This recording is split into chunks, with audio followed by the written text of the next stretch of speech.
ಯುದ್ಧಕ್ಕೆ ಸಿದ್ಧ ವಿಶೇಷ ಕಾರ್ಯಕ್ರಮಕ್ಕೆ ತಮ್ಮೆಲ್ಲರಿಗೂ ಆಧಾರದ ಸ್ವಾಗತ. ನಾನು ರಂಗನಾಥ್ ಭಾರದ್ವಾಜ್. ಭಾರತ ಸರ್ವ ರೀತಿಯಲ್ಲೂ ಸನ್ನದ್ಧವಾಗಿ ನಿಂತಿರುವಂಥದ್ದು. ಶತ್ರು ರಾಷ್ಟ್ರ ಯಾವುದೇ ರೀತಿಯ ಕರಾಮತ್ತು ತೋರಿಸಿದರೂ ಕೂಡ ಅದನ್ನು ಕೈ ಕತ್ತರಿಸೋಕ್ಕೆ ಈಗಾಗಲೇ ಎಲ್ಲ ಸಿದ್ಧತೆಗಳು ಕೂಡ ಆಗಿದೆ. ಸೇನೆಯ 3 ವಿಭಾಗಗಳು ಹೈ ಅಲರ್ಟ್ಗೊಂಡಿವೆ. ಜೊತೆಗೇನು ಅಂದರೆ ಎಲ್ಲ ರೀತಿಯ ಹೋರಾಟಕ್ಕೂ ಕೂಡ ಸಜ್ಜಾಗಿ ನಿಂತಿರುವಂಥದ್ದು. ಇದ್ರ ಬಗ್ಗೆ ಸಾಕಷ್ಟು ಮಾತಾಡ್ತೀನಿ. ಎಲ್ಲಿ ತನಕ ಅಂತ ಬಗ್ಲಿಕ್ಕೆ ಸಾಧ್ಯ, ಯಾವ ಯೋಗ್ಯತೆ ಇದೆ ಇನ್ನೊಂದು ದೇಶಕ್ಕೆ ಅಂತ ಹೇಳಿ ನಾವು ಇಷ್ಟೊಂದೆಲ್ಲ ಬಗ್ಲಿಕ್ಕೆ ಸಾಧ್ಯ? ಒಂದು ಸರಿ ನೋಡಾಯಿತು, 2 ಸರಿ ನೋಡಾಯಿತು, 3 4 ಸರಿ ಯುದ್ಧ ಕೂಡ ಆಗಾಯಿತು. ಇಷ್ಟೆಲ್ಲ ಆದಮೇಲೂ ಕೂಡ ಸೋತು ಸುಣ್ಣವಾದರೂ ಕೂಡ ಒಂದು ಪಾಕಿಸ್ತಾನಕ್ಕೆ ಬುದ್ಧಿ ಬರಲಿಲ್ಲ ಅಂತಂದರೆ ಇದಕ್ಕೆ ಸರಿಯಾದ ರೀತಿಯ ಪಾಠವನ್ನು ಕಲಿಸಲೇಬೇಕು. ಅದರಲ್ಲೂ ನಮ್ಮ BSF ಯೋಧರ ಮೇಲೆ ಕೈ ಮಾಡಿ ಬಲಿ ಹಾಕದಂಥ ಪಾಪಿ ದೇಶವನ್ನು ಸುಮ್ಮನೆ ಬಿಡಲಿಕ್ಕೆ ಸಾಧ್ಯನಾ? ಹೀಗಾಗಿ ಭಾರತ ಸರ್ವ ರೀತಿಯಲ್ಲೂ ಸಜ್ಜಾಗಿರುವಂಥದ್ದು. ಯಾವಾಗ ಏರ್ ಸ್ಟ್ರೈಕ್ ಆಯಿತು ಅದರ ಮುಂದಿನ ಭಾಗವನ್ನು ನೀವು ನಿನ್ನೆಯಿಂದ ನೋಡಿರ್ತೀರಿ. ಈಗ ಅದಕ್ಕೂ ಮುಂದಿನ ಭಾಗಕ್ಕೆ ಭಾರತ ಸಿದ್ಧವಾಗಿ ನಿಂತಿರುವಂಥದ್ದು.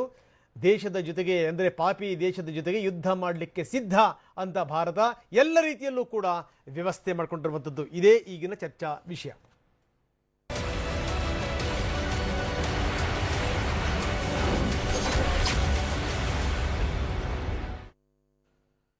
ಬನ್ನಿ ಇದ್ರ ಬಗ್ಗೆ ಮಾತಾಡೋಣ.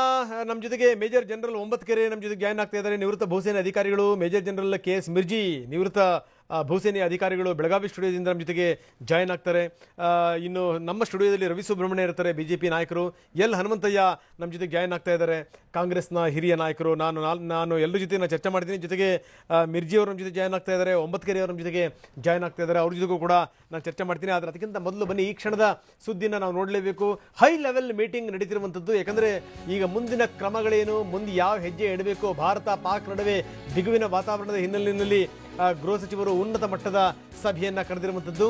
ಕೇಂದ್ರ ಗೃಹ ಸಚಿವಾಲಯದಲ್ಲಿ ಉನ್ನತ ಮಟ್ಟದ ತುರ್ತು ಸಭೆಯನ್ನ ರಾಜನಾಥ್ ಸಿಂಗ್ ಕರೆದಿದ್ದಾರೆ. ಬಹಳ ಗಮನಿಸಬೇಕಾದಂಥ ಸಂಗತಿ.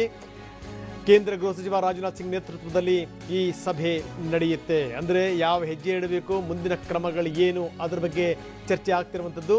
ರಾಷ್ಟ್ರೀಯ ಭದ್ರತಾ ಸಲಹೆಗಾರ ಅಜಿತ್ ದೋವಲ್ ಸಭೆಯಲ್ಲಿ ಪಾಲ್ಗೊಳ್ಳುತ್ತಾರೆ.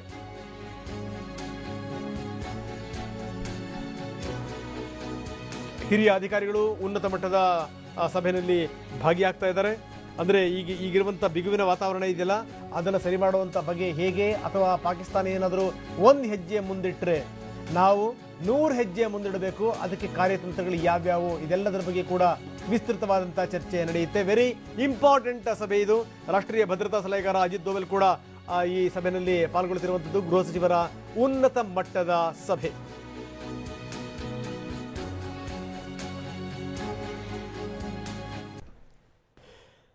ಬನ್ನಿ ಇದ್ರ ಬಗ್ಗೆ ಮಾತಾಡೋಣ. ನಮ್ಮ ಪ್ರತಿನಿಧಿ ಚಂದ್ರಮೋಹನ್ ಈಗ ನಮ್ಮೊಂದಿಗೆ ದೂರವಾಣಿ ಸಂಪರ್ಕದಲ್ಲಿದ್ದಾರೆ. ಚಂದ್ರಮೋಹನ್, ಬಹಳ ಗಮನಿಸಬೇಕಾದಂಥ ಸಂಗತಿ, ಕೇಂದ್ರ ಗೃಹ ಸಚಿವಾಲಯದಲ್ಲಿ ಉನ್ನತ ಮಟ್ಟದ ಸಭೆ ಆರಂಭ ಆಗಿರುವಂಥದ್ದು. ಅಜಿತ್ ದೋವಲ್ ಇದರಲ್ಲಿ ಪಾಲ್ಗೊಳ್ತಾ ಇದ್ದಾರೆ, ಹಿರಿಯ ಅಧಿಕಾರಿಗಳು ಪಾಲ್ಗೊಳ್ತಾ ಇದ್ದಾರೆ. ರಾಜನಾಥ್ ಸಿಂಗ್ ನೇತೃತ್ವದಲ್ಲಿ ಈ ಸಭೆ ನಡೀತಿರುವಂಥದ್ದು. ಏನಿದೆ ಹೆಚ್ಚಿನ ಮಾಹಿತಿ? ಹೌದು ರಂಗನಾಥ್, ಭಾರತ ಮತ್ತು ಪಾಕಿಸ್ತಾನದ ನಡುವೆ ಬಿಗುವಿನ ಪರಿಸ್ಥಿತಿ ನಿರ್ಮಾಣ ಆಗಿರೋ ಹಿನ್ನೆಲೆಯಲ್ಲಿ ಈಗ ಕೇಂದ್ರ ಗೃಹ ಸಚಿವ ರಾಜನಾಥ್ ಸಿಂಗ್ ಅವರ ಅಧ್ಯಕ್ಷತೆಯಲ್ಲಿ ಉನ್ನತ ಮಟ್ಟದ ಸಭೆ ದೆಹಲಿನಲ್ಲಿ ನಡೀತಾ ಇದೆ. ಈ ಸಭೆಯಲ್ಲಿ ರಾಜನಾಥ್ ಸಿಂಗ್ ಅವರು ಮತ್ತು ರಾಷ್ಟ್ರೀಯ ಭದ್ರತಾ ಸಲಹೆಗಾರ ಅಜಿತ್ ದೋವಲ್ ಮತ್ತು ಕೇಂದ್ರ ಗೃಹ ಕಾರ್ಯದರ್ಶಿ ರಾಜೀವ್ ಗೌಬಾ, ಇಂಟೆಲಿಜೆನ್ಸ್ ಬ್ಯೂರೋದ ಮುಖ್ಯಸ್ಥರು, ರಾದ ಮುಖ್ಯಸ್ಥರು ಸೇರಿದಂತೆ ಉನ್ನತ ಮಟ್ಟದ ಅಧಿಕಾರಿಗಳೆಲ್ಲರೂ ಕೂಡ ಸಭೆಯಲ್ಲಿ ಭಾಗವಹಿಸಿದ್ದಾರೆ. ಈಗ 2 ದೇಶಗಳ ನಡುವೆ ಉಂಟಾಗಿರುವಂತಹ ಪರಿಸ್ಥಿತಿಯಿಂದ ಮುಂದೆ ಯಾವ ರೀತಿಯಾದಂತಹ ಕ್ರಮವನ್ನ ತೆಗೆದುಕೊಳ್ಬೇಕು ಅನ್ನೋದ್ರ ಬಗ್ಗೆ ಚರ್ಚೆಯನ್ನ ನಡೆಸಲಾಗ್ತಾ ಇದೆ. ಮತ್ತು ಗಡಿನಲ್ಲಿ ಇರತಕ್ಕಂತಹ ಹೈ ಅಲರ್ಟ್ ಸ್ಥಿತಿಯನ್ನ ಮುಂದುವರಿಸಬೇಕು. ಜೊತೆಗೆ ಪಾಕಿಸ್ತಾನ ಯಾವುದಾದ್ರೂ ದಾಳಿಯನ್ನು ನಡೆಸಿದ್ರೆ ಅದಕ್ಕೆ ತಕ್ಕ ಪ್ರತ್ಯುತ್ತರವನ್ನ, ತಿರುಗೇಟನ್ನ ನೀಡಬೇಕು. ಪಾಕಿಸ್ತಾನದ ದಾಳಿಗಳನ್ನ ವಿಫಲಗೊಳಿಸಬೇಕು ಅನ್ನೋ ನಿಟ್ಟಿನಲ್ಲೇ ಈ ಸಭೆಯಲ್ಲೂ ಕೂಡ ಚರ್ಚೆಯನ್ನ ನಡೆಸಲಾಗ್ತಾ ಇದೆ. ಜೊತೆಗೆ ಪಾಕಿಸ್ತಾನದ ವಶದಲ್ಲಿರುವಂತಹ ವಿಂಗ್ ಕಮಾಂಡರ್ ಅಭಿನಂದನ್ ಅವರನ್ನ ಸುರಕ್ಷಿತವಾಗಿ ಯಾವ ರೀತಿ ಭಾರತಕ್ಕೆ ವಾಪಸ್ ಕರೆತರಬೇಕು ಅನ್ನೋದ್ರ ಬಗ್ಗೆನೂ ಕೂಡ ಈ ಸಭೆಯಲ್ಲಿ ಚರ್ಚೆಯನ್ನ ನಡೆಸಲಾಗ್ತಾ ಇದೆ. ಇವತ್ತು ಸಂಜೆ ಕೇಂದ್ರದ ಕ್ಯಾಬಿನೆಟ್ ಸಭೆ ಕೂಡ ನಡೆಯುತ್ತೆ. ಅದಕ್ಕೆ ಪೂರ್ವಭಾವಿಯಾಗಿ ಈಗ ಕೇಂದ್ರ ಗೃಹ ಸಚಿವ ರಾಜನಾಥ್ ಸಿಂಗ್ ಅವರ ಅಧ್ಯಕ್ಷತೆಯಲ್ಲಿ ಪ್ರಸಕ್ತ ಉಂಟಾಗಿರ್ತಕ್ಕಂತಹ ಪರಿಸ್ಥಿತಿಯ ಬಗ್ಗೆ ವಿಸ್ತೃತವಾಗಿ ಚರ್ಚೆಯನ್ನು ಕೂಡ ನಡೆಸಲಾಗ್ತಾ ಇದೆ. ರಂಗನಾಥ್, ಓಕೆ, ಇದೆಲ್ಲದರ ಜೊತೆಗೆ ಕಾರ್ಗಿಲ್ ಯುದ್ಧದ ಸಮಯವನ್ನ ಜ್ಞಾಪಿಸ್ಕೋಬೇಕು. ಆವಾಗ ನಚಿಕೇತ್ ಅವ್ರನ್ನ ಇದೇ ರೀತಿ ಪಾಕಿಸ್ತಾನದ ಸೈನಿಕರು ಹೊತ್ತೊಯ್ದಿದ್ರು. ಅದಾದ ಮೇಲೆ ಭಾರತ ಹಾಕದಂಥ ಒತ್ತಡದ ಹಿನ್ನೆಲೆಯಲ್ಲಿ ನಚಿಕೇತ್ ಅವರನ್ನ ಬಹಳ ಸುರಕ್ಷಿತವಾಗಿ ಪಾಕಿಸ್ತಾನ ಬಿಡುಗಡೆ ಮಾಡಿತ್ತು. ಅದೇ ರೀತಿಯ ತಂತ್ರಗಾರಿಕೆ, ಅದೇ ರೀತಿಯ ಹೆಜ್ಜೆಯನ್ನ ಭಾರತ ಈಗಲೂ ಕೂಡ ಇಡ್ತಾ ಇದೆ ಅಂತ ಹಾಗಾದ್ರೆ? ಹೌದು ರಂಗನಾಥ್, ಈಗಾಗಲೇ ನಿನ್ನೆನೆ ಭಾರತ ಪಾಕಿಸ್ತಾನಕ್ಕೆ ಸ್ಪಷ್ಟವಾಗಿ ಹೇಳಿದೆ, ಜಿನ್ವಾ ಒಪ್ಪಂದವನ್ನ, ನಿಯಮಗಳನ್ನ ಮತ್ತು ಅಂತಾರಾಷ್ಟ್ರೀಯ ಮಾನವೀಯ ಕಾನೂನು ಒಪ್ಪಂದಗಳನ್ನ ಪಾಕಿಸ್ತಾನ ಉಲ್ಲಂಘಿಸಬಾರದು. ಯುದ್ಧ ಕೈದಿಗಳನ್ನು ಕೂಡ ಗೌರವಯುತವಾಗಿ ನಡೆಸ್ಕೊಳ್ಬೇಕು, ಮಾನವೀಯತೆಯಿಂದ ನಡೆಸ್ಕೊಳ್ಬೇಕು ಮತ್ತು ಅವರ ಫೋಟೋವನ್ನು ಕೂಡ ಬಿಡುಗಡೆ ಮಾಡ್ತಕ್ಕಂಥದ್ದು ನಿಯಮಗಳ ಉಲ್ಲಂಘನೆ ಆಗುತ್ತೆ. ಜೊತೆಗೆ ತಕ್ಷಣವೇ ಅಭಿನಂದನ್ ಅವರನ್ನು ಕೂಡ ಸುರಕ್ಷಿತವಾಗಿ ಭಾರತಕ್ಕೆ ಬಿಡುಗಡೆ ಮಾಡಬೇಕು ಅಂತೇಳಿ ಪಾಕಿಸ್ತಾನಕ್ಕೆ ತಾಕೀತನ್ನು ಕೂಡ ಮಾಡಿದೆ. ಇದ್ರ ಬಗ್ಗೆ ಕೇಂದ್ರ ವಿದೇಶಾಂಗ ಇಲಾಖೆ ಕೂಡ ಪಾಕಿಸ್ತಾನಕ್ಕೆ ಒಂದು ತಾಕೀತನ ಮಾಡಿ ಸೂಚನೆಯನ್ನು ಕೂಡ ಕೊಟ್ಟಿದೆ. ಜೊತೆಗೆ ಪಾಕಿಸ್ತಾನದಲ್ಲಿರ್ತಕ್ಕಂಥ ಭಾರತದ ರಾಯಭಾರಿ ಕೂಡ ಪಾಕಿಸ್ತಾನದ ಅಧಿಕಾರಿಗಳಿಗೂ ಕೂಡ ಈ ಬಗ್ಗೆ ಪತ್ರವನ್ನು ಕೂಡ ಬರೆದಿದ್ದಾರೆ. ಈಗ ಪಾಕಿಸ್ತಾನದ ಮೇಲೆ ಅಂತಾರಾಷ್ಟ್ರೀಯ ಸಮುದಾಯದಿಂದಲೂ ಕೂಡ ಒತ್ತಡ ಏರುವಂತಹ ಕೆಲಸವನ್ನು ಕೂಡ ಭಾರತ ಮಾಡಲಿದೆ. ಈ ಹಿಂದೆ 1999ರಲ್ಲೂ ಕೂಡ ನಚಿಕೇತ್ ಅವರು ಪಾಕಿಸ್ತಾನದ ವಶದಲ್ಲಿದ್ದಂತಹ ಸಂದರ್ಭದಲ್ಲೂ ಕೂಡ ಅಂತಾರಾಷ್ಟ್ರೀಯ ಸಮುದಾಯ ಮತ್ತು ಮಾಧ್ಯಮಗಳು ಪಾಕಿಸ್ತಾನದ ಮೇಲೆ ಒತ್ತಡ ಏರಿದ್ವು. ಇದ್ರ ಪರಿಣಾಮವಾಗಿನೇ ಪಾಕಿಸ್ತಾನ 8 ದಿನಗಳಲ್ಲಿ ನಚಿಕೇತ್ ಅವರನ್ನ ರೆಡ್ ಕ್ರಾಸ್ ನ ವಶಕ್ಕೆ ಒಪ್ಪಿಸಿತ್ತು. ರೆಡ್ ಕ್ರಾಸ್ ನ ಮೂಲಕವಾಗಿನೇ ನಚಿಕೇತ್ ಭಾರತ ಮತ್ತು ಪಾಕಿಸ್ತಾನದ ವಾಘಾ ಗಡಿಗೆ ಬಂದಿದ್ರು. ಆಗ ಅಲ್ಲಿ ವಾಘಾ ಗಡಿನಲ್ಲೂ ಕೂಡ ಭಾರತದ ವಾಯುಪಡೆಯ ಯೋಧರುಗಳು ಅವರನ್ನ ಸ್ವಾಗತಿಸಿದ್ರು. ಈಗಲೂ ಕೂಡ ಅದೇ ರೀತಿಯಾಗಿ ಅಂತಾರಾಷ್ಟ್ರೀಯ ಸಮುದಾಯದ ಮೂಲಕವಾಗಿ ಪಾಕಿಸ್ತಾನದ ಮೇಲೆ ಒತ್ತಡ ಏರುವಂತಹ ಕೆಲಸವನ್ನ ಭಾರತ ಮಾಡಲಿದೆ. ಜೊತೆಗೆ ಭಾರತವು ಕೂಡ ಈಗಾಗಲೇ ರಾಜತಾಂತ್ರಿಕ ಮಾರ್ಗದ ಮೂಲಕವೇ ಅವ್ರನ್ನ ಬಿಡುಗಡೆ ಮಾಡಬೇಕು ಅನ್ನೋ ಒಂದು ಒತ್ತಾಯವನ್ನು ಕೂಡ ಪಾಕಿಸ್ತಾನಕ್ಕೆ ಮಾಡಿದೆ. ಜೊತೆಗೆ ಗೌರವದಿಂದ ಅಭಿನಂದನ್ ಅವ್ರನ್ನ ನಡೆಸ್ಕೊಳ್ಬೇಕು ಅನ್ನೋ ಒಂದು ತಾಕೀತನ್ನು ಕೂಡ ಪಾಕಿಸ್ತಾನಕ್ಕೆ ಮಾಡಿದೆ. ರಂಗನಾಥ್, ಓಕೆ, ಇದೆಲ್ಲದರ ಜೊತೆಗೆ ಮುಂದಿನ ಹೆಜ್ಜೆ ಏನು? ಯಾಕಂದ್ರೆ ಈ ಸೇನೆಯ 3 ಜನ ನಾಯಕರ ಜೊತೆಗೆ, ಮುಖ್ಯಸ್ಥರ ಜೊತೆಗೆ ಈಗಾಗಲೇ ವಿಸ್ತೃತವಾದಂತಹ ಚರ್ಚೆ ನಡೆದಿದೆ. ನಿನ್ನೆ ಸುದೀರ್ಘವಾದಂತಹ ಮೀಟಿಂಗ್ ನಡೆದಿರುವಂತದ್ದು. ಈಗ ಸರ್ವ ರೀತಿಯಲ್ಲೂ ಕೂಡ ನಾವು ಸಜ್ಜಾಗಿದ್ದೀವಿ ಅಂತ ಭಾರತ ಘೋಷಣೆ ಮಾಡಿದೆ. ಯಾವಾಗ ಪಾಕಿಸ್ತಾನ ನಿನ್ನೆ ತನ್ನ ಮಿತಿಯನ್ನ ಮೀರಿ ಭಾರತದ ಗಡಿಯೊಳಗೆ ಪ್ರವೇಶ ಮಾಡಬೇಕು ಅಂತ ಹೊರಡ್ತಲ್ಲ, ಅಂದ್ರೆ ವಾಯುಸೇನೆಯ ಇದನ್ನು ಉಲ್ಲಂಘನೆ ಮಾಡ್ತಲ್ಲ, ವಾಯುವಿನ ನಿರ್ಬಂಧವನ್ನ ಉಲ್ಲಂಘನೆ ಮಾಡ್ತಲ್ಲ, ಆ ಸಂದರ್ಭದಲ್ಲಿ ಇದಕ್ಕೊಂದು ಕಡಿವಾಣ ಹಾಕಲೇಬೇಕು ಅಂತ ನಿರ್ಧಾರ ಮಾಡಿದೆ. ಹೀಗಾಗಿ ಭಾರತ ಯಾವ ಹೆಜ್ಜೆ ಇಡುತ್ತೆ ಅದು ವೆರಿ ಇಂಪಾರ್ಟೆಂಟ್ ಸಂಗತಿ. ಚಂದ್ರಮೋಹನ್. ಹೌದು ರಂಗನಾಥ್, ಈಗ ಭಾರತ ಮತ್ತು ಪಾಕಿಸ್ತಾನ 2 ದೇಶಗಳು ಕೂಡ ಅಣ್ವಸ್ತ್ರ ರಾಷ್ಟ್ರಗಳು ಮತ್ತು 2 ದೇಶಗಳಲ್ಲೂ ಕೂಡ ತಮ್ಮದೇ ಆದಂತಹ ಶಕ್ತಿ ಸಾಮರ್ಥ್ಯ ಹೊಂದಿವೆ. ಆದ್ರೆ ಪಾಕಿಸ್ತಾನದ ಸೈನಿಕ ಸಾಮರ್ಥ್ಯಕ್ಕೆ ಹೋಲಿಸಿದ್ರೆ ಭಾರತದ ಶಕ್ತಿ ಸಾಮರ್ಥ್ಯ 3 ಪಟ್ಟು ಹೆಚ್ಚಾಗಿದೆ. ಯಾವುದೇ ರೀತಿಯಲ್ಲಿ ಅದು ಭೂಸೇನೆ ಆಗ್ಬೋದು, ನೌಕಾಸೇನೆ ಆಗ್ಬೋದು, ವಾಯುಸೇನೆ ಆಗ್ಬೋದು. ಹಾಗಾಗಿ ಪಾಕಿಸ್ತಾನಕ್ಕೆ ಭಾರತವನ್ನ ಸೋಲಿಸಲಿಕ್ಕೆ ಸಾಧ್ಯನೇ ಇಲ್ಲ. ಆದ್ರೂ ಕೂಡ ಪಾಕಿಸ್ತಾನ ಭಾರತಕ್ಕೆ ಕಿರಿಕಿರಿ ಉಂಟು ಮಾಡ್ತಕ್ಕಂಥದ್ದು, ಇಲ್ವೇ ಭಯೋತ್ಪಾದಕರ ಮೂಲಕ ಭಾರತದಲ್ಲಿ ವಿಧ್ವಂಸಕ ಕೃತ್ಯಗಳನ್ನು ನಡೆಸ್ತಕ್ಕಂತಹ ಸಂಚನ್ನ ರೂಪಿಸ್ತಕ್ಕಂತಹ ಸಾಧ್ಯತೆಗಳು ಕೂಡ ಇದೆ. ಎಲ್ಲ ಒಂದು ಪಾಕಿಸ್ತಾನದ ಸಂಚುಗಳನ್ನು ಕೂಡ ವಿಫಲಗೊಳಿಸುವಂತ ನಿಟ್ಟಿನಲ್ಲೂ ಕೂಡ ಭಾರತ ಎಲ್ಲಾ ರೀತಿಯಲ್ಲೂ ಕೂಡ ಸನ್ನದ್ಧವಾಗಿದೆ ಮತ್ತು ಗಡಿನಲ್ಲೂ ಕೂಡ ಅಲರ್ಟ್ ಆಗಿದೆ. ಹೀಗಾಗಿ ಈಗ ಭಾರತ ಮುಂದೆ ಯಾವ ಕ್ರಮವನ್ನ ಕೈಗೊಳ್ಳುತ್ತೆ ಅನ್ನೋದು ಕೂಡ ಸಾಕಷ್ಟು ಕುತೂಹಲವನ್ನು ಕೂಡ ಕೆರಳಿಸಿದೆ. ಮತ್ತೆ ಏನಾದ್ರೂ ಕೂಡ ಪಾಕಿಸ್ತಾನದ ಮೇಲೆ ಏರ್ ಸ್ಟ್ರೈಕ್ ಅನ್ನ ಮುಂದುವರಿಸುತ್ತಾ ಹೇಗೆ ಅನ್ನತಕ್ಕಂಥದ್ದು ಕೂಡ ಕುತೂಹಲವನ್ನ ಕೆರಳಿಸಿದೆ. ಏರ್ ಸ್ಟ್ರೈಕ್ ಅನ್ನ ನಡೆಸೋ ಮೂಲಕವೇ ಏನಾದ್ರೂ ಕೂಡ ಅಭಿನಂದನ್ ಅವರನ್ನ ಬಿಡಿಸ್ಕೊಂಡು ಬರ್ಲಿಕ್ಕೆ ಸಾಧ್ಯವಾಗುತ್ತಾ, ಇಲ್ವೇ ರಾಜತಾಂತ್ರಿಕ ಮಾರ್ಗಗಳ ಮೂಲಕ ಬಿಡಿಸ್ಕೊಂಡು ಬರ್ಲಿಕ್ಕೆ ಸಾಧ್ಯವಾ, ಅಥವಾ ಅಂತಾರಾಷ್ಟ್ರೀಯ ಸಮುದಾಯದಿಂದ ಪಾಕಿಸ್ತಾನದ ಮೇಲೆ ಒತ್ತಡ ಇರತಕ್ಕಂತ ಕೆಲಸವನ್ನ ಮಾಡೋ ಮೂಲಕ ಅಭಿನಂದನ್ ಅವರನ್ನ ಬಿಡಿಸ್ಕೊಂಡು ಬರ್ಲಿಕ್ಕೆ ಸಾಧ್ಯವಾ ಅನ್ನೋದ್ರ ಬಗ್ಗೆನೂ ಕೂಡ ಈಗ ಚರ್ಚೆ ನಡೀತಾ ಇದೆ. ಹೀಗಾಗಿ ಅಂತಿಮವಾಗಿ ಭಾರತ ಸರ್ಕಾರ ಯಾವ ತೀರ್ಮಾನವನ್ನು ಕೈಗೊಳ್ಳುತ್ತೆ ಅನ್ನೋದು ಇವತ್ತು ರಾತ್ರಿ ವೇಳೆಗೆ ಸ್ಪಷ್ಟ ಆಗುತ್ತೆ. ಇವತ್ತು ಸಂಜೆ ಕ್ಯಾಬಿನೆಟ್ ಸಭೆ ನಡೆಯೋದ್ರಿಂದ ಕ್ಯಾಬಿನೆಟ್ ಸಭೆನಲ್ಲೇ ಪ್ರಸಕ್ತ ಉದ್ಭವ ಆಗಿರ್ತಕ್ಕಂತಹ ಪರಿಸ್ಥಿತಿಯ ಬಗ್ಗೆ ವಿಸ್ತೃತವಾಗಿ ಚರ್ಚೆ ನಡೆಸಿ ಅಂತಿಮ ತೀರ್ಮಾನವನ್ನ ಕೇಂದ್ರ ಸರ್ಕಾರ ಕೈಗೊಳ್ತಕ್ಕಂತಹ ಸಾಧ್ಯತೆ ಇದೆ. ವಾಯು ಸೀಮೆಯ ಉಲ್ಲಂಘನೆಯನ್ನ ಮತ್ತೆ ಮಾಡಬೇಕು ಅನ್ನುವಂತ ನಿಟ್ಟಿನಲ್ಲಿ ಪಾಕಿಸ್ತಾನ ಯೋಚನೆ ಮಾಡ್ತಾ ಇದೆ ಅನ್ನುವಂತ ಸುದ್ದಿ ನಂಬರ್ 1. ಎರಡನೇದೇನು ಅಂತಂದ್ರೆ ಈಗ ಬೇರೆ ಬೇರೆ ಭಾಗಗಳಿಂದ ಹೆಂಗ್ ಒಳಗಡೆ ನುಗ್ಗಿಸ್ಬೇಕು ಅನ್ನುವಂಥ ಪ್ರಯತ್ನಗಳು ಕೂಡ, ಅಂದ್ರೆ ಭಯೋತ್ಪಾದಕರ ಎಲ್ಲಾದ್ರೂ ಕೇಳಿರೋ ಜಗತ್ತಲ್ಲಿ ಭಯೋತ್ಪಾದಕರ ಜೊತೆಗೂಡಿ ಸೈನಿಕರು ಯುದ್ಧಕ್ಕೆ ಬರುವಂಥದ್ದು ಇನ್ನೊಂದು ದೇಶದ ಮೇಲೆ, ಆ ರೀತಿ ಎಲ್ಲರನ್ನೂ ಕೂಡ ಸೇರಿಸ್ಕೊಂಡು ಇವರು ಯುದ್ಧ ಸಾರಬೇಕು ಅನ್ನುವಂಥ ಒಂದು ನಿರ್ಧಾರಕ್ಕೆ ಬರ್ತಾ ಇದ್ದಾರೆ ಅನ್ನುವಂಥದ್ದು. ಇದೆಲ್ಲದರ ಜೊತೆಗೆ ನಿನ್ನೆ ಪ್ರಧಾನಿ ಮಾತಾಡಿದಂಥ ಮಾತು, ಇಮ್ರಾನ್ ಖಾನ್ ಮಾತಾಡಿದಂಥ ಮಾತುಗಳನ್ನು ನಾವು ಗಮನಿಸ್ತಾ ಇದ್ದೀವಿ. ಒಂದು ಲೆಕ್ಕದಲ್ಲಿ ನಡುಕ ಆರಂಭವಾಗಿದೆ. ಯುದ್ಧದ ಘೋಷಣೆಯ ಜೊತೆಗೇನೆ ಅವ್ರು ಹೇಳ್ತಿರುವಂಥದ್ದು ಏನು ಅಂದರೆ ಶಾಂತಿ ಮಾತುಕತೆಯನ್ನು ಕೂಡ ಮಾಡೋಣ, ಏನಾದರೂ ಯುದ್ಧ ಶುರುವಾಯಿತು ಅಂತಂತಂದರೆ ನಾವು ನಿಲ್ಸಕ್ಕಾಗಲ್ಲ, ನೀವು ನಿಲ್ಸಕ್ಕಾಗಲ್ಲ ಅಂತ ಸ್ಥಿತಿಗೆ ಹೋಗ್ಬಿಡುತ್ತೆ ಅಂತ. ಅಂದರೆ ಅದರಲ್ಲಿ ಭಯನೂ ಇದೆ, ಭಂಡತನೂ ಇದೆ ಅಂತ ಅನ್ನೋದು ಎದ್ದು ಕಾಣ್ತಾ ಇದೆ. ಏನಂತೀರಿ? ಹೌದು ರಂಗನಾಥ್, ಈಗ ಖಂಡಿತವಾಗೂ ಕೂಡ ಪಾಕಿಸ್ತಾನಕ್ಕೆ ಇತಿಹಾಸ ಕೂಡ ಚೆನ್ನಾಗಿ ಗೊತ್ತಿದೆ. ಏಕೆಂದ್ರೆ ಈ ಹಿಂದಿನ 3-4 ಯುದ್ಧಗಳಲ್ಲಿ ಪಾಕಿಸ್ತಾನ ಭಾರತದ ವಿರುದ್ಧ ಸೋತಿದೆ, ಅದರಲ್ಲೂ ಹೀನಾಯವಾಗಿ ಕೂಡ ಸೋತಿದೆ. ಜೊತೆಗೆ ತನ್ನ ದೇಶವನ್ನ ಇಬ್ಬಾಗ ಕೂಡ ಭಾರತದ ವಿರುದ್ಧದ ಯುದ್ಧದಿಂದಲೇ ಆಗಿದೆ. ಈ ಕಾರಣಕ್ಕಾಗಿ ಈಗ ಮತ್ತೆ ಭಾರತದ ವಿರುದ್ಧ ಯುದ್ಧಕ್ಕೆ ಏನಾದ್ರೂ ಹೋದ್ರೆ ದೊಡ್ಡ ಮುಖಭಂಗವನ್ನ ನಾವು ಅಂತಾರಾಷ್ಟ್ರೀಯ ಮಟ್ಟದಲ್ಲಿ ಅನುಭವಿಸಬೇಕಾಗುತ್ತೆ ಅನ್ನೋ ಒಂದು ಭಯ ಕೂಡ ಪಾಕಿಸ್ತಾನಕ್ಕೆ ಕಾಡ್ತಾ ಇದೆ. ಈ ಕಾರಣಕ್ಕಾಗಿನೇ ಈಗ ಪಾಕಿಸ್ತಾನವೇ ಯುದ್ಧ ಬೇಡ, ಶಾಂತಿ ಸ್ಥಾಪನೆ ಮಾಡ್ಕೊಳ್ಳೋಣ ಅನ್ನೋ ಒಂದು ಆಫರ್ ಅನ್ನು ಕೂಡ ಭಾರತಕ್ಕೆ ಕೊಡ್ತಾ ಇದೆ. ಹೀಗಾಗಿ ಪಾಕಿಸ್ತಾನದ ಈ ಮಾತನ್ನ ನಂಬೇಕಾ ಹೇಗೆ? ಯಾಕೆಂದ್ರೆ ಪಾಕಿಸ್ತಾನ ಒಂದ್ ಕಡೆಯಲ್ಲಿ ಭಯೋತ್ಪಾದಕರಿಗೆ ಆಶ್ರಯ, ಬೆಂಬಲ, ಕುಮ್ಮಕ್ಕು ಎಲ್ಲವನ್ನು ಕೊಟ್ಟು ಭಾರತದ ವಿರುದ್ಧ ಪ್ರಾಕ್ಸಿ ಯುದ್ಧಕ್ಕೆ ಕಳಿಸ್ತಾ ಇದೆ. ಇಂಥ ಸ್ಥಿತಿನಲ್ಲಿ ಪಾಕಿಸ್ತಾನದ ಈ ಶಾಂತಿ ಆಫರ್ ಅನ್ನ ಒಪ್ಕೊಳ್ಬೇಕು ಅನ್ನೋದು. ಈಗ ಭಾರತದ ಯುದ್ಧ ಏನಿದ್ರು ಕೂಡ ಭಯೋತ್ಪಾದನೆಯ ವಿರುದ್ಧ ಮತ್ತು ಭಯೋತ್ಪಾದನೆಯನ್ನ ಬುಡ ಸಮೇತ ಕಿತ್ತಾಕೋದ್ರ ವಿರುದ್ಧ. ನೆರೆಯ ದೇಶದಲ್ಲಿ ಭಯೋತ್ಪಾದನೆ ಇದ್ರೂ ಕೂಡ ಅದು ಭಾರತಕ್ಕೆ ಈಗ ಆಪತ್ತನ್ನು ತಂದೊಡ್ತಾ ಇದೆ. ಈ ಕಾರಣಕ್ಕಾಗಿ ನೆರೆಯ ದೇಶದಲ್ಲಿರ್ತಕ್ಕಂತಹ ಭಯೋತ್ಪಾದನೆಯನ್ನು ಕೂಡ ಬುಡ ಸಮೇತ ಕಿತ್ತಾಕೋದ್ರ ವಿರುದ್ಧ ಈಗ ಭಾರತ ಯುದ್ಧವನ್ನ ಹೋರಾಟವನ್ನ ನಡೆಸಬೇಕಾಗಿದೆ. ಈಗ ನಮ್ಮ ಯುದ್ಧ ಏನಿದ್ರು ಕೂಡ ಭಯೋತ್ಪಾದನೆ ವಿರುದ್ಧ ಅನ್ನೋದನ್ನು ಕೂಡ ಪ್ರಧಾನಿ ನರೇಂದ್ರ ಮೋದಿ ಅವರು ಕೂಡ ಹೇಳಿದ್ದಾರೆ. ಹೀಗಾಗಿ ಭಯೋತ್ಪಾದನೆಯನ್ನ ಬುಡ ಸಮೇತ ಕಿತ್ತಾಕಿದ್ರೆ ಮಾತ್ರನೇ ಭಾರತಕ್ಕೆ ನೆಮ್ಮದಿ ಸಿಗ್ಲಿಕ್ಕೆ ಸಾಧ್ಯ, ಶಾಂತಿ ನೆಲೆಸಲಿಕ್ಕೆ ಸಾಧ್ಯ ಆಗುತ್ತೆ. ಭಾರತೀಯ ಯೋಧರು ಸಾವನ್ನಪ್ಪು ಹುತಾತ್ಮರಾಗ್ತಕ್ಕಂಥದ್ದು ಕೂಡ ತಪ್ಪಲಿಕ್ಕೆ ಸಾಧ್ಯ ಆಗುತ್ತೆ. ಈ ಕಾರಣಕ್ಕಾಗಿನೇ ಈಗ ಭಾರತ ಯಾವ ರೀತಿಯಾದಂತಹ ಕ್ರಮವನ್ನ ತೆಗೆದುಕೊಳ್ಳುತ್ತೆ, ನೇರವಾಗಿ ಪಾಕಿಸ್ತಾನದ ಸೇನೆಯ ವಿರುದ್ಧ ಯುದ್ಧವನ್ನ ಸಾರುತ್ತಾ ಅಥವಾ ಭಯೋತ್ಪಾದಕರ ವಿರುದ್ಧ ಯುದ್ಧವನ್ನ ಸಾರುತ್ತಾ ಹೇಗೆ ಅನ್ನೋದಕ್ಕಂಥದ್ದು ಕೂಡ ಈಗ ಸಾಕಷ್ಟು ಕುತೂಹಲವನ್ನ ಕೆರಳಿಸುವಂತ ವಿಚಾರ. ಆದ್ರೆ ಪಾಕಿಸ್ತಾನ ಮಾತ್ರ ಈಗ ತನ್ನ ಒಂದು ಆರ್ಥಿಕ ಸ್ಥಿತಿ ಉತ್ತಮವಾಗಿಲ್ಲದೆ ಇರೋದು ಮತ್ತು ಇತಿಹಾಸದಲ್ಲಿ ಈಗಾಗಲೇ 3-4 ಬಾರಿ ಸೋತಿರೋದ್ರಿಂದಾಗಿನೇ ಯುದ್ಧಕ್ಕೆ ಸಿದ್ಧ ಇಲ್ಲ ಅನ್ನೋ ಒಂದು ಸಂದೇಶವನ್ನ ರವಾನೆ ಮಾಡ್ತಾ ಇದೆ. ಜೊತೆಗೆ ಭಾರತದ ಶಕ್ತಿ ಸಾಮರ್ಥ್ಯವನ್ನ ನೋಡಿ ಎದುರುಕೊಂಡೇನೆ ಈ ರೀತಿಯಾಗಿ ನಾವು ಯುದ್ಧಕ್ಕೆ ಸಿದ್ಧ ಇಲ್ಲ, ಶಾಂತಿ ಸ್ಥಾಪನೆಯನ್ನ ಮಾಡ್ಕೊಳ್ಳೋಣ, ಶಾಂತಿ ಮಾತುಕತೆ ನಡೆಸೋಣ ಅನ್ನೋ ಒಂದು ಸಂದೇಶವನ್ನ ಪಾಕ್ ಪ್ರಧಾನಿ ಇಮ್ರಾನ್ ಖಾನ್ ರವಾನೆ ಮಾಡ್ತಾ ಇದ್ದಾರೆ. ಹೀಗಾಗಿ ಈ ಒಂದು ಶಾಂತಿ ಮಾತುಕತೆಗೆ ಭಾರತ ಒಪ್ಕೊಂಡು ಸುಮ್ಮನಿರ್ಲಿಕ್ಕೆ ಸಾಧ್ಯವಾಗುವುದಿಲ್ಲ. ಯಾಕೆಂದ್ರೆ ಪಾಕಿಸ್ತಾನದ ಭಯೋತ್ಪಾದನೆಯನ್ನು ಕೂಡ ಸಂಪೂರ್ಣವಾಗಿ ಬುಡ ಸಮೇತ ಕಿತ್ತಾಕಬೇಕಾಗುತ್ತೆ. ಆಗ ಮಾತ್ರನೇ ಭಾರತದಲ್ಲೂ ಕೂಡ ಶಾಂತಿ ನೆಲೆಸಲಿಕ್ಕೆ ಮತ್ತು ಆಂತರಿಕವಾಗೂ ಕೂಡ ಯಾವುದೇ ಭಯೋತ್ಪಾದನಾ ದಾಳಿಗಳು ನಡೆಯೋದನ್ನ ತಪ್ಪಿಸಲಿಕ್ಕೆ ಸಾಧ್ಯ ಆಗುತ್ತೆ.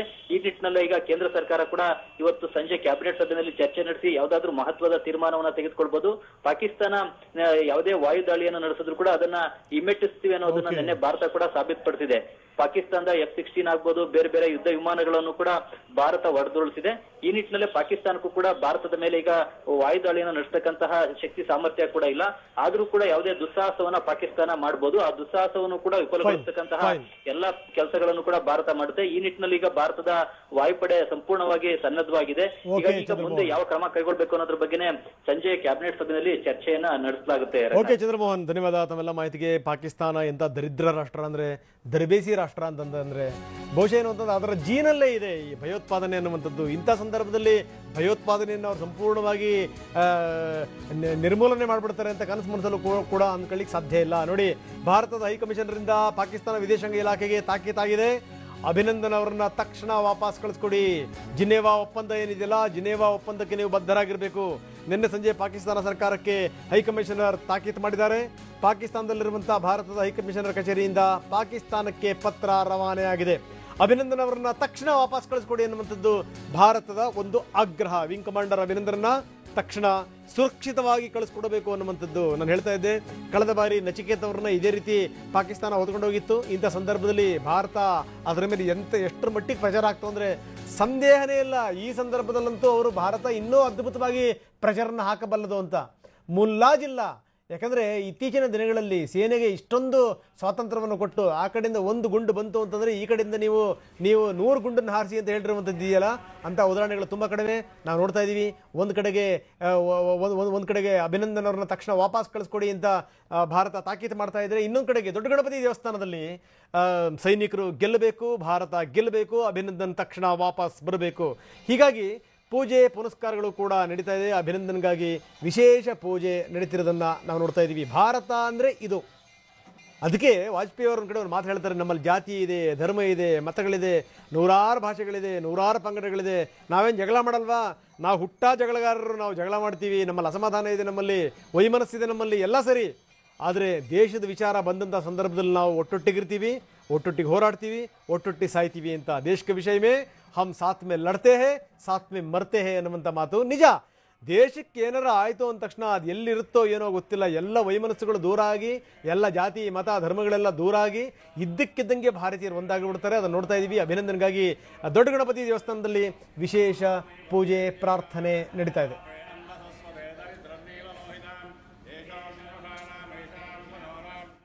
ಗ್ರೇಟ್. ಇಂಥ ಮನೋಭಾವನೆಯಿಂದಲೇ ಭಾರತ ಉಳಿದಿರುವಂಥದ್ದು. ಯಾಕಂದರೆ ಈ ದೇಶದ ವಿಚಾರವಾಗಿ ಭಾರತ ಒಗ್ಗೂಡುವಂಥ ಬಗೆ ಇದೆಯಲ್ಲ, ಅದು ನಿಜಕ್ಕೂ ಆಶ್ಚರ್ಯ. ಅದು ಇಲ್ಲಿ ತನಕ ಸಾಕಷ್ಟು ವಿವರಗಳನ್ನು ಕೊಟ್ಟಾಯಿತು. ಬನ್ನಿ ಈಗ ಒಂದು ವರದಿ ನೋಡೋಣ. ಅಂದರೆ ಸೇನೆಯ 3 ವಿಭಾಗಗಳು ಎಷ್ಟರ ಮಟ್ಟಿಗೆ ಹೈ ಅಲರ್ಟ್ ಆಗಿದೆ ಅನ್ನುವಂಥದ್ದು ನಂಬರ್ 1.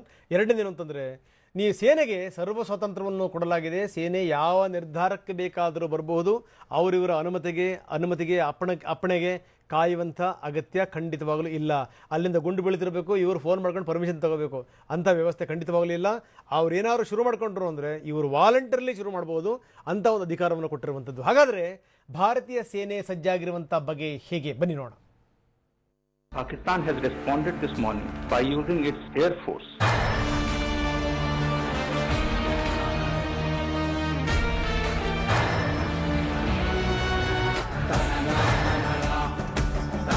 पूरी ताकत से फिर से एक बार हो जाए.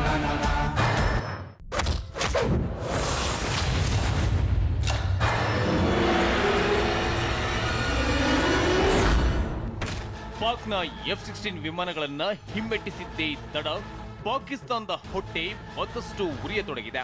ಯಾವ ಮಾರ್ಗದಿಂದಾದರೂ ಸರಿ ಸೇಡು ತೀರಿಸಿಕೊಳ್ಳೋಕೆ ಹಪಹಪಿಸುತ್ತಿದೆ. ಜೊತೆಗೆ ಗಡಿಯಲ್ಲಿ ಸುಖ ಸುಮ್ಮನೆ ಕಿರಿಕ್ ಮಾಡ್ತಿದೆ. ಆದ್ರೆ ಇದನ್ನೆಲ್ಲ ಗಮನಿಸ್ತಿರೋ ಭಾರತವೇನು ಸುಮ್ಮನೆ ಕುಳಿತಿಲ್ಲ. ಕಿರಿಕ್ ಮಾಡಿದ್ರೆ ಪಾಕ್ಗೆ ಶಾಕ್ ಕೊಡಲು ಸನ್ನದ್ಧವಾಗಿದೆ.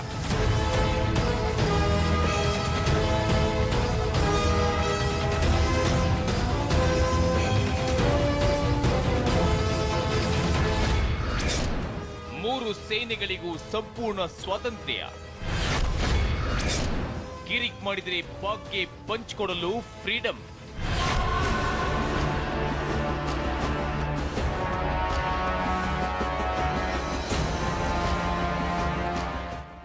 ಶತ್ರು ರಾಷ್ಟ್ರ ಪಾಕಿಸ್ತಾನಕ್ಕೆ ಮತ್ತಷ್ಟು ಪಾಠ ಕಲಿಸೋಕೆ ಭಾರತ ಸಜ್ಜಾಗಿದೆ.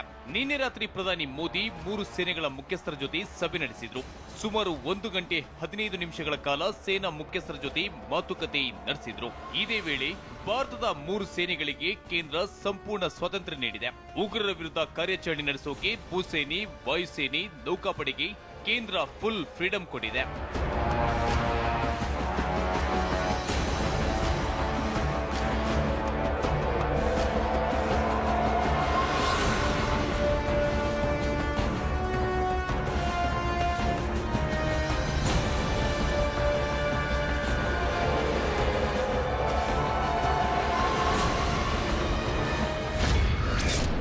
ಅಭಿನಂದನ್ ವಾಪಸ್ ಕರೆತರಲು ಮೊದಲ ಆದ್ಯತೆ.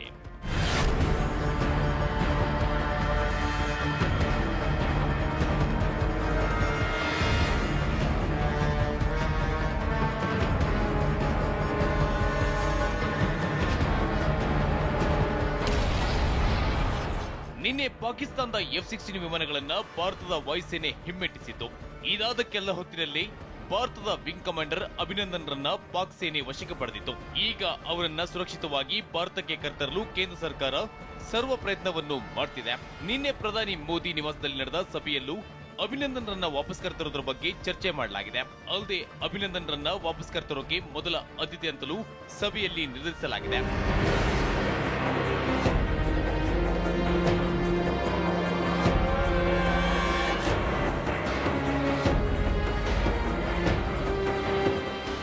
ಒಟ್ನಲ್ಲಿ ಭಾರತ ಏರ್ ಸ್ಟ್ರೈಕ್ ಮಾಡಿದ ಬಳಿಕ Pakistan ಕಂಗಾಲಾಗಿದೆ.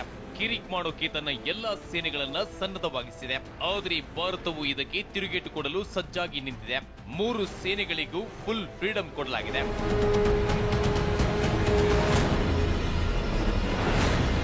Bureau report, TV9.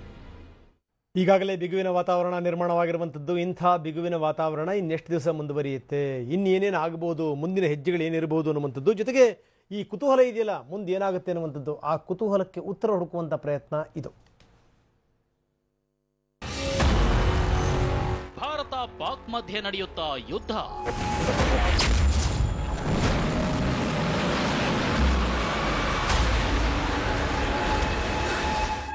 S, ಬದ್ಧ ವೈರಿಗಳಾದ ಭಾರತ ಪಾಕಿಸ್ತಾನ ಮಧ್ಯೆ ಯುದ್ಧ ನಡೆಯುತ್ತಾ? ಇಂಥದ್ದೊಂದು ಪ್ರಶ್ನೆ ಉಭಯ ದೇಶಗಳ ಪ್ರತಿಯೊಬ್ಬ ವ್ಯಕ್ತಿಯ ಮನಸ್ಸಲ್ಲೂ ಬಿಟ್ಟು ಬಿಡದೆ ಕಾಡ್ತಿದೆ. ಅದರಲ್ಲೂ ಯಾವಾಗ ಪುಲ್ವಾಮಾದಲ್ಲಿ ಪಾಕ್ ಉಗ್ರರು 40 ಮಂದಿ ಯೋಧರನ್ನ ಬಲಿ ಪಡೆದ್ರೋ ಪ್ರತೀಕಾರದ ಯುದ್ಧಕ್ಕಾಗಿ ದೇಶಾದ್ಯಂತ ಆಗ್ರಹ ವ್ಯಕ್ತವಾಗಿತ್ತು. ಪಾಕ್ಗೆ ಬುದ್ಧಿ ಕಲಿಸೋಕೆ ವಾರ್ ಒಂದೇ ಉಳಿದಿರೋ ಆಯ್ಕೆ ಅನ್ನೋ ಮಾತು ಕೇಳಿ ಬರ್ತಿತ್ತು. ಇದೀಗ ಎರಡೂ ದೇಶಗಳ ಮಧ್ಯೆ ಯುದ್ಧ ಭೀತಿ ಸೃಷ್ಟಿಯಾಗ್ಬಿಟ್ಟಿದೆ.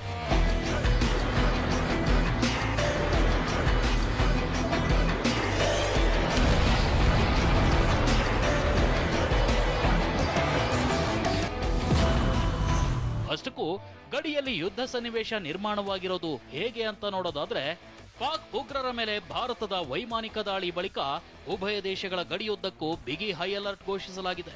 ಅದರಲ್ಲೂ ಪಾಕ್ ಜೆಟ್ಗಳು ಭಾರತದ ಗಡಿ ದಾಟಿದ್ದು ಯುದ್ಧಕ್ಕೆ ಪ್ರೇರೇಪಣೆ ನೀಡುವಂತಹ ಪರಿಸ್ಥಿತಿ ನಿರ್ಮಿಸಿವೆ. ಅಲ್ಲದೆ ಎರಡೂ ದೇಶಗಳ ಯುದ್ಧ ವಿಮಾನಗಳು ಪತನಗೊಂಡಿವೆ. ಇನ್ನು ಭಾರತ ಮತ್ತು ಪಾಕ್ ಯಾವುದೇ ಪರಿಸ್ಥಿತಿಗೂ ಸನ್ನದ್ಧ ಸ್ಥಿತಿಯಲ್ಲಿವೆ. ಎರಡೂ ದೇಶಗಳ ಭೂ, ವಾಯು ಮತ್ತು ನೌಕಾಪಡೆ ಸೇರಿದಂತೆ 3 ಪಡೆಗಳು ಹೈ ಅಲರ್ಟ್ ಆಗಿವೆ.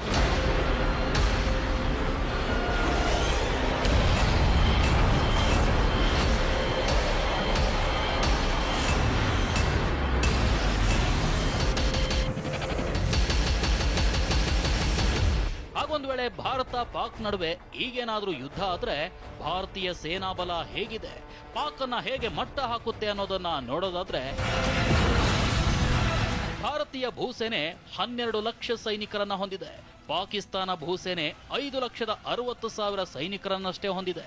ಇನ್ನು ಭಾರತೀಯ ವಾಯುಪಡೆಯಲ್ಲಿ 1,27,200 ಮಂದಿ ಸೈನಿಕರಿದ್ದಾರೆ. ಪಾಕ್ ವಾಯುಪಡೆಯಲ್ಲಿ 70,000 ಯೋಧರಿದ್ದಾರೆ. ಭಾರತೀಯ ನೌಕಾಪಡೆಯಲ್ಲಿ 67,700 ಮಂದಿ ಯೋಧರಿದ್ದಾರೆ. ಪಾಕ್ ನೌಕಾಪಡೆಯಲ್ಲಿ ಕೇವಲ 25,000 ಸೈನಿಕರಿದ್ದಾರಷ್ಟೇ.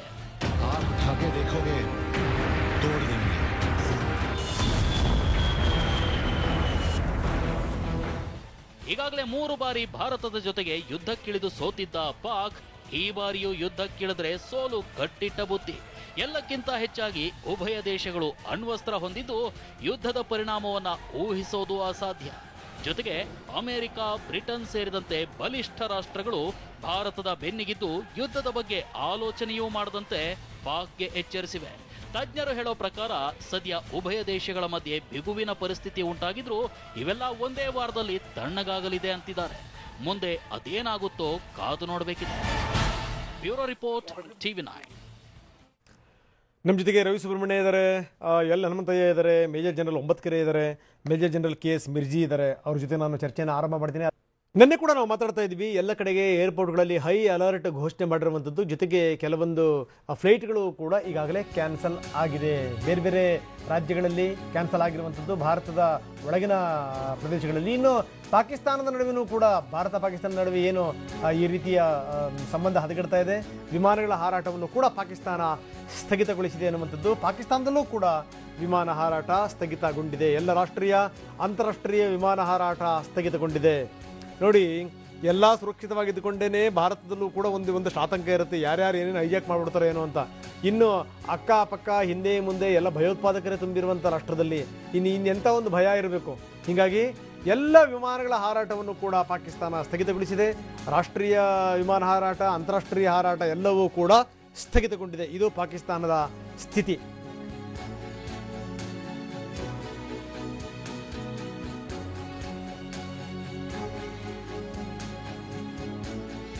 ಬನ್ನಿ ಚರ್ಚೆನ ಆರಂಭ ಮಾಡ್ತಾ ಇದ್ದೀನಿ. ಮೇಜರ್ ಜನರಲ್ ಒಂಬತ್ಕೆರೆ ನಮ್ಮ ಜೊತೆಗಿದ್ದಾರೆ, ನಿವೃತ್ತ ಭೂಸೇನೆ ಅಧಿಕಾರಿಗಳು, ಮೈಸೂರಿನಿಂದ ನಮ್ಮೊಂದಿಗೆ ನೇರ ಸಂಪರ್ಕದಲ್ಲಿದ್ದಾರೆ. ಮೇಜರ್ ಜನರಲ್, ನಾವು ಮಾತಾಡ್ತಾ ಇದ್ವಿ ಸಾಕಷ್ಟು ಸಂಗತಿಗಳನ್ನು. ಈಗಾಗಲೇ ಪಾಕಿಸ್ತಾನ ಒಂದು ಹೆಜ್ಜೆ ಮುಂದಿಟ್ಟಿದೆ. ಅಂದರೆ ಈ ಭಾರತದ ಈ ವಾಯು ನೆಲೆ ಇದೆಯಲ್ಲ, ಅಂದರೆ ಅದನ್ನು ಉಲ್ಲಂಘನೆ ಮಾಡಿ ಆ ಮೂರು ವಿಮಾನಗಳು ಒಳಗಡೆ ಬಂದಿರುವಂಥದ್ದು. ಅದಾದಮೇಲೆ ಒಂದು ವಿಮಾನವನ್ನು ಭಾರತೀಯ ಸೇನೆ ಹೊಡೆದುರುಳಿಸಿದೆ. ಈ ರೀತಿಯ ಪ್ರಯತ್ನಗಳು, ಈ ರೀತಿಯ ಕುಕೃತ್ಯಗಳು ಪಾಕಿಸ್ತಾನದಿಂದ ಇನ್ನಷ್ಟು ಆಗಬಹುದು ಅನ್ನುವಂಥದ್ದು. ಹೀಗಾಗನೇ ಭಾರತೀಯ ಸೇನೆ ಕೂಡ ಸರ್ವಸನ್ನದ್ಧವಾಗಿ ನಿಂತಿದೆ ಅನ್ನುವಂಥದ್ದು. ಏನಾಗ್ಬೋದು ಅಂತ ಅನ್ಸುತ್ತೆ ಮೇಜರ್ ಜನರಲ್?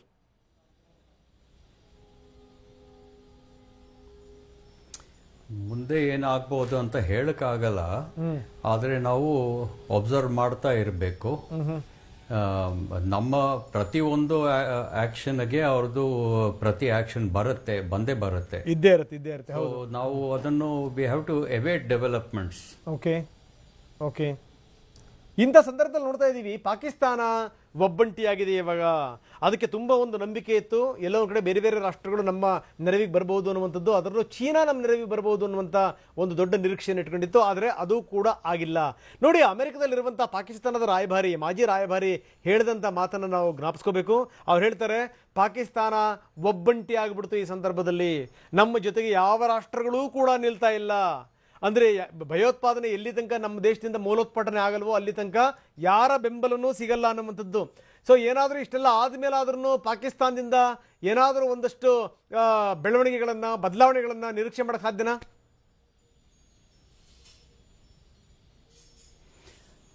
ಪಾಕಿಸ್ತಾನಲ್ಲಿ ಪಾಕಿಸ್ತಾನ ಸೇನೆ ಆ ದೇಶಕ್ಕೆ ಅದು ಗವರ್ಮೆಂಟ್ ಆಗಿದೆ. ಪಾಕಿಸ್ತಾನ ಗವರ್ಮೆಂಟ್ ಸೇನೆ ಕೆಳಗೆ ಇದೆ. ಸೊ ಪಾಕಿಸ್ತಾನನ್ನು ಐಸೋಲೇಟ್ ಮಾಡುವುದು, ಅದು ಎಲ್ಲರೂ ಐಸೋಲೇಟ್ ಮಾಡ್ತಾರೆ ಸರಿ, ಆದರೆ ಪಾಕಿಸ್ತಾನ ಆರ್ಮಿ ಅದನ್ನು ಎಕ್ಸೆಪ್ಟ್ ಮಾಡಲ್ಲ. ಅವರಿಗೆ ಅವ್ರ ಮೇಲೆ ಪಾಕಿಸ್ತಾನ ಆರ್ಮಿ ಮೇಲೆ ಒತ್ತಡ ತಂದರೆ ಮಾತ್ರ ಇದು ನಿಲ್ಲುತ್ತದೆ. Okay okay. ತಮ್ಮ ಪ್ರಕಾರ ಹಾಗಾದ್ರೆ ಈ ಪಾಕಿಸ್ತಾನ ಆರ್ಮಿ ಮೇಲೆ ಒತ್ತಡ ಹೆಚ್ಚಾಗಬೇಕು, ಅವಾಗ ಮಾತ್ರ ಸರಿಯಾಗತ್ತೆ ಅಂತ ನನಗನ್ಸುತ್ತೆ ಮೇಜರ್ ಜನರಲ್. ಏನು ಅಂತಂದ್ರೆ ಈಗ ಅಂತ ಸ್ಥಿತಿ ಉದ್ಭವ ಆಗಿದೆ. ಯಾಕಂದ್ರೆ ಬೇರೆ ಬೇರೆ ರಾಷ್ಟ್ರಗಳ ಬೆಂಬಲ ಸಿಗ್ತಾ ಇಲ್ಲ, ನಂಬರ್ 1. ಜೊತೆಗೇನು ಅಂತಂದ್ರೆ ದೇಶದ ಒಳಗಡೆನೇ ಅಲ್ಲೋಲ ಕಲ್ಲೋಲ ಸ್ಥಿತಿ ನಿರ್ಮಾಣ ಆಗಿದೆ. ಈ ಪಾಕ್ ಆಕ್ಯುಪೈಡ್ ಕಾಶ್ಮೀರದಲ್ಲೂ ಕೂಡ ನಮ್ಮನ್ನು ಬಿಟ್ಟರೆ ಸಾಕು ನೀವು ಅಂತ ಹೇಳಿ ಜನ ದೊಡ್ಡ ನಮಸ್ಕಾರ ಹಾಕ್ತಾ ಇದ್ದಾರೆ. ನಾವು ನಿನ್ನೆ ನೋಡ್ತಾ ಇದ್ವಿ, ಬಹಳ ಆಶ್ಚರ್ಯಕರ ಸಂಗತಿನ ಸ್ವಲ್ಪ ಹೊತ್ತಿ ನಾವು ನಿಮಗೆ ತೋರಿಸುವಂತ ಪ್ರಯತ್ನ ಮಾಡ್ತೀವಿ. ಗಡಿಗಳಲ್ಲಿ ಅಲ್ಲಿನ ಜನರು ರಸ್ತೆಗಳನ್ನು ಮಾಡ್ಕೊಡ್ತಾ ಇದ್ದಾರಂತೆ ಭಾರತೀಯ ಸೇನೆಯವರಿಗೆ, ಹೋಗಿ ಹೋಗಿ ಹೋಗಿ ಹೊಡೆದು ಬನ್ನಿ ಅಂತೇಳಿ ಅಂತ ಒಂದು ಸ್ಥಿತಿ ಇಲ್ಲಿ ಉದ್ಭವ ಆಗಿರುವಂಥದ್ದು. ಆಮೇಲೆ ಈ ಬಲೂಚಿಸ್ತಾನದಲ್ಲಿ ಏನಾಗ್ತಿದೆ ಅದು ಗೊತ್ತಿರುವಂಥ ಸಂಗತಿ. ಈಗಾಗಲೇ ಕೈ ಬಿಟ್ಟು ಹೋಗುವಂಥ ಎಲ್ಲ ಲಕ್ಷಣಗಳು ಕಾಣ್ತಾ ಇದೆ. ಅಲ್ಲಿನ ಪಂಜಾಬ್ನಲ್ಲಿ ಅಸಮಾಧಾನ ಅನ್ನುವಂಥದ್ದು ಭುಗಿಲೆದ್ದಿದೆ. ಇದೆಲ್ಲದರ ಜೊತೆಗೆ ಒಂದು ಗಮನಿಸಬೇಕಾದಂಥ ಸಂಗತಿ ಅಂದರೆ ಚೀನಾ ಕೈ ಕೊಟ್ಟಿರುವಂಥದ್ದು. ನಿನ್ನೆ ಟ್ರಂಪ್ ಗುಡುಗಿರೋ ರೀತಿ, ಯಾರನ್ನ ಕೇಳಿ ನಮ್ಮ ಶಸ್ತ್ರಾಸ್ತ್ರಗಳನ್ನು ನೀವು ಉಪಯೋಗಿಸ್ತಾ ಇದ್ದೀರಿ, F-16 ವಿಮಾನಗಳನ್ನು ಕೂಡ ನೀವು ಉಪಯೋಗಿಸ್ಬೇಕಾದ್ರೆ ನಮ್ಮ ಪರ್ಮಿಷನ್ ತಗೋಬೇಕು ಅನ್ನುವಂಥ ಮಾತನ್ನು ಹೇಳಿರೋ ರೀತಿ ಕೇಳಿದ್ರೆ ಬಹುಶಃ ಸೇನೆಯ ಮೇಲೆ ಒತ್ತಡ ಹೆಚ್ಚಾಗಿರ್ಬೋದು ಅಂತ ಅನ್ಸಲ್ವಾ ಮೇಜರ್ ಜನರಲ್? ಮುಖ್ಯವಾಗಿ ಎಲ್ಲ ದೇಶಗಳು ನ್ಯೂಕ್ಲಿಯರ್ ಸ್ಟ್ರೈಕ್ ಆಗದಂತೆ ಎಲ್ಲರೂ ಪಾಕಿಸ್ತಾನ ಮೇಲೆ ಅವರು ಐಸೋಲೇಟ್ ಮಾಡ್ತಾರೆ ಪಾಕಿಸ್ತಾನಕ್ಕೆ. ಆದರೆ ನ್ಯೂಕ್ಲಿಯರ್ ಸ್ಟ್ರೈಕ್ ಬಿಟ್ಟು ಕನ್ವೆನ್ಷನಲ್ ವಾರ್ ಮುಂದೆ ಆಗಿದ್ರೆ ಅದು ಕೂಡ ಕಷ್ಟ. ಸೊ ಎಸ್ಕಲೇಷನ್ ಆಗದಂತೆ ಎಲ್ಲ ದೇಶಗಳು ಸೂಕ್ತ ಹೆಜ್ಜೆ ತಗೊಳ್ಬೇಕು. ಅದು only through the United Nations ಬಹುಶಃ ಆಗತ್ತೆ. ಆದರೆ ನಮ್ಮ bilateral relations, Kashmir bilateral issue ಅಂತ ನಾವು ಯಾವಾಗಲೂ ಹೇಳ್ತಾ ಬಂದಿವೆ, ಅದು ಬೈಲ್ಯಾಟ್ರಲ್ ಇಂಟರ್ನ್ಯಾಷನಲೈಸ್ ಆಗತ್ತೆ, ಅದೇ ಒಂದು ಭಯ. ಸೊ ಈಗ ಪಾಕಿಸ್ತಾನದ ಎದುರುಗಡೆಗೆ ಉಳ್ಕೊಂಡಿರುವಂತಹ ಮಾರ್ಗಗಳು ಯಾವ್ಯಾವು ಹಾಗಾದ್ರೆ?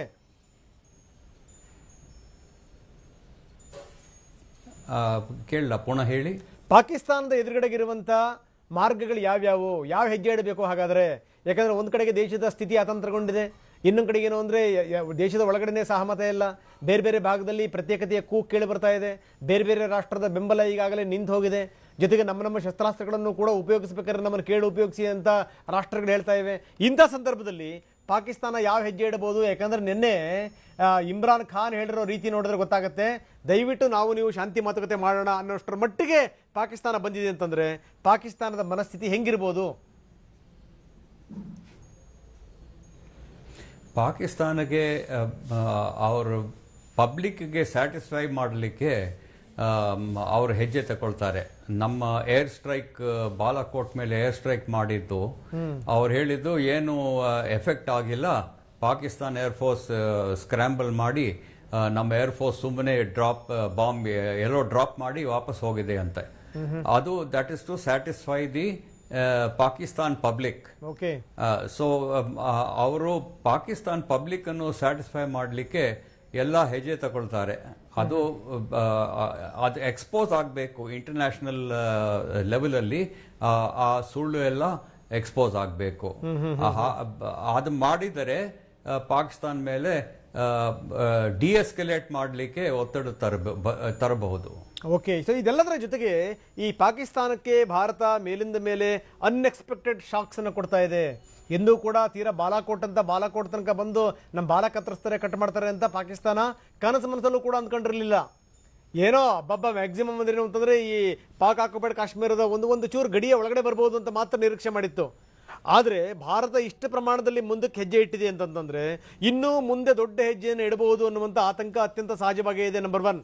ನಂಬರ್ 2, ಅರುಣ್ ಜೇಟ್ಲಿ ಅವರು ಹೇಳಿದಂಥ ಮಾತನ್ನ ನಾವಿಲ್ಲಿ ಗಮನದಲ್ಲಿ ಇಟ್ಟುಕೊಳ್ಳಬೇಕು. ಏನು ಅಂತಂದ್ರೆ ಅಮೆರಿಕ ದೇಶದ ಒಳಗಡೆಗೆ ಎಲ್ಲಿದ್ದಾರೆ ಶತ್ರುಗಳು ಅನ್ನೋದನ್ನು ನುಗ್ಗಿ ಹೊಡೆಯುತ್ತೆ ಪಾಕಿಸ್ತಾನದ ಒಳಗಡೆ ಅಂತ ಅನ್ನೋದಾದ್ರೆ ಭಾರತದ ಕಡೆಯಿಂದ ಯಾಕೆ ಆಗಲ್ಲ ಅನ್ನುವಂಥ ಪ್ರಶ್ನೆಯನ್ನು ಅವ್ರು ಕೇಳ್ತಾರೆ. ಸೊ ಹೀಗಾಗಿ ಈಗ ಭಾರತ ಯಾವ ಹೆಜ್ಜೆಯನ್ನು ಬೇಕಾದರೂ ಇಡ್ತೀನಿ ಅನ್ನುವಂಥ ಸಂದೇಶ ರವಾನಿಸ್ಬಿಟ್ಟಿದೆ.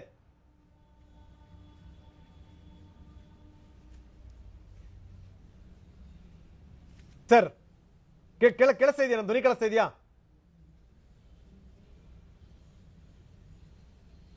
ಇಲ್ಲ, ಮಧ್ಯದಲ್ಲಿ ಕಟ್ ಆಗಿದೆ. ಮಧ್ಯದಲ್ಲಿ ಕಟ್ ಆಯ್ತು. ನಾನು ಹೇಳ್ತಾ ಇದ್ದೆ, ಈಗ ಏನು ಬೇಕಾದರೂ ಆಗಬಹುದು. ಮೊದಲಿನ ಭಾರತ ಈಗಿಲ್ಲ ಖಂಡಿತವಾಗಲೂ.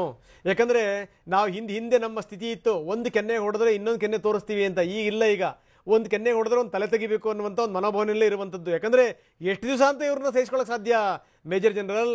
ಎಷ್ಟು ದಿವಸ ಅಂತ ಸಹಿಸ್ಕೊಳ್ಳೋಕೆ ಸಾಧ್ಯ? ಭಾರತ ಇಲ್ಲಿ ಯಾವ ಹೆಜ್ಜೆಯನ್ನು ಬೇಕಾದರೂ ಇಡಬಹುದು. ಭಾರತ ಅನ್ಎಕ್ಸ್ಪೆಕ್ಟೆಡ್ ಶಾಕ್ಸ್ ಅನ್ನ ಪದೇ ಪದೇ ಕೊಡ್ತಾ ಇದೆ ಪಾಕಿಸ್ತಾನಕ್ಕೆ. ತೀರಾ ಬಾಲಾಕೋಟ್ ಕಡೆಗೂ ಬಂದು ನಮ್ಮ ಬಾಲ ಕಟ್ ಮಾಡುತ್ತೆ ಭಾರತ ಅಂತ ಪಾಕಿಸ್ತಾನ ಕನಸು ಮನಸ್ಸಲ್ಲೂ ಕೂಡ ಅಂದ್ಕೊಂಡಿರಲಿಲ್ಲ.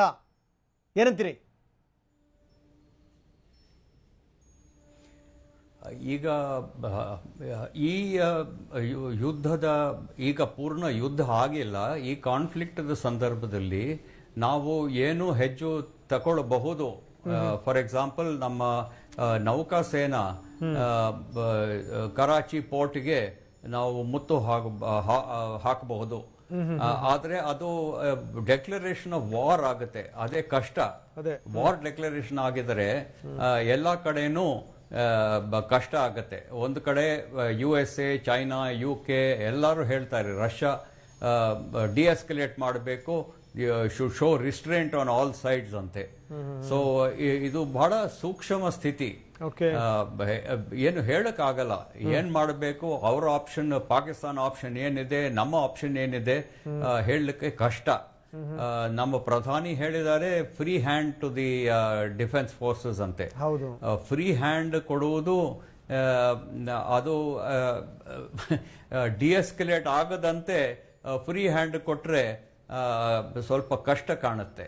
ಓಕೆ ಎಸ್ ಮೇಜರ್ ಜನರಲ್ ಒಂಬತ್ಕರೆ ಅವರೇ, ಮತ್ತೆ ನಾನು ನಿಮ್ಮ ಜೊತೆಗೆ ನಾನು ಮಾತಾಡ್ತೀನಿ. ರವಿ ಸುಬ್ರಹ್ಮಣ್ಯ ಇದ್ದಾರೆ, ಬಿಜೆಪಿ ನಾಯಕರು. ರವಿ ಸುಬ್ರಹ್ಮಣ್ಯ ಅವರೇ, ನೋಡ್ತಾ ಇದ್ದೀರಿ ನಮ್ಮ ಸೈನಿಕರು ಏನು ಬೇಕಾದರೂ ಮಾಡ್ತಾರೆ. ನಾನು ಯಾವಾಗಲೂ ಒಂದು ಪದ ಬಳಸ್ತಾ ಇರ್ತೀನಿ, ನಮ್ಮ ಸೈನಿಕರು ಎದ್ದು ನಿಂತರೆ ಒಬ್ಬೊಬ್ಬರು ನರಸಿಂಹಗಳು, ನರವ್ಯಾಘ್ರಗಳು ಅನ್ನುವಂಥ ಒಂದು ಪದ ಬಳಸ್ತಾ ಇರ್ತೀನಿ. ಬಹುಶಃ ಅದಕ್ಕೆ ತಕ್ಕಂಗೆ ನಡ್ಕೊಂಡಿದ್ದಾರೆ ನಮ್ಮ ಸೈನಿಕರು ಅಂತ. ಏನಂತೀರಿ?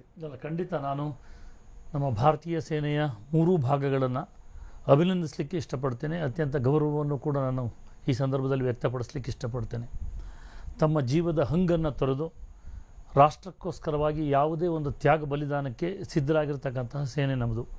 ಎಲ್ಲ ಭಾರತೀಯರು 130 ಕೋಟಿ ಭಾರತೀಯರಿಗೂ ಕೂಡ ನಮ್ಮ ಸೇನೆಯ ಮೇಲೆ ಅಪಾರವಾದಂತಹ ಗೌರವ, ಅಭಿಮಾನ, ಹೆಮ್ಮೆ ಇದೆ. ಇವತ್ತು ಈ ಸಂಕಷ್ಟದ ಸ್ಥಿತಿಯಲ್ಲಿ ನಮ್ಮ ಸೇನೆ ತೆಗೆದುಕೊಂಡಿರ್ತಕ್ಕಂತಹ ನಿರ್ಧಾರ, ನಮ್ಮ ನಾಯಕತ್ವ ತೆಗೆದುಕೊಂಡಿರ್ತಕ್ಕಂತಹ ನಿರ್ಧಾರ ಪ್ರತಿಯೊಬ್ಬ ಭಾರತೀಯನಿಂದಲೂ ಕೂಡ ಒಂದು ಮೆಚ್ಚುಗೆಯನ್ನು ಗಳಿಸಿದೆ. ಇವತ್ತು ಏನು ಈ ಸಂಕಷ್ಟದ ಸ್ಥಿತಿಯಲ್ಲಿ ನಾವು 40 ಜನ ನಮ್ಮ ಯೋಧರುಗಳನ್ನು ಪ್ಯಾರಾಮಿಲಿಟರಿ ಫೋರ್ಸಸ್ನಲ್ಲಿ ಆಗಿರ್ಬೋದು, ಯಾರೇ ಆಗಿರ್ಬೋದು, ಎಲ್ಲರನ್ನು ಕಳ್ಕೊಂಡು ಆ ಸಂದರ್ಭದಲ್ಲಿ ಒಂದು ದೃಢ ನಿರ್ಧಾರವನ್ನು ತೆಗೆದುಕೊಳ್ಬೇಕಾಗಿತ್ತು. ನಾನು ಇದನ್ನು ರಾಜಕೀಯವಾಗಿ ಎಲ್ಲೂ ವಿಶ್ಲೇಷಣೆ ಮಾಡೋಕ್ಕೆ ಹೋಗೋದಿಲ್ಲ ಇವತ್ತು. ಯಾಕೆಂದರೆ ಈ ಸಂದರ್ಭಗಳಲ್ಲಿ ರಾಜಕಾರಣವನ್ನು ಬೆರೆಸ್ತಕ್ಕಂಥದ್ದು ಅಷ್ಟೊಂದು ಸೂಕ್ತ ಅಲ್ಲ. ಆದರೆ ಎಲ್ಲೋ ಒಂದು ಕಡೆ ನಮ್ಮ ನಾಯಕತ್ವ ಬಹುಶಃ ಒಂದು ಗಟ್ಟಿ ನಿರ್ಧಾರವನ್ನು ತೆಗೆದುಕೊಂಡು ನಾವು ಸೇನೆಗೆ ಫ್ರೀ ಹ್ಯಾಂಡನ್ನು ಕೊಡ್ತೀವಿ, ನೀವು ಯಾವುದಕ್ಕೂ ಯೋಚನೆ ಮಾಡಬೇಕಾಗಿಲ್ಲ, ಯಾವ ಸಂದರ್ಭದಲ್ಲಿ ಯಾವ ಅವಶ್ಯಕತೆ ಇದೆ, ಏನು ನಿರ್ಧಾರಗಳನ್ನು ತಗೊಳ್ಬೇಕು ಅದನ್ನು ನೀವು ತೆಗೆದುಕೊಳ್ಳಿ ಅಂಥೇಳಿ ನಾಯಕತ್ವ ಕೊಡ್ತಲ್ಲ, ಅದು ಕೂಡ ಅಷ್ಟೇ ಮೆಚ್ಚಬೇಕಾದಂಥ ವಿಷಯ. ಹಾಗಾಗಿ ಪ್ರತಿಯೊಬ್ಬ ಭಾರತೀಯನಲ್ಲೂ ಒಂದಿತ್ತು. ಇವತ್ತು ನಾವು ನಮ್ಮ ಯೋಧರನ್ನು ಕಳ್ಕೊಂಡಿದ್ದೀವಿ, ನಮ್ಮ ಮನೆಯ ಸದಸ್ಯನನ್ನು ಕಳ್ಕೊಂಡಿದ್ದೀವಿ. ಹೀಗಿರಬೇಕಾದ್ರೆ ಇದಕ್ಕೆ ನಾವು ಸರಿಯಾದಂಥ ಒಂದು ಪ್ರತ್ಯುತ್ತರವನ್ನು ಕೊಡಲೇಬೇಕು ಅಂತಕ್ಕಂಥದ್ದು. ಹಾಗಾಗಿ ಇವತ್ತು ನಮ್ಮ ಸೇನೆ, ಪಾಕಿಸ್ತಾನವೂ ಕೂಡ, ಭಾರತೀಯರಲ್ಲೂ ಕೂಡ ಬಹುಶಃ ಯಾರೂ ಇದನ್ನು ನಿರೀಕ್ಷೆ ಮಾಡಿರಲಿಲ್ಲ, ಪಾಕಿಸ್ತಾನ ಕನಸಿನಲ್ಲೂ ಕೂಡ ನಿರೀಕ್ಷೆ ಮಾಡಿರಲಿಲ್ಲ. ಆ ರೀತಿಯಲ್ಲಿ ಪಾಕಿಸ್ತಾನದ ಬಹುತೇಕ ಅಂತರದ ಪ್ರದೇಶಗಳಿಗೆ, ಮಧ್ಯ ಪ್ರದೇಶಗಳಲ್ಲಿ ಹೋಗಿ ಇವತ್ತು ದಾಳಿ, ಅಂದರೆ ಟೆರರಿಸ್ಟ್ ಆಕ್ಟಿವಿಟೀಸ್ ಎಲ್ಲಿ ನಡೀತಿತ್ತು, ಅವರ ಕ್ಯಾಂಪ್ಗಳೆಲ್ಲಿತ್ತು, ಅವ್ರ ಮೇಲೆ ದಾಳಿ ಮಾಡಿ ಬಂದಿರತಕ್ಕಂಥದ್ದು ಸೆಲೆಬ್ರೇಷನ್ ನಡೀತಾ ಇತ್ತು. BSF ಯೋಧರನ್ನ ಕೊಂದಿದ್ದಕ್ಕೆ ಸೆಲೆಬ್ರೇಷನ್ ಮಾಡ್ತಾ ಇದ್ದಂಥ ಸಂದರ್ಭದಲ್ಲಿ ಯಾರು ಮಾಡ್ತಾ ಇದ್ರು ಅವರು ಕೂಡ ಯಾರು ನಿರೀಕ್ಷೆ ಮಾಡಿರಲಿಲ್ಲ. ಬಹುಶಃ ಅವ್ರ ನಿರೀಕ್ಷೆ ಏನಿತ್ತು, ಎಲ್ಲೋ ಬಾರ್ಡರ್ ಏರಿಯಾದಲ್ಲೆಲ್ಲಾದ್ರೂ ಒಂದು ಸರ್ಜಿಕಲ್ ಸ್ಟ್ರೈಕ್ ಆಗ್ಬೋದು, ಅಥವಾ ಬೇರೆ ಬೇರೆ ಯಾವುದಾದ್ರೂ ನಮ್ಮ ಮೇಲೆ ಸಣ್ಣ ಪುಟ್ಟ ಬಾರ್ಡರ್ ಏರಿಯಾದಲ್ಲಿ ಗುಂಡಿನ ಚಕಮಕಿಗಳು ಪ್ರತಿ ಸತಿ ನಡೀತಾ ಇರುತ್ತಲ್ಲ, ಆ ರೀತಿಯಲ್ಲಿ ನಡಿಬಹುದು. ಈ ರೀತಿ ಕನಸು ಕಂಡಿದ್ರೆ ಹೊರತವರು ಇದನ್ನು ಯಾವತ್ತೂ ಅವ್ರ ಕನಸಿಗೂ ಬಿಡೋಕ್ಕೆ ಸಾಧ್ಯ ಇರಲಿಲ್ಲ. ಇವತ್ತು ಇದು ಸರಿಯಾದಂತಹ ಒಂದು ಉತ್ತರವನ್ನು ಕೊಟ್ಟಿದೆ. ಇದರೊಳಗೆ ಹಿಂದೆ ಇನ್ನೊಂದು ಸಂದೇಶ ಇದೆ. ಭಾರತದ ನೇತೃತ್ವದ್ದೇ ಆಗಲಿ ಅಥವಾ ನಮ್ಮ ಮಿಲಿಟರಿ ಫೋರ್ಸಸ್ಗಳದ್ದೇ ಆಗಲಿ, ದ್ವೇಷ ಇರ್ತಕ್ಕಂಥದ್ದು ಅಥವಾ ನಮ್ಮ ಮೇಲಿನ ದಾಳಿ ಇರ್ತಕ್ಕಂಥದ್ದು ಅಲ್ಲಿನ ನಾಗರಿಕರ ಮೇಲಲ್ಲ, ಜನಸಾಮಾನ್ಯರ ಮೇಲಲ್ಲ. ಯಾರು ಉಗ್ರವಾದವನ್ನ ಮಾಡ್ತಾ ಇದ್ದಾರೆ ಅದರ ವಿರುದ್ಧವಾಗಿ ನಮ್ಮ ಹೋರಾಟ ನಡೀತಾ ಇದೆ. ಎಸ್ ಸರ್, ಬಹಳ ಒಳ್ಳೆ ಮಾತನ್ನು ಹೇಳಿದ್ರಿ. ಆದ್ರೆ ಪಾಕಿಸ್ತಾನ ಮಾಡ್ತಿರುವಂತ ರೀತಿ ಇದೆಯಲ್ಲ, ಅದನ್ನು ಗಮನಿಸಬೇಕು. ಅವರು ನಿನ್ನೆಯಿಂದ ದಾಳಿ ಮಾಡ್ತಿರುವಂತದ್ದು, ಶೆಲ್ ದಾಳಿ ಮಾಡ್ತಿರುವಂತದ್ದು, ಎಲ್ಲಿ ನಾಗರಿಕರಿದಾರಲ್ಲ ಅವ್ರನ್ನ ಗುರಿಯಾಗಿಸ್ಕೊಂಡು ದಾಳಿ ಮಾಡ್ತಿರುವಂತದ್ದು. ಆದ್ರೆ ಭಾರತದ ದಾಳಿ ಎಂದೂ ಕೂಡ ನಾಗರಿಕರ ಮೇಲೆ ಆಗಿಲ್ಲ. ಇದು ಬಹಳ ಗಮನಿಸಬೇಕಾದಂತ ವ್ಯತ್ಯಾಸ ಅದನ್ನೇ. ಇದ್ರ ಬಗ್ಗೆ ನಾನು ಇನ್ನಷ್ಟು ಮಾತಾಡ್ತೀನಿ. ಎಲ್ಲ ಹನುಮಂತಯ್ಯ ಕೂಡ ನಮ್ಮ ಜೊತೆಗೆ ಇನ್ನು ಸ್ವಲ್ಪ ಹೊತ್ತಿಗೆ ಜಾಯ್ನ್ ಆಗ್ತಾರೆ, ಅವ್ರ ಜೊತೆಗೂ ಕೂಡ ಮಾತಾಡ್ತೀನಿ. ಅಭಿನಂದನ್ ಅವರ ಸುರಕ್ಷಿತ ಬಿಡುಗಡೆ ಆಗಬೇಕು. ಇದಕ್ಕೆ ಸಂಬಂಧಪಟ್ಟಂಗೆ ಪೂಜೆ ಪುನಸ್ಕಾರಗಳು ನಡೀತಾ ಇರೋದನ್ನು ನಾವು ಆಗ್ತಾನೆ ತೋರಿಸಿದ್ವಿ. ದೊಡ್ಡ ಗಣಪತಿ ದೇವಸ್ಥಾನದಲ್ಲಿ ಜನ ತುಂಬಾ ಭಯಭಕ್ತಿಗಳಿಂದ ಪೂಜೆ ಪುನಸ್ಕಾರಗಳನ್ನು ಮಾಡ್ತಾ ಇದ್ದಾರೆ. ಏನು ಅಂದರೆ ಸೇನೆಯ ನಮ್ಮ ಯೋಧರು ಏನಿದಾರಲ್ಲ ಅವರಿಗೆ ಶಕ್ತಿ ಬರಬೇಕು. ಭಾರತ ಯಾವುದೇ ಸಾಹಸಕ್ಕೆ ಕೈ ಹಾಕಿದ್ರೂ ಕೂಡ ಗೆಲ್ಲಬೇಕು. ಜೊತೆಗೆ ಅಭಿನಂದನ್ ಏನಿದಾರಲ್ಲ, ಅಭಿನಂದನ್ ಅವರ ಸುರಕ್ಷಿತ ಬಿಡುಗಡೆ ಆಗಬೇಕು. ನನಗೆ ಬಹಳ ಆಶ್ಚರ್ಯ ಆಗುವಂಥದ್ದು, ಯಾರಾದರೂ ಸೈನಿಕರು ಹೋದಂಥ ಸಂದರ್ಭದಲ್ಲಿ ಅವರ ತಾಯಂದಿರು, ಅವರ ಪತ್ನಿ ಅವರು ತೋರಿಸುವಂಥ ಒಂದು ಅಧೈರ್ಯ, ಸಾಹಸ ಬಹಳ ಆಶ್ಚರ್ಯ ಅನಿಸುವಂಥದ್ದು. ಜೊತೆಗೆ ಮಕ್ಕಳನ್ನು ಕಳ್ಕೊಂಡಂಥ ಸಂದರ್ಭದಲ್ಲಿ ಅಥವಾ ಮಕ್ಕಳೇನಾದರೂ ಸೆರೆ ಸಿಕ್ಕಂಥ ಸಂದರ್ಭದಲ್ಲಿ ಶತ್ರು ರಾಷ್ಟ್ರದ ಜೊತೆಗಿದ್ದಾರೆ ಅನ್ನುವಂಥ ಸಂದರ್ಭದಲ್ಲೂ ಕೂಡ, ಅವರು ಸೆರೆನಲ್ಲಿದ್ದಾರೆ ಅನ್ನುವಂಥ ಸಂದರ್ಭದಲ್ಲೂ ಕೂಡ ಅವರ ತಂದೆ ತಾಯಿಗಳು ಮೆರೆಯುವಂಥ ರೀತಿ ಇದೆಯಲ್ಲ, ಅದು ನಿಜಕ್ಕೂ ಹೇಳ್ತೀನಿ ನಮ್ಮಂಥವ್ರಿಗೆ ಬರಲಿಕ್ಕೆ ಖಂಡಿತವಾಗಲು ಸಾಧ್ಯ ಇಲ್ಲ. ನಾವು ಬರೀ ಏನು ಅಂತ ನಾವು ಜನರಲ್ಲಾಗಿ ಮಾತ್ರ ಯೋಚನೆ ಮಾಡ್ತೀವಿ. ಇಡೀ ದೇಶವನ್ನು ದೃಷ್ಟಿಯಲ್ಲಿ ಇಟ್ಕೊಂಡು ಯೋಚನೆ ಮಾಡೋರಿಗೆ ಮಾತ್ರ ಈ ಮನೋಭಾವನೆ ಬರುತ್ತೆ ಅನ್ನುವಂಥದ್ದು. ನಾನು ಯಾಕೆ ಈ ಮಾತನ್ನು ಹೇಳ್ತಾ ಇದ್ದೀನಿ ಅಂತಂದರೆ, ಈ ವರ್ತಮಾನ್ ಅವರು ಅದೇ ರೀತಿ ಮಾತನಾಡಿದ್ದಾರೆ. ವರ್ತಮಾನ್ ಅಭಿನಂದನ್ ಏನಿದಾರಲ್ಲ ಅವರ ತಂದೆ, ಜೊತೆಗೆ ವಿಂಗ್ ಕಮಾಂಡರ್ ಆಗಿ ಅವರು ಸೇವೆ ಸಲ್ಲಿಸಿದಂಥವ್ರು, ಭಾರತೀಯ ಸೇನೆಯಲ್ಲಿದ್ದಂಥವ್ರು. ಅವ್ರು ಏನು ಹೇಳಿದ್ದಾರೆ ನೋಡಿ, ನನ್ನ ಮಗನಿಗೆ ಏನೂ ಆಗಲ್ಲ, ನನ್ನ ಮಗ ದೇಶಭಕ್ತಿಯನ್ನು ಮೆರೆದಿದ್ದಾನೆ, ಜೊತೆಗೇನು ಅಂತಂದರೆ ನನ್ನ ಮಗನಿಗೆ ದೇವರ ರಕ್ಷಣೆ ಇದೆ, ನಿಮ್ಮೆಲ್ಲರ ಕೈ, ಆಶೀರ್ವಾದದ ಕೈ ನನ್ನ ಮಗನ ತಲೆ ಮೇಲಿರಬೇಕು, ನನ್ನ ಮಗ ಮೆಂಟಲಿ ಫಿಸಿಕಲಿ ಸುರಕ್ಷಿತವಾಗಿ ವಾಪಸ್ ಬರ್ತಾನೆ, ಇದರಲ್ಲಿ ಯಾವುದು ಸಂದೇಹ ಇಲ್ಲ ಅಂತ ಹೇಳಿರುವಂಥದ್ದು. ಇದೆಲ್ಲದರ ಜೊತೆಗೆ ದೇಶದ ಜನರಲ್ಲಿ ಅವರ ಪ್ರಾರ್ಥನೆ ಒಂದನೇ, ನೀವು ನನ್ನ ಮಗನಿಗೋಸ್ಕರ ಪ್ರಾರ್ಥನೆ ಮಾಡಿ, ನಿಮ್ಮ ಪ್ರಾರ್ಥನೆ ಖಂಡಿತವಾಗಲೂ ಫಲ ಕೊಡುತ್ತೆ ಅನ್ನುವಂಥದ್ದು. ಹಾಗಾದ್ರೆ ಬನ್ನಿ, ವರ್ತಮಾನ್ ವಿಂಗ್ ಕಮಾಂಡರ್ ಅಭಿನಂದನ್ ಅವರ ತಂದೆ ಅವ್ರು ಹೇಳಿರುವಂಥದ್ದೇನು ನೋಡೋಣ. ನನ್ನ ಮಗನ ಬಗ್ಗೆ ಹೆಮ್ಮೆ ಇದೆ. ನಿಮ್ಮ ಎಲ್ಲ ಪ್ರಾರ್ಥನೆ ಹಾಗೂ ಕಾಳಜಿಗೆ ನನ್ನ ಧನ್ಯವಾದಗಳು. ದೇವರ ಕೃಪೆಗೆ ನಾನು ಧನ್ಯವಾದ ಅರ್ಪಿಸ್ತೇನೆ. ಅಭಿ ಜೀವಂತವಾಗಿದ್ದಾನೆ, ಯಾವುದೇ ಗಾಯಗಳಾಗಿಲ್ಲ, ಮಾನಸಿಕವಾಗಿ ತುಂಬಾ ಸದೃಢವಾಗಿದ್ದಾನೆ. ಪಾಕಿಸ್ತಾನದ ಅಧಿಕಾರಿಗಳೊಂದಿಗೆ ಧೈರ್ಯದಿಂದ ಮಾತನಾಡಿದ್ದಾನೆ ನೋಡಿ, ಈತ ನಿಜವಾದ ಯೋಧ. ಅಭಿ ಬಗ್ಗೆ ನಮಗೆ ಹೆಮ್ಮೆ ಇದೆ. ನಿಮ್ಮೆಲ್ಲರ ಆಶೀರ್ವಾದದ ಕೈ ಅಭಿ ತಲೆ ಮೇಲೆ ಇರಲಿದೆ. ಆತ ಸುರಕ್ಷಿತವಾಗಿ ವಾಪಸ್ ಆಗಲು ಪ್ರಾರ್ಥಿಸಿ. ಅಭಿಗೆ ಕಿರುಕುಳ ನೀಡದೇ ಇರಲಿ ಎಂದು ನಾನು ಪ್ರಾರ್ಥಿಸ್ತೀನಿ. ಅಲ್ಲದೆ ಸುರಕ್ಷಿತವಾಗಿ ದೈಹಿಕ ಹಾಗೂ ಮಾನಸಿಕ ದೃಢತೆಯೊಂದಿಗೆ ಮರಳಿ ಬರಲಿ. ಇಂಥ ಸಂದರ್ಭದಲ್ಲಿ ನಮ್ಮೊಂದಿಗೆ ನಿಂತ ನಿಮ್ಮೆಲ್ಲರಿಗೂ ಧನ್ಯವಾದಗಳು. ನಿಮ್ಮ ಬೆಂಬಲ ನಮ್ಮ ತಾಕತ್ತನ್ನ ಹೆಚ್ಚಿಸಿದೆ. ಗ್ರೇಟ್ ವರ್ತಮಾನ್ ಅವರಿಗೆ. ಯಾಕಂದರೆ ಅಲ್ಲಿ ಅವರ ದೇಹದಲ್ಲಿ ಹರಿತಿರುವಂಥದ್ದು ಕೂಡ ಅದು ಸೇನೆಯ ರಕ್ತ, ಅದು ದೇಶಭಕ್ತಿಯ ರಕ್ತ ಅದು. ಹೀಗಾಗಿ ಇಂಥ ಮಾತುಗಳು ಅತ್ಯಂತ ಸಹಜವಾಗಿ ಬರುತ್ತೆ. ಬನ್ನಿ, ಮೇಜರ್ ಜನರಲ್ ಒಂಬತ್ಕೆರೆ ಅವರು ನಮ್ಮ ಜೊತೆಗೆ ನೇರ ಸಂಪರ್ಕದಲ್ಲಿದ್ದಾರೆ. ಮೇಜರ್ ಜನರಲ್ ಒಂಬತ್ಕೆರೆ ಅವರು, ನಾವು ಮಾತಾಡ್ತಾ ಇದ್ವಿ, ಈಗ ಅಭಿನಂದನ್ ಅವರ ಬಿಡುಗಡೆಗೆ ಸರ್ಕಾರ ಸಕಲ ಸಿದ್ಧತೆಗಳನ್ನು ಮಾಡಿಕೊಂಡಿದೆ. ನಾನು ಬೇರೆ ಬೇರೆ ಎಕ್ಸಾಂಪಲ್ಗಳನ್ನು ಕೂಡ ಕೊಡ್ತಾ ಇದ್ದೆ. ಕಾರ್ಗಿಲ್ ಸಮಯದಲ್ಲಿ ನಚಿಕೇತ್ ಅವರನ್ನು ಕೂಡ ಇದೇ ರೀತಿ ಪಾಕಿಸ್ತಾನ ಸೆರೆಯಲ್ಲಿಟ್ಟಿತ್ತು. ಇಂಥ ಸಂದರ್ಭದಲ್ಲಿ ಭಾರತದ ಒತ್ತಡದಿಂದಾಗಿ ನಚಿಕೇತ್ ಅವರನ್ನು ಸುರಕ್ಷಿತವಾಗಿ ಬಿಡುಗಡೆ ಮಾಡಿತು. ರೆಡ್ ಕ್ರಾಸ್ ಸಂಸ್ಥೆಯ ವಶಕ್ಕೆ ಒಪ್ಪಿಸಿ ರೆಡ್ ಕ್ರಾಸ್ ಸಂಸ್ಥೆ ಭಾರತೀಯ ಸೇನೆಗೆ ಅವ್ರನ್ನ ಕೊಟ್ಟಿತ್ತು. ಈಗ ಅದೇ ಒಂದು ಸ್ಥಿತಿಗತಿಗಳು ಈಗ ಅಭಿನಂದನ್ ವಿಚಾರಕ್ಕೂ ಕೂಡ ಅನ್ವಯ ಆಗುತ್ತಾ? ಅಭಿನಂದನ್ ಅವರ ಬಿಡುಗಡೆ ಶೀಘ್ರವಾಗಿ ಆಗಬಹುದಾ? ಏನಂತೀರಿ ಸರ್?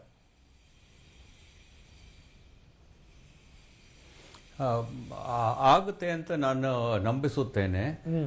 ಏಕೆಂದರೆ ನಾವು ಇದು ನೆನಪಿಡಬೇಕು, 1971 98,000 ಪಾಕಿಸ್ತಾನಿ ಪ್ರಿಸನರ್ಸ್ ನಮ್ಮ ದೇಶದ ಒಳಗೆ ನಾವು ಕಾಪಾಡಿ ಅವನನ್ನು ಸರಿಯಾಗಿ ನೋಡಿಕೊಂಡು ನಾವು ವಾಪಸ್ ಮಾಡಿದ್ದೇವೆ. ಸೊ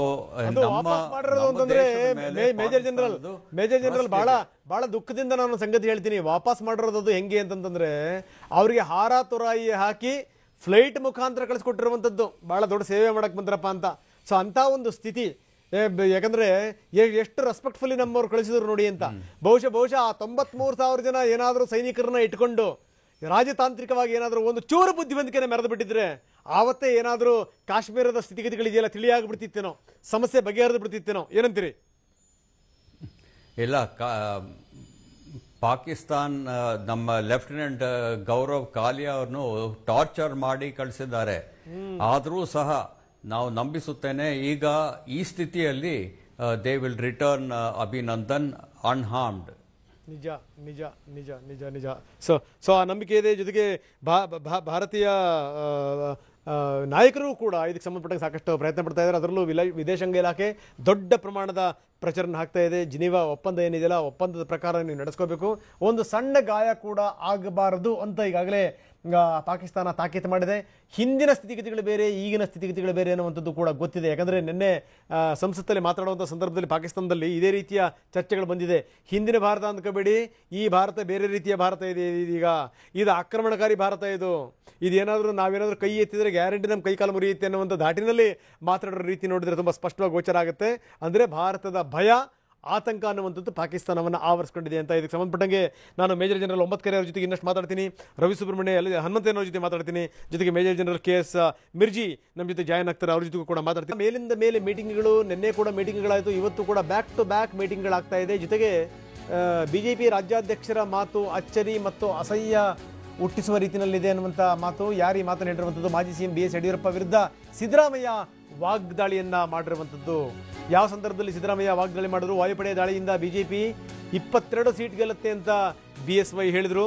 ಸೊ ಈ ಮಾತಿದೆಯಲ್ಲ, ಈ ಮಾತು ನಿಜಕ್ಕೂ ಅಸಹ್ಯ ಹುಟ್ಟಿಸುತ್ತೆ ಅನ್ನುವಂಥ ಮಾತನ್ನ ಮಾಜಿ CM ಸಿದ್ದರಾಮಯ್ಯ ಹೇಳಿದ್ದಾರೆ. BSY ವಿರುದ್ಧ ಟ್ವಿಟರ್ನಲ್ಲಿ ಮಾಜಿ CM ತಮ್ಮ ಅಸಮಾಧಾನವನ್ನ ಹೊರಗಡೆ ಹಾಕಿದ್ದಾರೆ. ಸಮಸ್ಯೆ ಇನ್ನೂ ಸಮಸ್ಯೆಯಾಗೇ ಇದೆ, ಇತ್ಯರ್ಥನೆ ಆಗಿಲ್ಲ.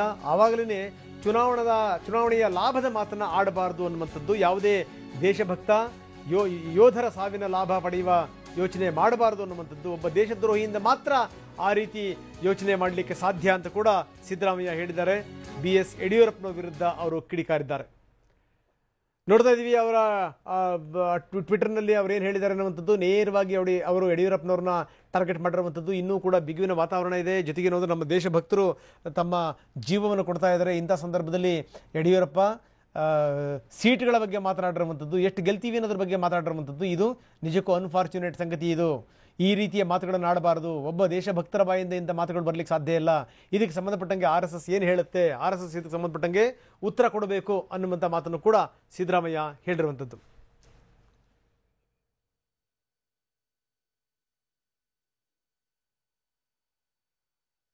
ಬನ್ನಿ ಇದ್ರ ಬಗ್ಗೆ ಮಾತಾಡೋಣ. ರವಿ ಸುಬ್ರಹ್ಮಣ್ಯ ನಮ್ಮ ಜೊತೆಗೆ ಇದ್ದಾರೆ, BJP ನಾಯಕರು. ರವಿ ಸುಬ್ರಹ್ಮಣ್ಯ ಅವರೇ, ನೋಡ್ತಾ ಇದ್ರಿ ಯಡಿಯೂರಪ್ಪನವ್ರು ಹೇಳಿದಂಥ ಮಾತು. ಯಡಿಯೂರಪ್ಪನವರು ಹೇಳಿದ್ರು ಅಂತ 22 ಸೀಟ್ಗಳನ್ನು ನಾವು ಗೆಲ್ತೀವಿ, ಇದರ ಪರಿಣಾಮ ಖಂಡಿತವಾಗ್ಲೂ ರಿಸಲ್ಟ್ ಮೇಲೆ ಆಗುತ್ತೆ ಅನ್ನುವಂಥದ್ದು. ಹೀಗಾಗನೇ ಯಾರು ದೇಶಭಕ್ತರು ಈ ಮಾತನ್ನು ಹೇಳಕ್ಕೆ ಸಾಧ್ಯ ಇಲ್ಲ, ದೇಶದ್ರೋಹಿಗಳು ಮಾತ್ರ ಇಂಥ ಮಾತುಗಳನ್ನ ಹೇಳಕ್ಕೆ ಸಾಧ್ಯ ಅಂತಾರೆ ಸಿದ್ದರಾಮಯ್ಯನವರು. 22 ಸೀಟ್ ವಿಚಾರ ಇವತ್ತಿಂದ ನಾವು ಮಾತಾಡ್ತಾ ಇಲ್ಲ. ನಮ್ಮ ಗುರಿ 22 ಸೀಟು ಅಂತ ಮುಂಚೆಯಿಂದನೂ ಹೇಳ್ಕೊಂಡು ಬಂದಿದ್ದೀವಿ. ಅದು ಏನು ಹೇಳಿದ್ದಾರೆ ಯಡಿಯೂರಪ್ಪನವರು ಅಂತ ನಂಗೆ ಗೊತ್ತಿಲ್ಲ. ಯಾಕಂತ ಹೇಳಿದರೆ ಇವತ್ತು ಯಾವ ಕಂಟೆಸ್ಟಲ್ಲಿ ಏನು ವಿಷಯಗಳನ್ನು ಮಾತಾಡಿದ್ದಾರೆ ಅಂಥೇಳಿ ಇವತ್ತು ಸಿದ್ದರಾಮಯ್ಯನವರು ಅನೇಕ ವಿಚಾರಗಳನ್ನು ತಿರುಚಿ ಮಾತನಾಡ್ತಾ ಇರ್ತಕ್ಕಂಥದ್ದು ನಾನೀಗಾಗಲೇ ಸ್ಪಷ್ಟಪಡಿಸ್ದೆ. ಇದನ್ನು ರಾಜಕೀಯ ವಿಚಾರವಾಗಿ ನಾವು ಬಳಸ್ಕೊಳ್ತಕ್ಕಂಥ ಪ್ರಯತ್ನ ಭಾರತೀಯ ಜನತಾ ಪಾರ್ಟಿಗೆ ಇಲ್ಲ ಅಂಥೇಳಿ ಇವತ್ತು ಕೂಡ ಮೋದಿಯವರು ಅದೇ ರೀತಿಯಲ್ಲಿ ನಡ್ಕೊಂಡು ಬಂದಿದ್ದಾರೆ. ಇದನ್ನು ಯಾವುದೇ ಕಾರಣಕ್ಕೂ ನಾವು ಈ ಯುದ್ಧಕ್ಕೂ ಚುನಾವಣೆಗೂ ಸಂಬಂಧ ಇಲ್ಲ. ಇವರು ಏನೋ ಕಾರಣಕ್ಕೋಸ್ಕರವಾಗಿ ವಿಷಯಾಂತರವನ್ನು ಮಾಡೋದ ದೃಷ್ಟಿಯಿಂದ ಬೇರೆ ಬೇರೆ ರೀತಿಯಲ್ಲಿ ತಿರುಚಿ ಹೇಳಿಕೆ ಕೊಡಬೇಕಾದಂಥ ಅವಶ್ಯಕತೆ ಇಲ್ಲ. ಹಾಗಾಗಿ ನಾವು ಖಂಡಿತವಾಗ್ಲೂ ಈ ಒಂದು ವಿಚಾರ ಏನಿದೆ ಇದನ್ನು ಎಲೆಕ್ಷನ್ ದೃಷ್ಟಿಯಲ್ಲಿ ಖಂಡಿತ ನೋಡಲ್ಲ. ಮತ್ತೆ ಯಾಕೆ ಈ ರೀತಿ ಸ್ಟೇಟ್ಮೆಂಟ್ಗಳು ಬರ್ತಾ ಇರುವಂಥದ್ದು? ಅಲ್ಲ, ಅದು ಏನು ಬಂದಿದೆ ಅಂತಕ್ಕಂಥದ್ದು ನನಗೆ ಪೂರ್ತಿ ಮಾಹಿತಿ ಇಲ್ಲ. ಅವ್ರು ಏನು ಹೇಳಿದ್ದಾರೆ ಅದರ ಇಂಟರ್ಪ್ರಿಟೇಷನ್ ಯಾವ ಥರ ಮಾಡಿದ್ದಾರೆ ಅಂತಕ್ಕಂಥದ್ದನ್ನು ಕೂಡ ಟೆಕ್ಸ್ಟ್ ನೋಡಬೇಕು. ಯಾಕಂದರೆ ಯಡಿಯೂರಪ್ಪನವರು ಅಷ್ಟೊಂದು ರೀತಿಯಲ್ಲಿ ನಾವು ಇದನ್ನು ಚುನಾವಣೆ ಇದರಿಂದ ಯುದ್ಧ ಆಗಿರೋದ್ರಿಂದ ಭಾರತೀಯ ಜನತಾ ಪಾರ್ಟಿಗೆ ಲಾಭ ಬರುತ್ತೆ ಅಂತ ಹೇಳುವಷ್ಟು ಕೆಳಮಟ್ಟದ ರಾಜಕಾರಣಿ ಅಲ್ಲ. ಹಾಗಾಗಿ ಖಂಡಿತವಾಗಲೂ ಅವರಿಗೂ ಕೂಡ ಜವಾಬ್ದಾರಿಯುತವಾದಂಥದ್ದಿದೆ, ಅನುಭವ ಇದೆ. ಖಂಡಿತವಾಗ್ಲೂ ಆ ರೀತಿಯಲ್ಲಿ ಮಾತಾಡಿರೋದಿಲ್ಲ ಅಂತಕ್ಕಂಥದ್ದನ್ನು ನಾನು ಹೇಳ್ತೀನಿ. ಅದನ್ನು ತಪ್ಪಾಗಿ ಭಾವಿಸ್ತಕ್ಕಂಥದ್ದಲ್ಲ. ನಾವು ಭಾರತೀಯ ಜನತಾ ಪಾರ್ಟಿ ನಮ್ಮ ಗೋಲ್ 22 ಸೀಟು ಅಂತಕ್ಕಂಥದ್ದನ್ನು ಭಾಳ ಹಿಂದೆನೇ ನಿಶ್ಚಯ ಮಾಡಿದ್ದೀವಿ. ಈ ಯುದ್ಧ ಒಂದೇ ನಿಮಿಷ. ಭಾರತ ಹೊಡೆದುರುಳಿಸಿದ್ದ ಪಾಕ್ನ F-16 ವಿಮಾನದ ಅವಶೇಷ ಪತ್ತೆಯಾಗಿದೆ. ಇದೀಗ ಬಂದಿರುವಂತ ಸುದ್ದಿ ಇದು. ನಿನ್ನೆ F-16 ವಿಮಾನವನ್ನ ಭಾರತದ ಸುಖೋಯ್ ಯುದ್ಧ ವಿಮಾನ ಹೊಡೆದುರುಳಿಸಿತ್ತು. ಈಗ ಅದರ ಅವಶೇಷಗಳು ಪತ್ತೆಯಾಗಿವೆ ಅನ್ನುವಂಥದ್ದು. F-16 ಯುದ್ಧ ವಿಮಾನ ಬಳಸಿಯೇ ಇಲ್ಲ ಅಂತ ಪಾಕಿಸ್ತಾನ ಹೇಳಿದ್ದು. ಈ ಪಾಕಿಸ್ತಾನಕ್ಕೆ ಅದರ ನಾಲಿಗೆಗೆ ಲಂಗು ಲಗಾಮಿಲ್ಲ ಅನ್ನುವಂಥದ್ದು. ಫೇಕ್ ಸ್ಥಾನದ ಸುಳ್ಳಿನ ಸರಮಾಲೆಗೆ ಒಂದು ಫೋಟೋ ಸಾಕ್ಷಿಯಾಗಿ ನಿಂತಿದೆ. ಪಾಕ್ನ F-16 ವಿಮಾನದ ಅವಶೇಷ ಪತ್ತೆ ಆಗಿದೆ.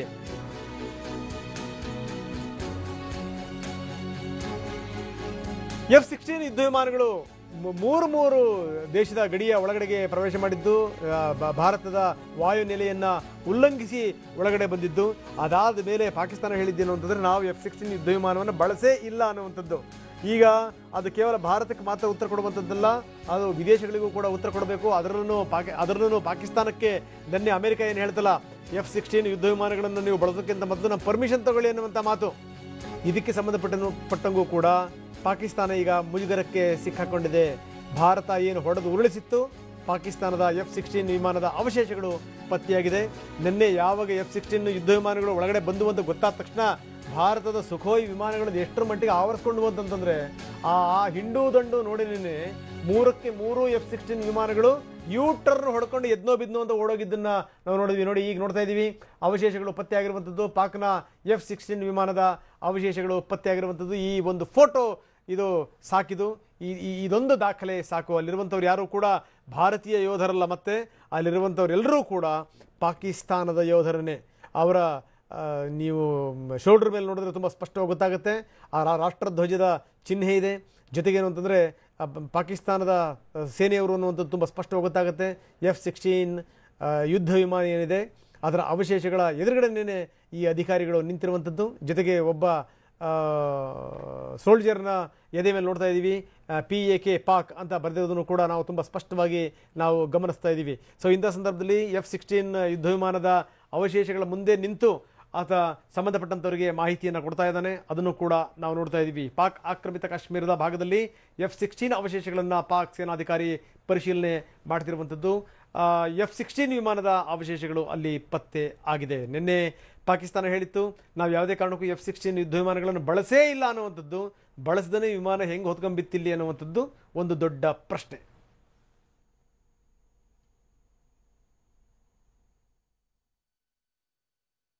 ಸೊ ಬನ್ನಿ, ಇದ್ರ ಬಗ್ಗೆ ನಾನು ಇನ್ನಷ್ಟು ಮಾತಾಡ್ತೀನಿ. ರವಿಸುಬ್ರಹ್ಮಣ್ಯ ಅವರ ಜೊತೆಗೆ. ರವಿಸುಬ್ರಹ್ಮಣ್ಯ ನಾವು ಮಾತಾಡ್ತಾ ಇದ್ವಿ, ರಾಜಕೀಯದ ಬಗ್ಗೆ ಮಾತಾಡ್ತಾ ಇದ್ವಿ. ಸೊ ಅದ್ರ ಜೊತೆಗೆ ಈ ತಕ್ಷಣಕ್ಕೆ ಇನ್ನೊಂದು ಸುದ್ದಿ ಬಂತು. ಪಾಕಿಸ್ತಾನದ ಈ ಸುಳ್ಳಿನ ಈ ಸರಮಾಲೆ ಇದೆಯಲ್ಲ, ಸರಮಾಲೆಗೆ ಇನ್ನೊಂದು ಪೋಣಿಸ್ಕೊಂಡಂಗೆ ಆಯ್ತು ಇವಾಗ.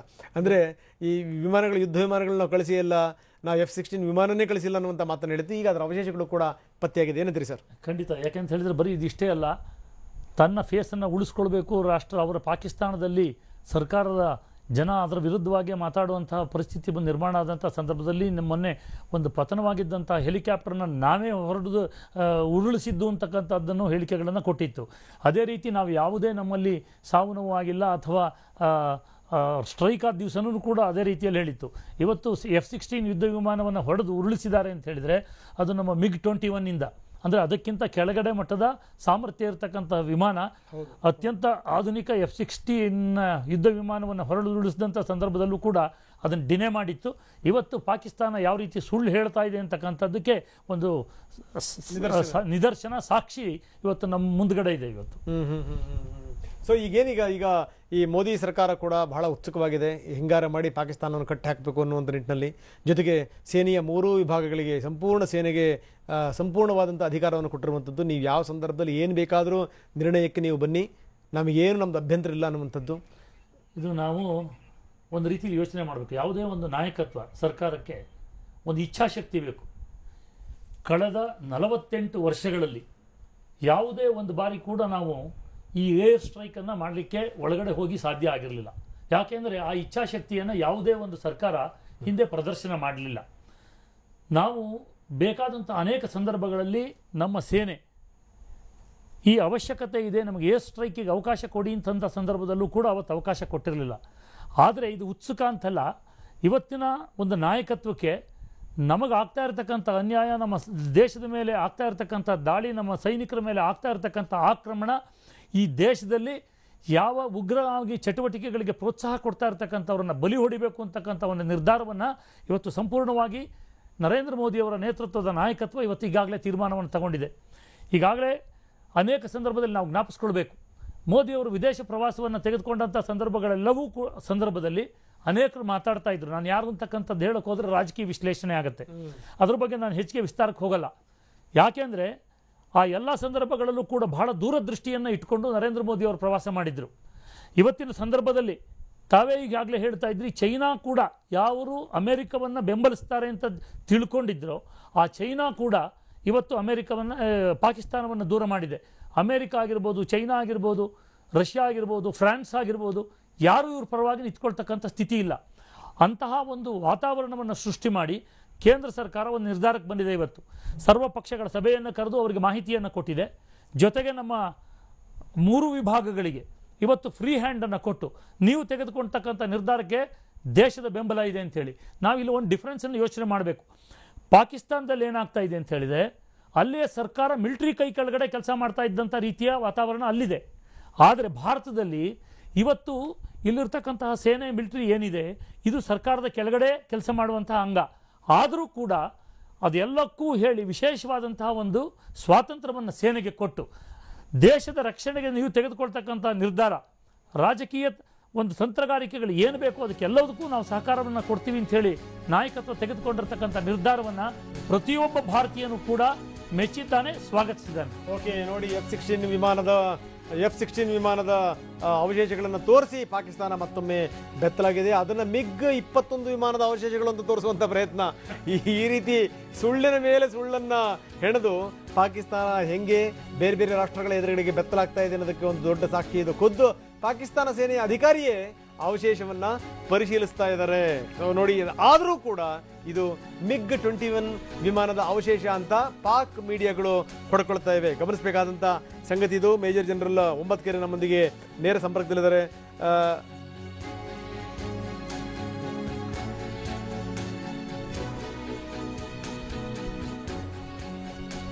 ನಾನು ಮೇಜರ್ ಜನರಲ್ ಒಂಬತ್ಕೆರೆ ಅವರ ಹತ್ರ ಒಪಿನಿಯನ್ ತಗೊಳ್ತೀನಿ ಇದಕ್ಕೆ ಸಂಬಂಧಪಟ್ಟಂಗೆ. ಆದರೆ ಅದಕ್ಕಿಂತ ಮೊದಲು ಮತ್ತೊಂದ್ಸರಿ ನಾವು ಫೋಟೋ ತೋರಿಸ್ತಾ ಇದ್ದೀವಿ. ಹೆಂಗೆ ಪಾಕಿಸ್ತಾನ ಮತ್ತೆ ಬೇರೆ ಬೇರೆ ರಾಷ್ಟ್ರಗಳ ಎದುರುಗಡೆಗೆ, ಜಗತ್ತಿನ ಎದುರುಗಡೆಗೆ ಮತ್ತೆ ಬೆತ್ತಲಾಗಿದೆ ಅನ್ನೋದಕ್ಕೆ ಬೆಸ್ಟ್ ಎಕ್ಸಾಂಪಲ್ ಇದು. ಬಿದ್ದಿರುವಂಥದ್ದು F-16 ವಿಮಾನದ ಅವಶೇಷ. ಆದರೆ ಪಾಕಿಸ್ತಾನ ಹೇಳ್ತಿರುವಂಥದ್ದು ಇದು MiG ವಿಮಾನದ ಅವಶೇಷ ಅಂತ ಹೇಳೋದ್ರ ಮುಖಾಂತರ ಮತ್ತೊಂದು ಸರಿ ಬೆತ್ತಲಾಗ್ತಾ ಇದೆ ಅನ್ನುವಂಥ ಮಾತು.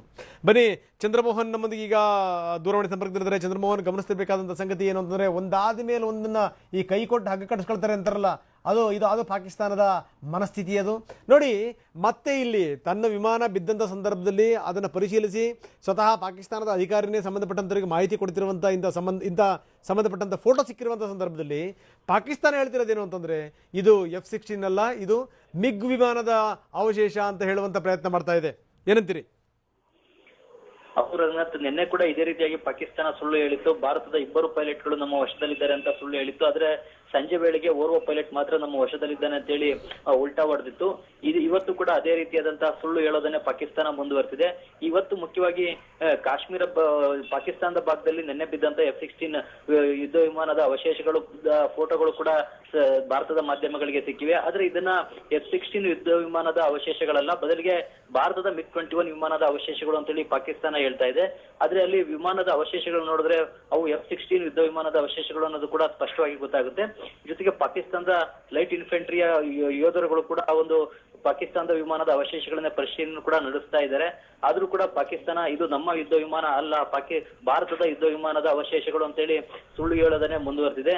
ನಿನ್ನೆ ಪಾಕಿಸ್ತಾನ ತಮ್ಮ ಯುದ್ಧ ವಿಮಾನ ಬಿದ್ದಿರೋದ್ರ ಬಗ್ಗೆ ಯಾವುದೇ ಫೋಟೋಗಳನ್ನು ಕೂಡ ಬಿಡುಗಡೆನ ಮಾಡಿರಲಿಲ್ಲ, ಹೇಳಿಕೆಯನ್ನು ಕೂಡ ಕೊಟ್ಟಿರಲಿಲ್ಲ. ಆದ್ರೆ ಇವತ್ತು ಪಾಕಿಸ್ತಾನದ ಯುದ್ಧ ವಿಮಾನವನ್ನ ಭಾರತ ಹೊಡೆದುಳಿಸಿರ್ತಕ್ಕಂಥದ್ರದ ಅವಶೇಷಗಳ ಫೋಟೋಗಳು ಕೂಡ ಸಿಕ್ಕಿವೆ.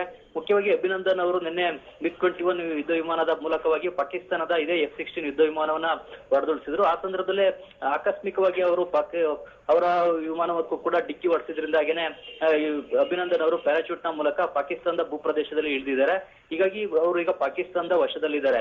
ಈಗ ಪಾಕಿಸ್ತಾನದ ಯುದ್ಧ ವಿಮಾನವನ್ನು ಕೂಡ ಹೊಡೆದುಳಿಸಿದ್ದು ಅಭಿನಂದನ್ ಅಂತಾನೆ ಈಗ ಭಾರತದ ವಾಯುಪಡೆ ಕೂಡ ಹೇಳಿದೆ. ಈಗ ಮುಖ್ಯವಾಗಿ ಪಾಕಿಸ್ತಾನದ ಇವತ್ತು ಕೂಡ ಸುಳ್ಳು ಹೇಳೋದನ್ನೇ ಮುಂದುವರೆಸಿದೆ. ಜೊತೆಗೆ F-16 ಯುದ್ಧ ವಿಮಾನವನ್ನ ಭಾರತ ಹೊಡೆದುಳಿಸಿರೋದಕ್ಕೆ ಸಾಕ್ಷ್ಯ ಕೂಡ ಇವತ್ತು ಈ ಫೋಟೋದಿಂದಾಗಿ ಸಿಕ್ಕಿದೆ. ರಂಗನಾಥ್, ಓಕೆ, ಧನ್ಯವಾದ ತಮ್ಮೆಲ್ಲ ಮಾಹಿತಿಗೆ. ಸಾಕಷ್ಟು ವಿವರಗಳನ್ನು ಕೊಟ್ಟಾಗಿದೆ. ಬನ್ನಿ, ಇದೀಗ ಬಂದಿರುವಂತಹ ಸುದ್ದಿಯನ್ನು ನೋಡೋಣ. ಬ್ಯಾಕ್ ಟು ಬ್ಯಾಕ್ ಮೀಟಿಂಗ್ಗಳು ನಡೀತಾ ಇದೆ ದೆಹಲಿನಲ್ಲಿ. ಭಾರತ ಪಾಕಿಸ್ತಾನದ ನಡುವೆ ಬಿಗುವಿನ ವಾತಾವರಣದ ಹಿನ್ನೆಲೆಯಲ್ಲಿ ರಕ್ಷಣಾ ಸಚಿವೆ ಸೇನಾ ಮುಖ್ಯಸ್ಥರ ಸಭೆಯನ್ನ ಕರೆದಿದ್ದಾರೆ. ನಿರ್ಮಲಾ ಸೀತಾರಾಮನ್ ಅಧ್ಯಕ್ಷತೆಯಲ್ಲಿ 3 ಸೇನಾ ಮುಖ್ಯಸ್ಥರು ಕೂಡ ಇವತ್ತು ಸಭೆ ನಡೆಸ್ತಾರೆ. ಬಹಳ ಇಂಪಾರ್ಟೆಂಟ್ ಸಂಗತಿ ಇದು. ಯಾಕಂದರೆ ಮುಂದಿನ ಸ್ಥಿತಿಗತಿಗಳೇನು, ಮುಂದಿನ ಸ್ಥಿತಿಗತಿಗಳನ್ನು ತಗೊಂಬಂದು ತರುವಂಥ ರೀತಿ ಹೆಂಗೆ, ಪಾಕಿಸ್ತಾನವನ್ನು ಕಟ್ಟಿ ಹಾಕುವಂಥ ಬಗೆ ಹೇಗೆ, ಜೊತೆಗೆ ಸೇನೆಗೆ ಏನು ಸಂಪೂರ್ಣವಾದಂಥ ಸ್ವಾತಂತ್ರ್ಯವನ್ನು ಏನು ಕೊಡಲಾಗಿದೆ, ಜವಾಬ್ದಾರಿಯನ್ನು ವಹಿಸಲಾಗಿದೆ. ಇಂಥ ಸಂದರ್ಭದಲ್ಲಿ ನಿರ್ಮಲಾ ಸೀತಾರಾಮನ್ ಅವರನ್ನ ಸೇನಾಪಡೆಯ ಮುಖ್ಯಸ್ಥರು ಇವತ್ತು ಭೇಟಿ ಮಾಡಿ ಮಾತುಕತೆಯನ್ನು ಮಾಡ್ತಾರೆ, ಮೀಟಿಂಗನ್ನು ಮಾಡ್ತಾರೆ. ಮುಂದಿನ ಸ್ಥಿತಿಗತಿಗಳ ಬಗ್ಗೆ ಯಾವ ಕಾರ್ಯತಂತ್ರಗಳನ್ನು ಹೆಣಿಬೇಕು ಅನ್ನುವಂಥದ್ದು ಸೇನೆಯ 3 ವಿಭಾಗಗಳ ಮುಖ್ಯಸ್ಥರ ಜೊತೆಗೆ ರಕ್ಷಣಾ ಸಚಿವೆ ನಿರ್ಮಲಾ ಸೀತಾರಾಮನ್ ಸಭೆಯನ್ನ ಮಾಡ್ತಾರೆ. ಭೂಸೇನೆ, ವಾಯುಸೇನೆ, ನೌಕಾಸೇನೆಯ ಮುಖ್ಯಸ್ಥರ ಜೊತೆಗೆ ಸಭೆಯನ್ನು ಮಾಡ್ತಾರೆ ರಕ್ಷಣಾ ಸಚಿವೆ.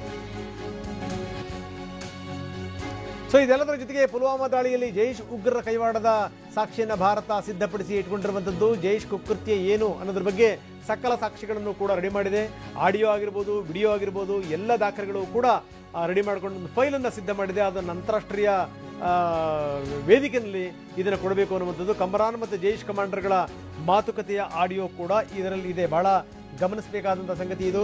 ಆದಿಲ್ದಾರ್ನ ವಿಡಿಯೋ, ಆಡಿಯೋ ದಾಖಲೆಗಳಿರುವಂಥ ಕಡತ ಕೂಡ ಇಲ್ಲಿರುವಂಥದ್ದು ಬಹಳ ಗಮನಿಸಬೇಕಾದಂಥ ಸಂಗತಿ. ಸಂಭಾಷಣೆಯಲ್ಲಿ ದಾಳಿ ಸ್ಕೆಚ್ ಅದನ್ನು ಪಾಕಿಸ್ತಾನದಲ್ಲಿ ರೂಪಿಸುವ ಬಗ್ಗೆನೂ ಕೂಡ ಚರ್ಚೆ ಆಗಿರುವಂಥದ್ದು. ಸೊ ಇದು ಒಂದು ದೊಡ್ಡ ಸಾಕ್ಷಿಯಾಗುತ್ತೆ, ಯಾವುದೇ ಡೌಟ್ ಇಲ್ಲ.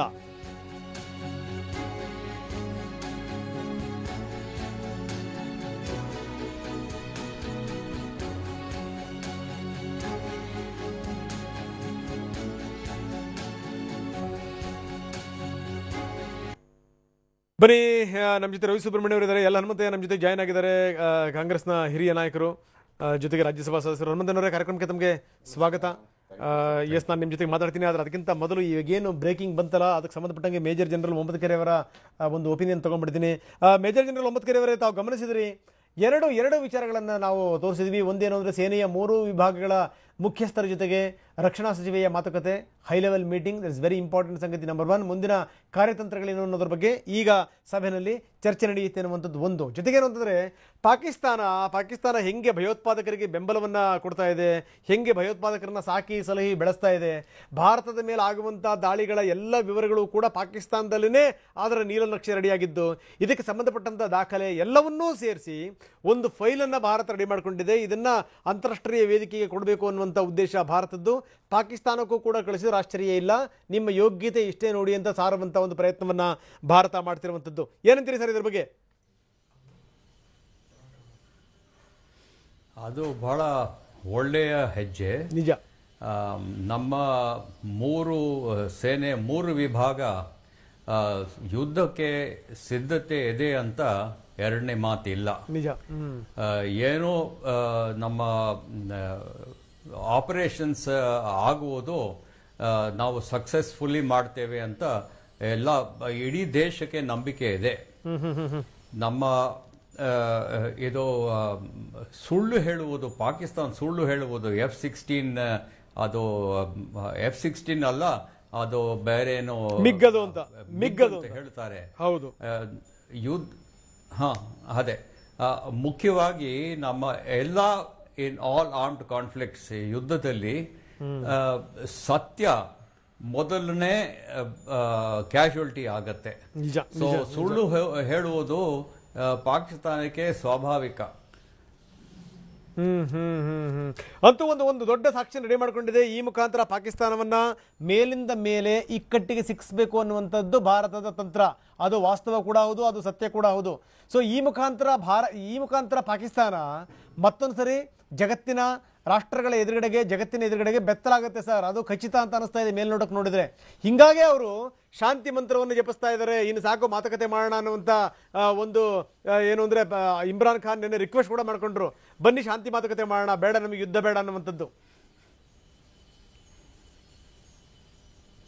ಅದು ಕೂಡ ಸುಳ್ಳುದು ಒಂದು ಭಾಗ ಇರಬಹುದು, ನಾವು ಅದನ್ನು ನೋಡಬೇಕು. ನಿಜ ನಿಜ ನಿಜ. ಸೊ ಇದು ಅದು ನಾವು ಅಸೆಸ್ ಮಾಡಬಹುದು. ಅದು national security adviser, national security council ಅದೆಲ್ಲ ಅವ್ರು ನೋಡ್ತಾರೆ. ಆದರೆ ನಾವು ಪೂರ್ಣ ಯುದ್ಧಕ್ಕೆ ಸಿದ್ಧ ಆಗಬೇಕು, ಅದನ್ನು ಅವಾಯ್ಡ್ ಮಾಡಬೇಕು, ಎಸ್ಕಲೇಷನ್ನು ಅವಾಯ್ಡ್ ಮಾಡಬೇಕು. ಆದರೂ ಕೂಡ ನಾವು ಪೂರ್ಣ ಯುದ್ಧಕ್ಕೆ ರೆಡಿ ಇರಬೇಕು. ಅದಕ್ಕೆ ನಮ್ಮ ಪ್ರಧಾನಿಗೆ chief of the defence staff appointment ಮಾಡುವುದು ಬಹಳ ಮುಖ್ಯ ಅಂತ ನಾನು. ಎಸ್ ಸರ್, ಭಾರತ ಯಾವುದೇ ಸಂದರ್ಭದಲ್ಲೂ ಕೂಡ ದಾಳಿ ಮಾಡಬಹುದು. ನೋಡಿ, ಇದೀಗ ಬಂದಿರುವಂತಹ ಸುದ್ದಿ, ಪಾಕ್ ವಿದೇಶಾಂಗ ಸಚಿವ ಶಾ ಮಹಮೂದ್ ಖುರೇಶಿ ಹೇಳಿಕೆಯನ್ನು ಕೊಟ್ಟಿರುವಂತದ್ದು. ಭಾರತ ಯಾವ ಸಂದರ್ಭದಲ್ಲಿ ಬೇಕಾದರೂ ದಾಳಿ ಮಾಡಬಹುದು, ಅದಕ್ಕೆ ನಾವು ಸಜ್ಜಾಗಿರಬೇಕು ಅನ್ನುವಂಥದ್ದು ಭಾರತದ ಪ್ರತಿ ದಾಳಿಯ ಬಗ್ಗೆ ಪಾಕ್ ವಿದೇಶಾಂಗ ಸಚಿವ ಮುನ್ಸೂಚನೆಯನ್ನ ಕೊಟ್ಟಿರುವಂಥದ್ದು. ಅಂದ್ರೆ ಅದು ಅವ್ರಿಗೆ ಗೊತ್ತಿದೆ, ವಾಯುಸೇನೆ, ಭೂಸೇನೆ ಅಥವಾ ಜಲಮಾರ್ಗ, ವಾಯುಮಾರ್ಗ, ಭೂಮಾರ್ಗ ಅಥವಾ ಜಲಮಾರ್ಗ, ಇದ್ಯಾವುದೇ ಮಾರ್ಗದ ಮುಖಾಂತರನಾದ್ರೂ ಭಾರತ ದಾಳಿ ಮಾಡಿದ್ರೆ ಆಶ್ಚರ್ಯ ಇಲ್ಲ. ಹೀಗಾಗಿ ಅದನ್ನು ಎದುರಿಸಲಿಕ್ಕೆ ನಾವು ಸರ್ವ ರೀತಿಯಲ್ಲೂ ಕೂಡ ಸನ್ನದ್ಧರಾಗಿರಬೇಕು ಅನ್ನುವಂಥ ಒಂದು ಮಾತು. ಅದು ಮೆಹಮೂದ್ ಖುರೇಶಿ ಅವರಿಂದ ಬಂದಿರುವಂಥದ್ದು. ಮೆಹಮೂದ್ ಖುರೇಶಿ ಪಾಕಿಸ್ತಾನದ ವಿದೇಶಾಂಗ ಸಚಿವ. ಅಂದ್ರೆ ಅಷ್ಟರ ಮಟ್ಟಿಗೆ ಪಾಕಿಸ್ತಾನ ಅದುರು ಹೋಗಿದೆ, ಅಷ್ಟರ ಮಟ್ಟಿಗೆ ಪಾಕಿಸ್ತಾನ ಬೆವತು ಹೋಗಿದೆ. ಇದು ಸತ್ಯದ ಮಾತು. ವಾಯುಮಾರ್ಗ, ಭೂಮಾರ್ಗ ಅಥವಾ ಜಲಮಾರ್ಗ, ಯಾವ ಮಾರ್ಗದ ಮುಖಾಂತರನೂ ಕೂಡ ಅಥವಾ ಮೂರೂ ಮಾರ್ಗಗಳಿಂದ ಏಕಕಾಲಕ್ಕೆ ದಾಳಿ ನಡೆದರೂ ಕೂಡ ಆಶ್ಚರ್ಯ ಇಲ್ಲ ಅನ್ನುವಂಥದ್ದು. ಹೀಗಾಗಿ ಆ ದಾಳಿನ ಎದುರಿಸಲಿಕ್ಕೆ ನಾವು ಸನ್ನದ್ಧರಾಗಬೇಕು ಅನ್ನುವಂಥ ಒಂದು ಮುನ್ಸೂಚನೆಯನ್ನ ಮೆಹಮೂದ್ ಖುರೇಶಿ ಕೊಟ್ಟಿರುವಂಥದ್ದು. ಪಾಕ್ ವಿದೇಶಾಂಗ ಸಚಿವ ಶಾ ಮೆಹಮೂದ್ ಖುರೇಶಿ.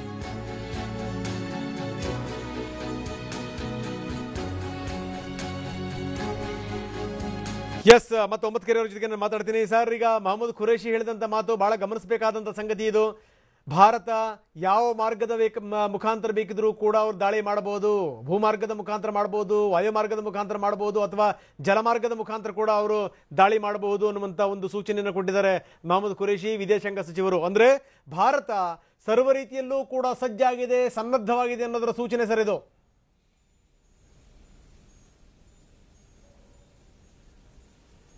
ಒಂಬತ್ಕೆರೆಯವರೇ ಸರ್, ನನ್ನ ಧ್ವನಿ ಕೇಳ್ತಾ ಇದೆಯಾ? ಹೇಳಿ. ನನ್ನ ಧ್ವನಿ ಕೇಳ್ತಾ ಇದೆಯಾ? ಈಗ ಮೊಹಮ್ಮದ್ ಖುರೇಶಿ ಹೇಳಿದಂತ ಒಂದು ಮಾತನ್ನ ನಾವು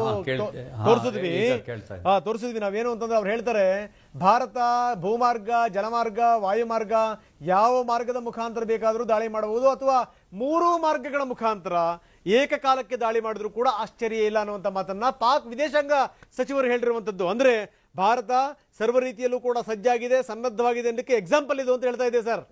ಏನಂತೀರಿ? ಅದು ಕರೆಕ್ಟ್, ಅವ್ರು ಹೇಳುವುದು ಕರೆಕ್ಟ್. ನಾವು ಯಾವುದೋ ಮೂಲಕ ಅಟ್ಯಾಕ್ ಮಾಡಲಿಕ್ಕೆ ನಾವು ರೆಡಿ ಇದ್ದೇವೆ. ಆದರೆ ಇದನ್ನು ಸರಿಯಾಗಿ ಮಾಡಲಿಕ್ಕೆ ಈಗ ಸೆಂಟ್ರಲೈಸ್ಡ್ ಕಮಾಂಡ್ ಆಗಬೇಕು. ಅದೇ ಕರೆಕ್ಟ್. ಈಗ ಈವನ್ ಇವತ್ತಿನ ಪ್ರೆಸೆಂಟ್ ಸ್ಥಿತಿಯಲ್ಲಿ ಕೂಡ ನಾವು ಮಾಡಬಹುದು. ಅವರು ಪಾಕಿಸ್ತಾನಕ್ಕೆ ಭಯ ಇದೆ, ಅದು ಭಯ ಸರಿ ಇದೆ. ಆ ಭಯದಿಂದ ಅವರು ಎಸ್ಕಲೇಟ್ ಮಾಡದೆ, ಅವ್ರ ಸೈಡ್ ಇಂದ ಎಸ್ಕಲೇಟ್ ಮಾಡದೆ ಹೆಜ್ಜೆ ತಗೊಳ್ತಾರೆ.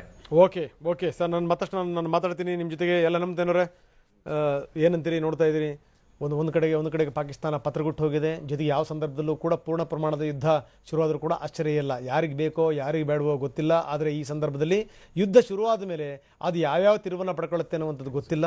ಅದು ಯಾವ ಮಟ್ಟಕ್ಕೆ ಬೇಕಾದ್ರೂ ಬಂದು ನಿಲ್ಬೋದು ಅನ್ನುವಂಥ ಸೂಚನೆ ಕೊಡ್ತಾ ಇದೆ. ಏನಂತೀರಿ ಸರ್? ಯುದ್ಧ ಆರಂಭ ಮಾಡಬೇಕು ಅನ್ನೋ ತೀರ್ಮಾನವನ್ನು ಇನ್ನೂ ಸರ್ಕಾರ ಏನು ಕೈಗೊಂಡಂತೆ ಕಾಣ್ತಿಲ್ಲ. ಆದರೆ ಅಂಥ ಸೂಚನೆಗಳನ್ನು ಕೊಡ್ತಾ ಇದೆ ಪಾಕಿಸ್ತಾನಕ್ಕೆ. ಪಾಕಿಸ್ತಾನದ ಪರಿಸ್ಥಿತಿಯನ್ನು ನೋಡಿದ್ರೆ ಬಹುಶಃ ಪ್ರಪಂಚದ ಯಾವ ದೇಶಕ್ಕೂ ಅಂಥ ಪರಿಸ್ಥಿತಿ ಇಲ್ಲ ಅಂತ ನನಗನ್ನಿಸ್ತಿದೆ. ಒಂದು ಕಡೆ ಉಗ್ರರದು ಒಂದು ಪ್ರತ್ಯೇಕ ದೇಶ ಕಟ್ಟಿಕೊಂಡು ಅವರು ಆಡಳಿತ ನಡೆಸ್ತಿದ್ದಾರೆ. ಆ ಸರ್ಕಾರಕ್ಕೆ ಅವ್ರ ಮೇಲೆ ಏನು ನಿಯಂತ್ರಣ ಇಲ್ಲದೆ ಇರತಕ್ಕಂಥ ಒಂದು ಅಸಹಾಯಕ ಪರಿಸ್ಥಿತಿಯನ್ನು ಆ ಸರ್ಕಾರ ಎದುರಿಸ್ತಾ ಇದೆ. ನಿಜ ಹೇಳಬೇಕು ಅಂತಾದರೆ ಪಾಕಿಸ್ತಾನದ ಸಾಮಾನ್ಯ ಜನರೇನಿದ್ದಾರೆ ಅವರಿಗೆ ಈ ಉಗ್ರರು ನಡೆಸ್ತಿರ್ತಕ್ಕಂಥ ಜಿಹಾದಿ ಇತ್ಯಾದಿಗಳಿಗೆ ಯಾವ ಸಂಬಂಧವೂ ಇಲ್ಲ. ಅವರೊಂಥರ ಮೂಕ ಪ್ರೇಕ್ಷಕರ ಥರ ನೋಡ್ತಾ ಇದ್ದಾರೆ, ಏನು ನಡೀತಿದೆ ಈ ದೇಶದಲ್ಲಿ, ನಮ್ಮ ದೇಶದಲ್ಲಿ ಏನು ನಡೀತಿದೆ ಅಂತ. ಪಾಕಿಸ್ತಾನದ ಭೌಗೋಳಿಕ ಪರಿಸರ ಕೂಡ ಇದಕ್ಕೆ ಪೂರಕವಾಗಿ ಕೆಲಸ ಮಾಡ್ತಕ್ಕಂಥ ವಾತಾವರಣ ಇದೆ. ಪಾಕ್ ಆಕ್ರಮಿತ ಕಾಶ್ಮೀರದಲ್ಲಿ ಜನ ಕಡಿಮೆ ಇದ್ದಾರೆ, ಉಗ್ರರು ಹೆಚ್ಚಿದ್ದಾರೆ. ಪಾಕಿಸ್ತಾನವೇ ಆ ಉಗ್ರರ ಮೇಲೆ ಏನಾದರೂ ಕ್ರಮ ತೆಗೆದುಕೊಳ್ಬೇಕಾದಂಥ ಪರಿಸ್ಥಿತಿಯಲ್ಲಿ ಇದೆಯಾ ಅಂತ ಹೇಳಿ ಪ್ರಪಂಚದ ಎಲ್ಲ ದೇಶಗಳು ಅವ್ರ ಮೇಲೆ ಒತ್ತಡ ಹಾಕಬೇಕಾದಂಥ ಪರಿಸ್ಥಿತಿ ಇದೆ. ಅಂತ ಸ್ಥಿತಿ ಖಂಡಿತವಾಗಲೂ ಇಲ್ಲ. ಯಾಕಂದ್ರೆ ಉಗ್ರಗಾಮಿಗಳ ಜೊತೆ ಸೇರ್ಕೊಂಡೇ ಅವರು ಭಾರತದ ಮೇಲೆ ದಂಡೆತ್ತಿ ಬರಬೇಕು ಅಂತ ಯೋಚನೆ ಮಾಡ್ತಾ ಇದ್ದಾರೆ ಅಂತ ಇಲ್ಲ. ಅವ್ರಿಗೆ ಆ ಪರಿಸ್ಥಿತಿ ನನಗೆ ಅನ್ಸೋದಿಲ್ಲ. ಯಾಕೆ ಹೇಳ್ತಿದ್ದೀನಿ ಅಂದರೆ, ಉಗ್ರರು ಅವರ ನಿಲುವು, ಅವರ ವಿಚಾರಗಳೇ ಬೇರೆ, ಪಾಕಿಸ್ತಾನದ ಜನರ ವಿಚಾರವೇ ಬೇರೆ. ಪಾಕಿಸ್ತಾನದ ಜನರಿಗೆ ಬದುಕೋದು ಹೇಗೆ ಅನ್ನೋದು ಭಾಳ ದೊಡ್ಡ ಸಮಸ್ಯೆ ಆಗಿದೆ ಅಲ್ಲಿ. ನಾನು ಕೆನಡಾದ ಒಂದು ಟೊರೆಂಟೋದಲ್ಲಿದ್ದೆ 2 ದಿನ. ಅಲ್ಲಿ ನಮ್ಮ ಟ್ಯಾಕ್ಸಿ ಡ್ರೈವರ್ ಪಾಕಿಸ್ತಾನದವನು.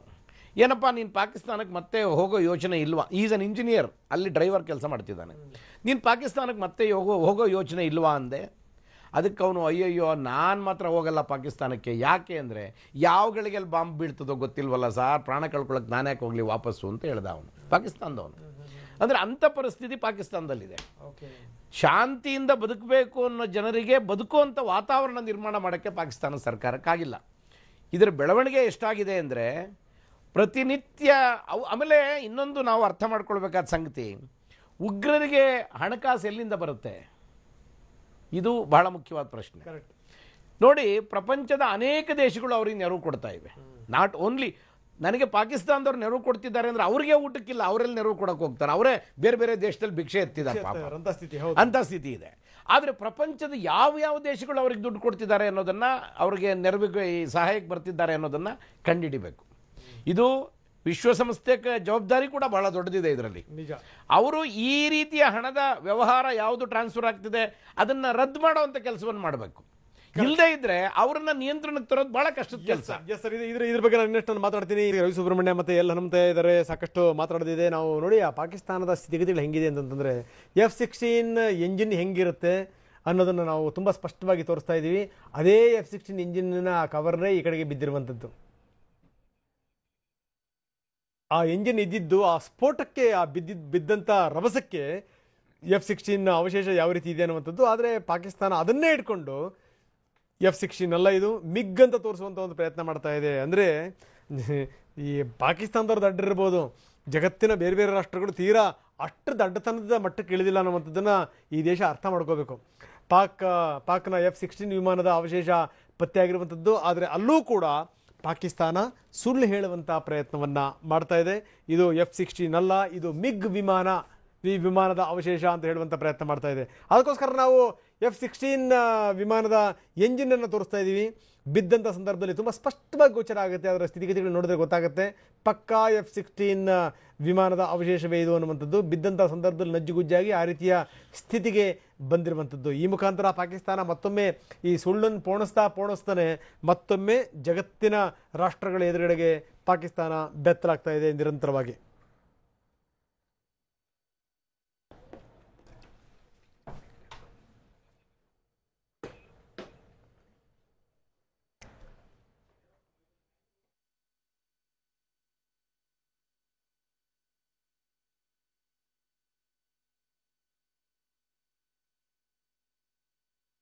ಇದೆಲ್ಲದರ ಜೊತೆಗೆ ಸಿದ್ದರಾಮಯ್ಯನವರ ಟ್ವೀಟ್ ಬಗ್ಗೆ ನಾವು ಮಾತಾಡಲೇಬೇಕು. ಸಿದ್ದರಾಮಯ್ಯನವರು ಯಡಿಯೂರಪ್ಪನವರ ಟ್ವೀಟ್ ಬಗ್ಗೆ ಮಾತಾಡಿದ್ದಾರೆ. ಯಡಿಯೂರಪ್ಪ 22 ಸ್ಥಾನಗಳನ್ನು ಗೆಲ್ತೀವಿ ಅನ್ನುವಂಥ ಮಾತನ್ನು ಹೇಳಿದ್ದಾರೆ. ಆದರೆ ಈ ಯುದ್ಧದ ಸಮಯದಲ್ಲಿ ಯಡಿಯೂರಪ್ಪ ಈ ರೀತಿ ಮಾತನಾಡುವಂಥದ್ದು ಸರಿನಾ ಅನ್ನುವಂಥದ್ದು ಅವರ ಪ್ರಶ್ನೆ. ಹಾಗಾದರೆ ನಿಜಕ್ಕೂ ಯಡಿಯೂರಪ್ಪನವರು ಹೇಳಿರುವಂಥದ್ದು ಏನು? ಬನ್ನಿ ನೋಡೋಣ. ಭಾರತೀಯ ಜನತಾ ಪಾರ್ಟಿ ಪರವಾದಂಥ ಗಾಳಿ ದಿನೇ ದಿನೇ ಜಾಸ್ತಿ ಬೀಸ್ತಾ ಇದೆ. ಇದು ಇಡೀ ದೇಶದಲ್ಲೇನೆ ಮೋದಿಯವರ ಪರವಾದ ಅಲೆ ಹೇಳಕ್ಕೆ ಕಾರಣ ಆಗಿದೆ. ಇದರ ಪರಿಣಾಮ ನಾಳೆ ಬರೋ ಲೋಕಸಭಾ ಚುನಾವಣೆಯಲ್ಲಿ ಇದರ ಯುವಕರು ಕುಣಿದು ಕುಪ್ಪಳಿಸ್ತಾ ಇದ್ದಾರೆ. ಪಾಕಿಸ್ತಾನಕ್ಕೆ ತಕ್ಕ ಪಾಠವನ್ನು ಕಲಿಸುವಂಥ ಕೆಲಸ ಏನಿದೆ, 40 ವರ್ಷಗಳ ನಂತರ ಪ್ರಧಾನಿ ನರೇಂದ್ರ ಮೋದಿಯವರ ಧೈರ್ಯದಿಂದ ಏನು 42 ಜನ ನಮ್ಮ ಯೋಧ ಸೈನಿಕರು ಹುತಾತ್ಮರಾದರು, ಒಂದೊಂದು ತೊಟ್ಟು ರಕ್ತಕ್ಕೂ ನಾನು ಸೇಡು ತೀರಿಸ್ಕೊಳ್ತೇನೆ ಅಂತೇನು ಪ್ರಧಾನಿ ಹೇಳಿದರು, ಅದನ್ನು ಮಾಡಿ ತೋರಿಸ್ತಾ ಇದ್ದಾರೆ. ಇಡೀ ದೇಶದ ಜನ ಇದನ್ನು ಸ್ವಾಗತ ಮಾಡಿದ್ದಾರೆ, ಸರ್ವ ಪಕ್ಷಗಳು ಸ್ವಾಗತ ಮಾಡಿದ್ದಾರೆ, ಯುವಕರು ಕುಣಿದು ಸಂಭ್ರಮಿಸ್ತಾ ಇದ್ದಾರೆ. ಇದೆಲ್ಲದರ ಪರಿಣಾಮ ನಾಳೆ 22ಕ್ಕೂ ಹೆಚ್ಚು ಲೋಕಸಭಾ ಸೀಟ್ ಗೆಲ್ಲೋದಕ್ಕೆ ನಮ್ಗೆ ಅನುಕೂಲ ಆಗುತ್ತೆ. ಭಾರತೀಯ ಜನತಾ ಪಾರ್ಟಿ ಪರವಾದಂಥ ಗಾಳಿ ದಿನೇ ದಿನೇ ಜಾಸ್ತಿ ಬೀಸ್ತಾ ಇದೆ. ಇದು ಇಡೀ ದೇಶದಲ್ಲೇನೆ ಮೋದಿಯವರ ಪರವಾದ ಅಲೆ ಹೇಳಕ್ಕೆ ಕಾರಣ ಆಗಿದೆ. ಇದರ ಪರಿಣಾಮ ನಾಳೆ ಬರೋ ಲೋಕಸಭಾ ಚುನಾವಣೆಯಲ್ಲಿ ಇದರ ಯುವಕರು ಕುಣಿದು ಕುಪ್ಪಳಿಸ್ತಾ ಇದ್ದಾರೆ. ಪಾಕಿಸ್ತಾನಕ್ಕೆ ತಕ್ಕ ಪಾಠವನ್ನು ಕಲಿಸುವಂಥ ಕೆಲಸ ಏನಿದೆ, 40 ವರ್ಷಗಳ ನಂತರ ಪ್ರಧಾನಿ ನರೇಂದ್ರ ಮೋದಿಯವರ ಧೈರ್ಯದಿಂದ ಏನು 42 ಜನ ನಮ್ಮ ಯೋಧ ಸೈನಿಕರು ಹುತಾತ್ಮರಾದರು, ಒಂದೊಂದು ತೊಟ್ಟು ರಕ್ತಕ್ಕೂ ನಾನು ಸೇಡು ತೀರಿಸ್ಕೊಳ್ತೇನೆ ಅಂತೇನು ಪ್ರಧಾನಿ ಹೇಳಿದರು, ಅದನ್ನು ಮಾಡಿ ತೋರಿಸ್ತಾ ಇದ್ದಾರೆ. ಇಡೀ ದೇಶದ ಜನ ಇದನ್ನು ಸ್ವಾಗತ ಮಾಡಿದ್ದಾರೆ, ಸರ್ವ ಪಕ್ಷಗಳು ಸ್ವಾಗತ ಮಾಡಿದ್ದಾರೆ, ಯುವಕರು ಕುಣಿದು ಸಂಭ್ರಮಿಸ್ತಾ ಇದ್ದಾರೆ. ಇದೆಲ್ಲದರ ಪರಿಣಾಮ ನಾಳೆ 22ಕ್ಕೂ ಹೆಚ್ಚು ಲೋಕಸಭಾ ಸೀಟ್ ಗೆಲ್ಲೋದಕ್ಕೆ ನಮ್ಗೆ ಅನುಕೂಲ ಆಗುತ್ತೆ. ಭಾರತೀಯ ಜನತಾ ಪಾರ್ಟಿ ಪರವಾದಂಥ ಯಡಿಯೂರಪ್ಪನವರ ಮಾತನ್ನ ಕೇಳಿದ್ವಿ. ನೋಡಿ, ಕೇಂದ್ರದ ನಾಯಕರಿಗೂ ರಾಜ್ಯದ ನಾಯಕರಿಗೂ ಇರುವಂಥ ವ್ಯತ್ಯಾಸ ಇದೇನೇನೆ. ಮೋದಿಯವರು ಕೂಡ ಮಾರನೇ ದಿವಸ ಮಾತಾಡಿದ್ರು. ಅವ್ರು ಹೇಳಿದ್ದೇನು ಅಂತಂದರೆ, ದೇಶ ಸೇಫ್ ಹ್ಯಾಂಡ್ಸಲ್ಲಿದೆ, ಸುರಕ್ಷಿತವಾದಂಥ ಕೈಗಳಲ್ಲಿದೆ, ಯಾರೂ ಕೂಡ ನಮ್ಮ ಮೇಲೆ ಕೈ ಮಾಡಲಿಕ್ಕೆ ಸಾಧ್ಯನೇ ಇಲ್ಲ. ನಾವೆಂದೂ ಕೂಡ ದೇಶದ ಘನತೆ ಗೌರವವನ್ನು ನಾವು ಹರಾಜಿಗಿಡಲ್ಲ. ಜಗತ್ತಿನ ಎದುರುಗಡೆಗೆ ಭಾರತ ಎಂದೂ ಕೂಡ ತಲೆ ತಗ್ಸಕ್ಕೆ ಸಾಧ್ಯವೇ ಇಲ್ಲ ಅನ್ನುವಂಥ ಮಾತನ್ನು ಅವ್ರು ಹೇಳಿರುವಂಥದ್ದು. ಜೊತೆಗೆ ಅಮಿತ್ ಶಾ ಕೂಡ ಅದೇ ಮಾತನ್ನು ಹೇಳಿದರು. ನಿಜಕ್ಕೂ ಏನು ಅಂದರೆ ದೇಶ ಬಹಳ ಸುರಕ್ಷಿತವಾದಂಥ ಕೈಗಳಲ್ಲಿದೆ ಅಂತ. ಆದರೆ ರಾಜ್ಯದ ನಾಯಕರು ಅವರ ಹೇಳೋ ಅರ್ಥ ಅದೇ ಇರ್ಬೋದೇನೋ, ಆದರೆ ಆ ಹೇಳಬೇಕಾದ್ರೆ ಎಡವಟ್ ಮಾಡ್ಕೊಂಡು ಈ ರೀತಿ ಎಲ್ಲ ಎಡವಟ್ ಮಾಡ್ಕೊಳ್ಳೋದು. ರವಿ ಸುಬ್ರಹ್ಮಣ್ಯ ಅವರೇ, ನಿಮ್ಮ ನಾಯಕರು ಯಾವಾಗ ಬುದ್ಧಿ ಕಲಿತಾರೆ ಸರ್? ಈಗಾಗಲೇ ನಾನು ಸ್ಪಷ್ಟಪಡಿಸಿದ್ದೆ. ಆಗಲೇ ಇದನ್ನು ಪ್ರಧಾನಿಯವರಾಗಿರ್ಬೋದು, ನಮ್ಮ ಅಧ್ಯಕ್ಷರಾಗಿರ್ಬೋದು ಭಾಳ ಸ್ಪಷ್ಟವಾದಂಥ ರೀತಿಯಲ್ಲಿದ್ದಾರೆ. ಇದನ್ನು ನಾನು ಹನುಮಂತಯ್ಯನವರು ಬರೋದಕ್ಕೆ ಮುಂಚೆ ಪ್ರಾರಂಭದಲ್ಲೂ ಕೂಡ ಹೇಳಿದ್ದೆ. ಈ ವಿಷಯ ಬರೋದಕ್ಕೆ ಮುಂಚೆ ಕೂಡ ಇದನ್ನು ನಾವು ರಾಜಕೀಕರಣ ಮಾಡಲಿಕ್ಕೆ ನಾವು ಹೋಗ್ತಾ ಇಲ್ಲ ಅಂತಕ್ಕಂಥದ್ದು. 22 ಸೀಟಿನ ವಿಚಾರ ನಾವು ಮೊದಲಿಂದನೂ ಹೇಳ್ಕೊಂಡು ಬಂದಿದ್ದೀವಿ. ಇವತ್ತು ದೇಶದಲ್ಲಿ ಆಗಿರ್ತಕ್ಕಂಥ ಬದಲಾವಣೆಯಿಂದ ಜನ ಕುಪ್ಪಳಿಸ್ತಾ ಇದ್ದಾರೆ ಅಂತಕ್ಕಂಥ ಮಾತನ್ನು ಏನು ಹೇಳಿದ್ದಾರೆ ಇದು ನಿಜ. ದೇಶದಲ್ಲಿ ಎಲ್ಲ ಭಾಗದಲ್ಲೂ ಕೂಡ ವಿಶೇಷವಾಗಿ ಯುವ ಸಮುದಾಯ. ಈಗ ಯಡಿಯೂರಪ್ಪನವರ ಕ್ಲಾರಿಫಿಕೇಶನ್ ಕೂಡ ಬಂದಿದೆ ಅನ್ನುವಂಥ ಮಾತು. ಯಡಿಯೂರಪ್ಪ ಏನು ಕ್ಲಾರಿಫಿಕೇಶನ್ ಕೊಟ್ಟಿದ್ದಾರೆ ಅದು ಬಹಳ ಗಮನಿಸಬೇಕಾದಂಥ ಸಂಗತಿ. ವಾಯುಪಡೆ ದಾಳಿಯನ್ನು ರಾಜಕೀಯವಾಗಿ ಬಳಸುವಂಥ ಪ್ರಶ್ನೆ ಎಲ್ಲಿದೆ ಅನ್ನುವಂಥ ಮಾತು, ರಾಜಕೀಯ ಮಾಡುವಂಥ ಪ್ರಶ್ನೆ ಇಲ್ಲವೇ ಇಲ್ಲ ಅಂತ ಯಾದಗಿರಿನಲ್ಲಿ ವಿಪಕ್ಷ ನಾಯಕ ಯಡಿಯೂರಪ್ಪ ಪ್ರಶ್ನೆ ಮಾಡಿದ್ದಾರೆ. ನಾವೆಲ್ಲಿ ರಾಜಕೀಯಕ್ಕೆ ಅದನ್ನು ಬಳಸಿದ್ವಿ ಅನ್ನುವಂಥ ಪ್ರಶ್ನೆಯನ್ನ ಯಡಿಯೂರಪ್ಪ ಹಾಕಿರುವಂಥದ್ದು. ಏನು ನಡೀತಾ ಇದೆ ಅಂತ ಸುಷ್ಮಾ ಸ್ವರಾಜ್ ತಿಳಿಸಿದ್ದಾರೆ. ರಾಜಕೀಯ ಮಾಡುವಂಥ ಪ್ರಶ್ನೆ ಇಲ್ಲ ಅನ್ನುವಂಥ ಮಾತನ್ನ ಯಡಿಯೂರಪ್ಪ ಹೇಳಿದ್ದಾರೆ. ಸರ್ವಪಕ್ಷ ಸಭೆ ಕರೆದು ಸುಷ್ಮಾ ಸ್ವರಾಜ್ ಇದಕ್ಕೆ ಸಂಬಂಧಪಟ್ಟಂಗೆ ಮಾಹಿತಿ ನೀಡಿದ್ದಾರೆ ಅನ್ನುವಂಥದ್ದು. ರಾಜನಾಥ್ ಸಿಂಗ್ ಎಲ್ಲರನ್ನು ಕರೆದು ಮನವರಿಕೆ ಮಾಡಿದ್ದಾರೆ. ನಾವಿಲ್ಲಿ ರಾಜಕೀಯ ಖಂಡಿತವಾಗಲೂ ಮಾಡಿಲ್ಲ ಅಂತ ಹೇಳ್ತಾರೆ ಯಡಿಯೂರಪ್ಪನವರು.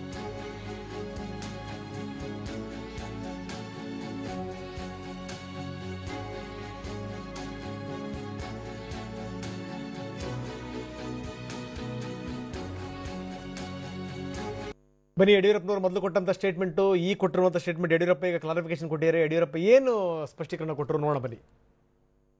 ಇಲ್ಲೇ ರೀ ಪ್ರಶ್ನೆ, ಇಲ್ಲಿ ಚುನಾವಣೆ ಯೂಸ್ ಮಾಡ್ಕೊಳ್ಳೋ ಪ್ರಶ್ನೆ ಏನು? ಸುಷ್ಮಾ ಸ್ವರಾಜು ಸರ್ವ ಪಕ್ಷಗಳ ಸಭೆಗಳು ಕರೆದು ಏನೇನು ನಡೀತು ಅಂತ ತಿಳಿಸಿದ್ದಾರೆ. ರಾಜನಾಥ್ ಸಿಂಗು ಎಲ್ಲರನ್ನ ಕರೆದು ಎಲ್ರಿಗೂ ಮನವರಿಕೆ ಮಾಡಿ ಎಲ್ಲರೂ ಸ್ವಾಗತ ಮಾಡಿದ್ದಾರೆ, ರಾಹುಲ್ ಗಾಂಧಿ ಸೇರಿ. ಇಲ್ಲಿ ರಾಜಕೀಯ ಲಾಭ ಮಾಡ್ಕೊಳ್ಳೋ ಪ್ರಶ್ನೆ ಏನಿದೆ? ಇಡೀ ದೇಶದ 140 ಕೋಟಿ ಜನ ಇದನ್ನು ಸ್ವಾಗತ ಮಾಡ್ತಾ ಇದ್ದಾರೆ ಅಷ್ಟೇ. ಇದು ರಾಜಕೀಯ ಲಾಭ ಮಾಡ್ಕೊಳ್ಳೋ ಪ್ರಶ್ನೆ ಉದ್ಭವ ಇಲ್ಲೇ ರೀ ಪ್ರಶ್ನೆ, ಇಲ್ಲಿ ಚುನಾವಣೆ ಯೂಸ್ ಮಾಡ್ಕೊಳ್ಳೋ ಪ್ರಶ್ನೆ ಏನು? ಸುಷ್ಮಾ ಸ್ವರಾಜು ಸರ್ವ ಪಕ್ಷಗಳ ಸಭೆಗಳು ಕರೆದು ಏನೇನು ನಡೀತು ಅಂತ ತಿಳಿಸಿದ್ದಾರೆ. ರಾಜನಾಥ್ ಸಿಂಗು ಎಲ್ಲರನ್ನ ಕರೆದು ಎಲ್ರಿಗೂ ಮನವರಿಕೆ ಮಾಡಿ ಎಲ್ಲರೂ ಸ್ವಾಗತ ಮಾಡಿದ್ದಾರೆ, ರಾಹುಲ್ ಗಾಂಧಿ ಸೇರಿ. ಇಲ್ಲಿ ರಾಜಕೀಯ ಲಾಭ ಮಾಡ್ಕೊಳ್ಳೋ ಪ್ರಶ್ನೆ ಏನಿದೆ? ಇಡೀ ದೇಶದ 140 ಕೋಟಿ ಜನ ಇದನ್ನು ಸ್ವಾಗತ ಮಾಡ್ತಾ ಇದ್ದಾರೆ ಅಷ್ಟೇ. ಇದು ರಾಜಕೀಯ ಲಾಭ ಮಾಡ್ಕೊಳ್ಳೋ ಪ್ರಶ್ನೆ ಉದ್ಭವ. ಇದು ಯಡಿಯೂರಪ್ಪನವರ ಸ್ಪಷ್ಟೀಕರಣ. ರವಿ ಸುಬ್ರಹ್ಮಣ್ಯ ತಾವು ಮಾತಾಡ್ತಾ ಇದ್ರಿ. ಅದನ್ನೇ ಖಂಡಿತವಾಗಲೂ ಈಗಾಗಲೇ ಅವರ ಸ್ಪಷ್ಟೀಕರಣವನ್ನು ಕೊಟ್ಟಿದ್ದಾರೆ. ಭಾರತೀಯ ಜನತಾ ಪಾರ್ಟಿ ಈ ವಿಚಾರವನ್ನು ಖಂಡಿತವಾಗಲೂ ರಾಜಕೀಯವಾಗಿ ಬಳಸ್ಕೊಳ್ಳಲ್ಲ ಅಂತಕ್ಕಂಥದ್ದನ್ನು ಸ್ಪಷ್ಟವಾಗಿ ನಾನು ಹೇಳಲಿಕ್ಕೆ ಇಷ್ಟಪಡ್ತೇನೆ. ದೇಶದ ಜನ, ಅದು ವಿಶೇಷವಾಗಿ ಯುವ ಸಮುದಾಯ ಇದರಿಂದ ಕುಣಿದು ಕುಪ್ಪಳಿಸ್ತಾ ಇದ್ದಾರೆ ಅಂತಕ್ಕಂಥ ಮಾತನ್ನು ಹೇಳಿದರು. ಇದು ಅಕ್ಷರತಃ ಸತ್ಯ. ಇದು ಯಾಕೆ ಅಂತ ಹೇಳಿದರೆ ಇವತ್ತಾಗಿರ್ತಕ್ಕಂಥ ವಿಷಯ ಏನಿದೆ ಇದು ಪ್ರತಿಯೊಬ್ಬನ ಭಾರತೀಯ ಗೆಲುವು ಮನಸ್ಥಿತಿಯನ್ನು, ಮನಸ್ಥೈರ್ಯವನ್ನು ಜಾಸ್ತಿ ಮಾಡಿದೆ ಅಂತಕ್ಕಂಥದ್ರಲ್ಲಿ ಯಾವುದೇ ಅತಿಶಯೋಕ್ತಿ ಇಲ್ಲ. ಹಾಗಾಗಿ ಇದನ್ನು ಎಲ್ಲರೂ ಕೂಡ ನಾವು ಸ್ವಾಗತಿಸಬೇಕಾದಂಥ ವಿಷಯ. ಈಗಾಗಲೇ ಇದನ್ನು ಬೇರೆ ಬೇರೆ ಪಕ್ಷದ ಮುಖಂಡರ ಜೊತೆಯಲ್ಲೂ ಕೂಡ ಈಗಾಗಲೇ ಮಾತಾಡಿರ್ತಕ್ಕಂಥ ವಿಷಯವನ್ನು ಕೂಡ ಪ್ರಸ್ತಾಪ ಮಾಡಿದ್ದಾರೆ. ನಮಗೂ ಗೊತ್ತಿದೆ ಇದನ್ನು. ಈಗಾಗಲೇ ರಾಜನಾಥ್ ಸಿಂಗ್ ಅವರು, ಗೃಹ ಮಂತ್ರಿಗಳು, ಎಲ್ಲ ಪಕ್ಷದ ನಾಯಕರ ಸಭೆಯನ್ನು ಕರೆದಿರ್ತಕ್ಕಂಥದ್ದು. ಅದೇ ರೀತಿ ಸುಷ್ಮಾ ಸ್ವರಾಜ್ ಅವರು, ವಿದೇಶಾಂಗ ಸಚಿವರು, ಅವರು ಕೂಡ ಎಲ್ಲ ಪಕ್ಷಗಳ ಜೊತೆಯಲ್ಲಿ ಮಾತನಾಡಿ ಏನಾಗ್ತಾ ಇದೆ ಅಂತಕ್ಕಂಥ ಅಪ್ರೈಸ್ ಮಾಡಿರ್ತಕ್ಕಂಥ ವಿಷಯಗಳು ಕೂಡ ಈಗಾಗಲೇ ಮೊನ್ನೆಯಿಂದ ವಿಚಾರದಲ್ಲಿ ನಮಗೆ ಗೊತ್ತಿರತಕ್ಕಂಥ ವಿಷಯ. ಹಾಗಾಗಿ ಯಡಿಯೂರಪ್ಪನವರು ಇದನ್ನು ಯಾವುದೇ ವಿಶೇಷವಾದಂಥ ಅರ್ಥದಲ್ಲಿ ಹೇಳಿದ್ದಾರೆ ಅಂತಕ್ಕಂತಹ ಮಾತಿಗೆ ಅರ್ಥ ಕಲ್ಪಿಸ್ತಕ್ಕಂಥದ್ದಾಗಲಿ, ಇದನ್ನು ಬೇರೆಯವರು ತಮ್ಮ ಸ್ವಂತಕ್ಕೋಸ್ಕರವಾಗಿ ಬಳಸ್ಕೊಳ್ತಕ್ಕಂಥದ್ದಾಗಲಿ ತಪ್ಪು.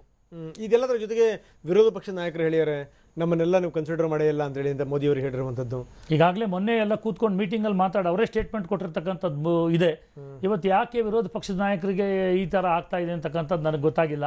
ಈಗಾಗಲೇ ರಾಹುಲ್ ಗಾಂಧಿ ಅವರು ಕೊಟ್ಟಿರ್ತಕ್ಕಂಥ ಸ್ಟೇಟ್ಮೆಂಟ್ಗಳು ಮಾಧ್ಯಮಗಳಲ್ಲಿ ಬಂದಿದೆ. ಬೇರೆ ಬೇರೆಯವರು ಪಕ್ಷದವರು ಮುಖಂಡರುಗಳು ಕೂಡ ಮಾತಾಡಿರ್ತಕ್ಕಂಥ ವಿಷಯಗಳು ಬಂದಿದೆ.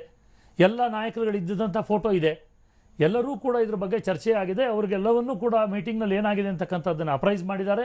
ಯಾವ ವಿಷಯಗಳನ್ನು ಎಲ್ಲರ ಜೊತೆಯಲ್ಲಿ ಚರ್ಚೆ ಮಾಡಬಹುದೋ ಅದನ್ನು ಚರ್ಚೆನೂ ಮಾಡಿದ್ದಾರೆ. ಕೆಲವನ್ನ ಈಗ ಯಾಕೆಂದರೆ ಸೇನೆಗಳಿಗೆ ಎಲ್ಲವನ್ನೂ ಅವರಿಗೆ ನಿರ್ಧಾರ ತೆಗೆದುಕೊಳ್ತಕ್ಕಂಥ ಒಂದು ಅವಕಾಶವನ್ನು ಅವರಿಗೆ ಕಲ್ಪಿಸಿರ್ತಕ್ಕಂಥ ಸಂದರ್ಭದಲ್ಲಿ ಅವ್ರು ತೆಗೆದುಕೊಳ್ತಕ್ಕಂಥ ನಿರ್ಧಾರಗಳು ಕೂಡ ಕೆಲವು ಯಾವ್ಯಾವುದನ್ನು ಚರ್ಚೆ ಆಗಬೇಕು ಆಗತ್ತೆ. ಇವತ್ತು ಕೂಡ ಈಗಾಗಲೇ ಎಲ್ಲ ಅಧಿಕಾರಿಗಳ ಜೊತೆಯಲ್ಲಿ ಈಗಾಗಲೇ ಮೀಟಿಂಗ್ ನಡೀತಾ ಇದೆ. ಸಾಯಂಕಾಲ ಕ್ಯಾಬಿನೆಟ್ ಆಗ್ತಾ ಇದೆ. ಬಹಳ ಪ್ರಮುಖವಾದಂತಹ ಯಾವುದೇ ಗೊಂದಲ ಇಲ್ಲ.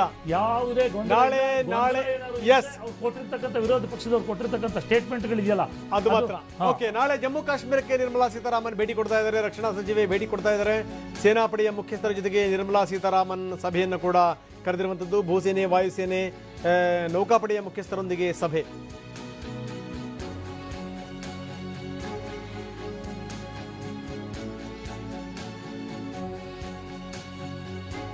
ಮೂರು ಪಡೆಯ ಮುಖ್ಯಸ್ಥರ ಜೊತೆಗೆ ಈಗಾಗಲೇ ನಿರ್ಮಲಾ ಸೀತಾರಾಮನ್ ಸಭೆಯನ್ನು ಮಾಡಿದಿರುವಂಥದ್ದು. ನಾಳೆ ರಕ್ಷಣಾ ಸಚಿವೆ ಜಮ್ಮು ಕಾಶ್ಮೀರಕ್ಕೆ ಭೇಟಿ ಕೊಡ್ತಾರೆ. ಸದ್ಯದ ಸ್ಥಿತಿಗತಿಯ ಬಗ್ಗೆ ರಕ್ಷಣಾ ಸಚಿವೆ ಇವತ್ತು ಮೀಟಿಂಗ್ ಅಲ್ಲಿ ಚರ್ಚೆ ಮಾಡ್ತಾರೆ.